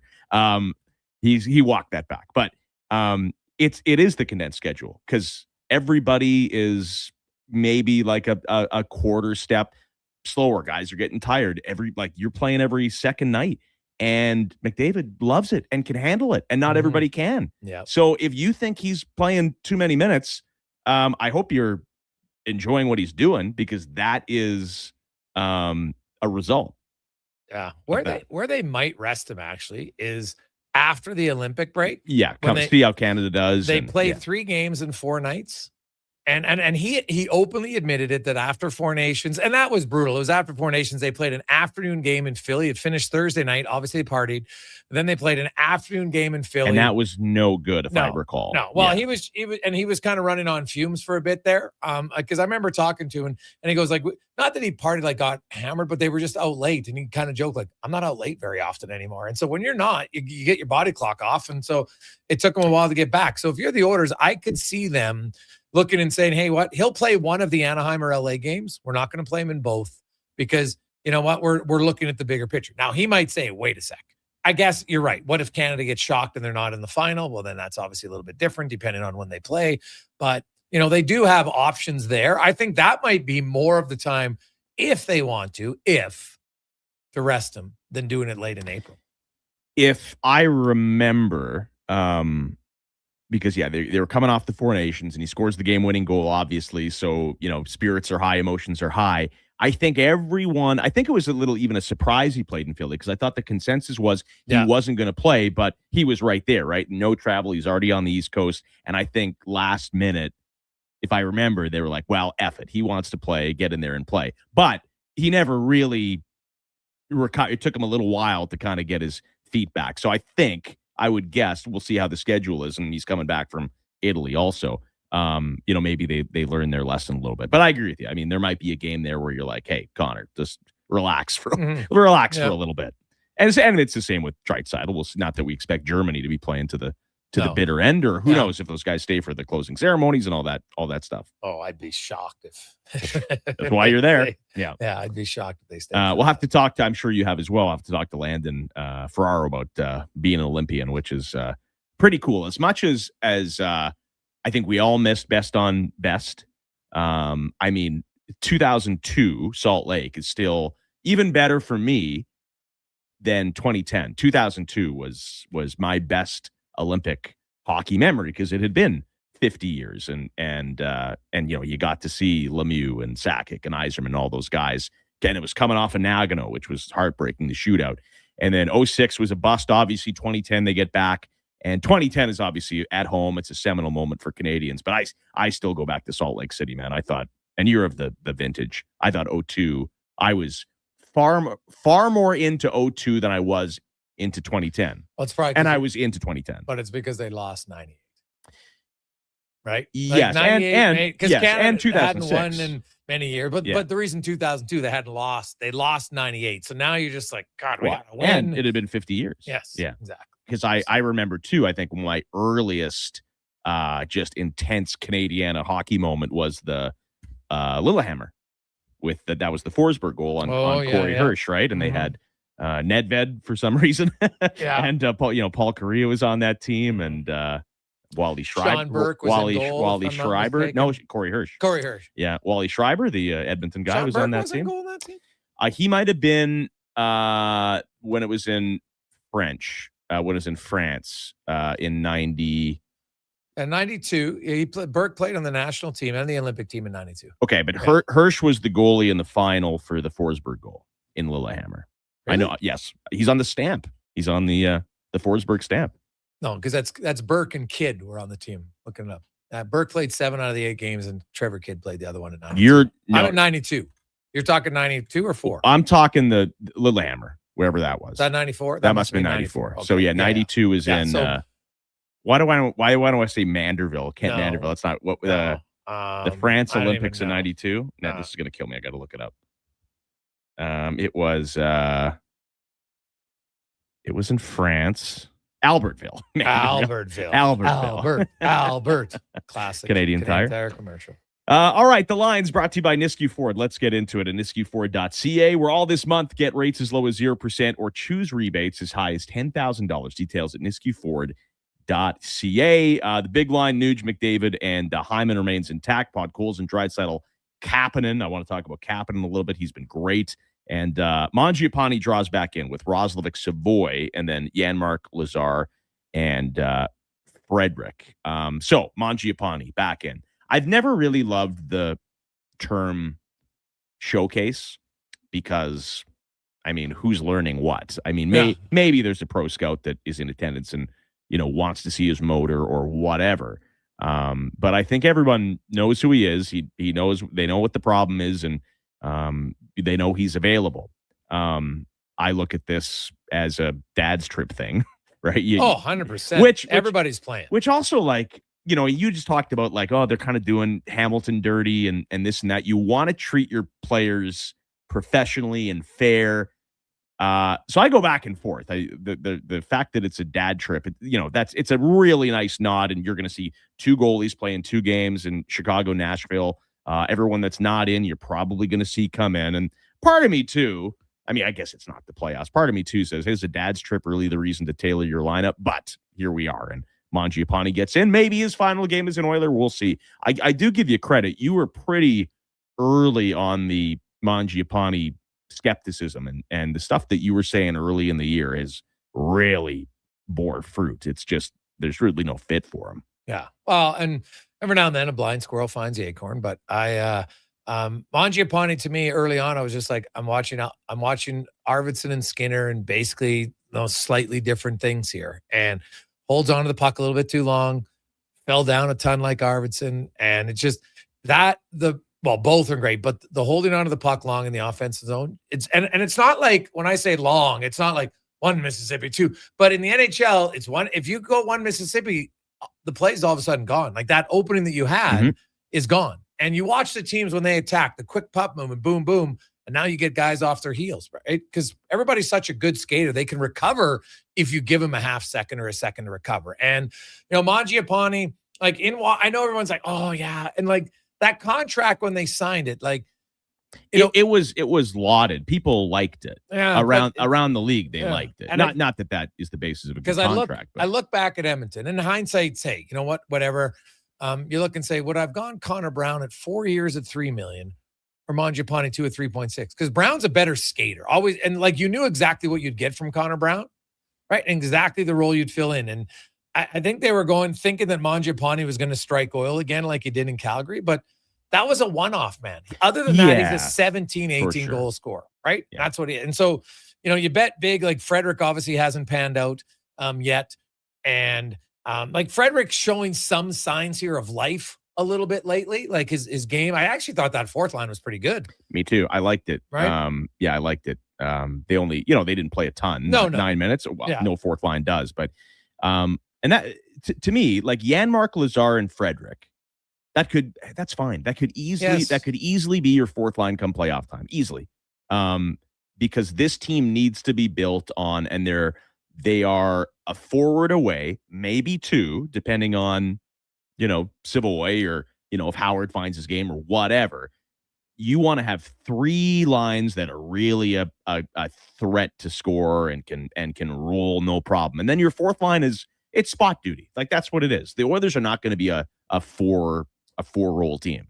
That's just coming down. Connor Bedard out tonight. Ooh. He has the flu. Okay. So he came back, played for 2 games. And hey, lots of people being sick around the league, around the office, anywhere. But it's not a setback. No, they're saying flu bug. So and think about it, because we actually had Tab Banford on, and like just the other day, Knight was throwing up in the shower, like it was a last minute scratch. They had an e-bug, right? Yeah. So that's it's not a real surprise. It's good news for the Oilers. Also, Ingram gets the start tonight, so back-to-back starts for him. You assume that Pickard is going to play tomorrow. Does that so really I guess we don't learn anything, but do you have I don't want to say dog in the fight, but Ingram, Pickard, we're getting close to a decision probably. Well, we don't have to be. You don't have to be, because Puckpedia told us that because of Jari, the new LTIR rules, Jari's only a 3.82 in LTIR right now. So when Wallman comes off, they have cap space. He can just come off tomorrow night. You don't have to make a move. Then when Jari's ready to come off, they could just move Henrique to LTIR from IR, and they don't have to make any other moves. They could carry the 3 goalies. No one wants to carry 3 goalies. Yeah, but Seattle's done it. Carolina's done it. I think Edmonton will do it for a short time. If you have time, this is an old Elliot Friedman line. If you have time, you use it, right? So if they're not 100% sure exactly what they want to do in their backup role, and who knows, it might not be one of Pickard or Ingram by the time the trade deadline hits. Probably is.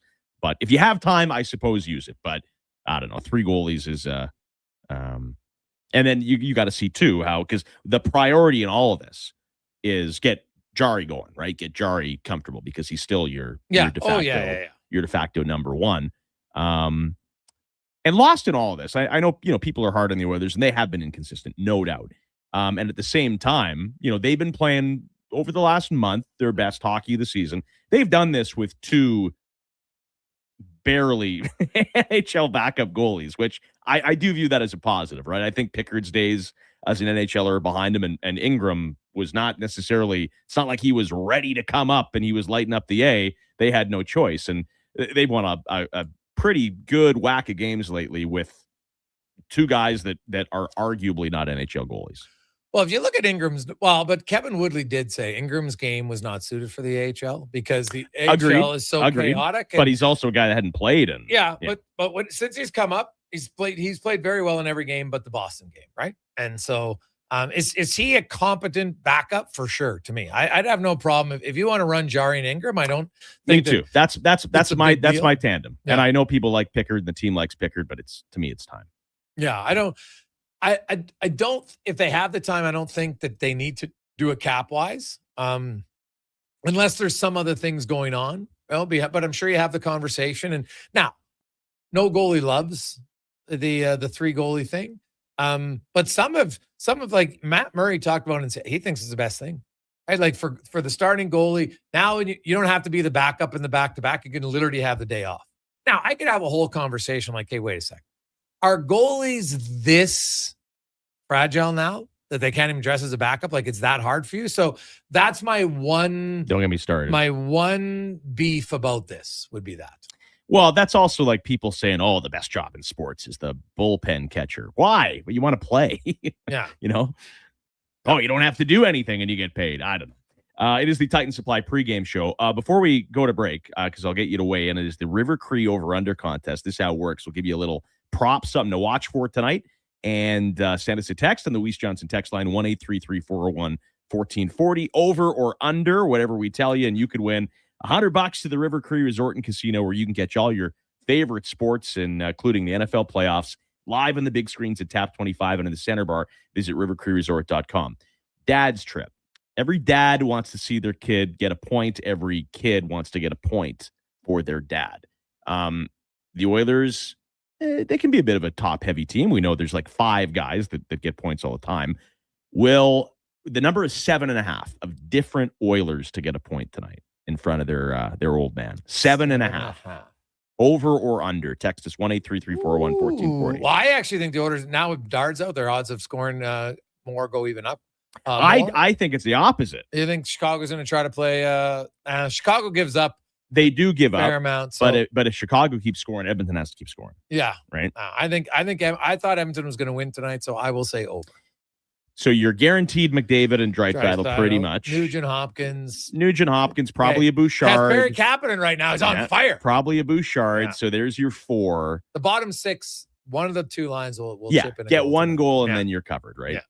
All right, Andrew Walker, that'll do it for the Jason Gregor show. We got an update coming up. Do we have an update coming up? Sports update with Donnie P? If you want to do one with Donnie P, sure. There you go. It's up to him. The Titan Supply pregame show continues right here on Sports 1440. Landon Ferraro on the way. Three matchups are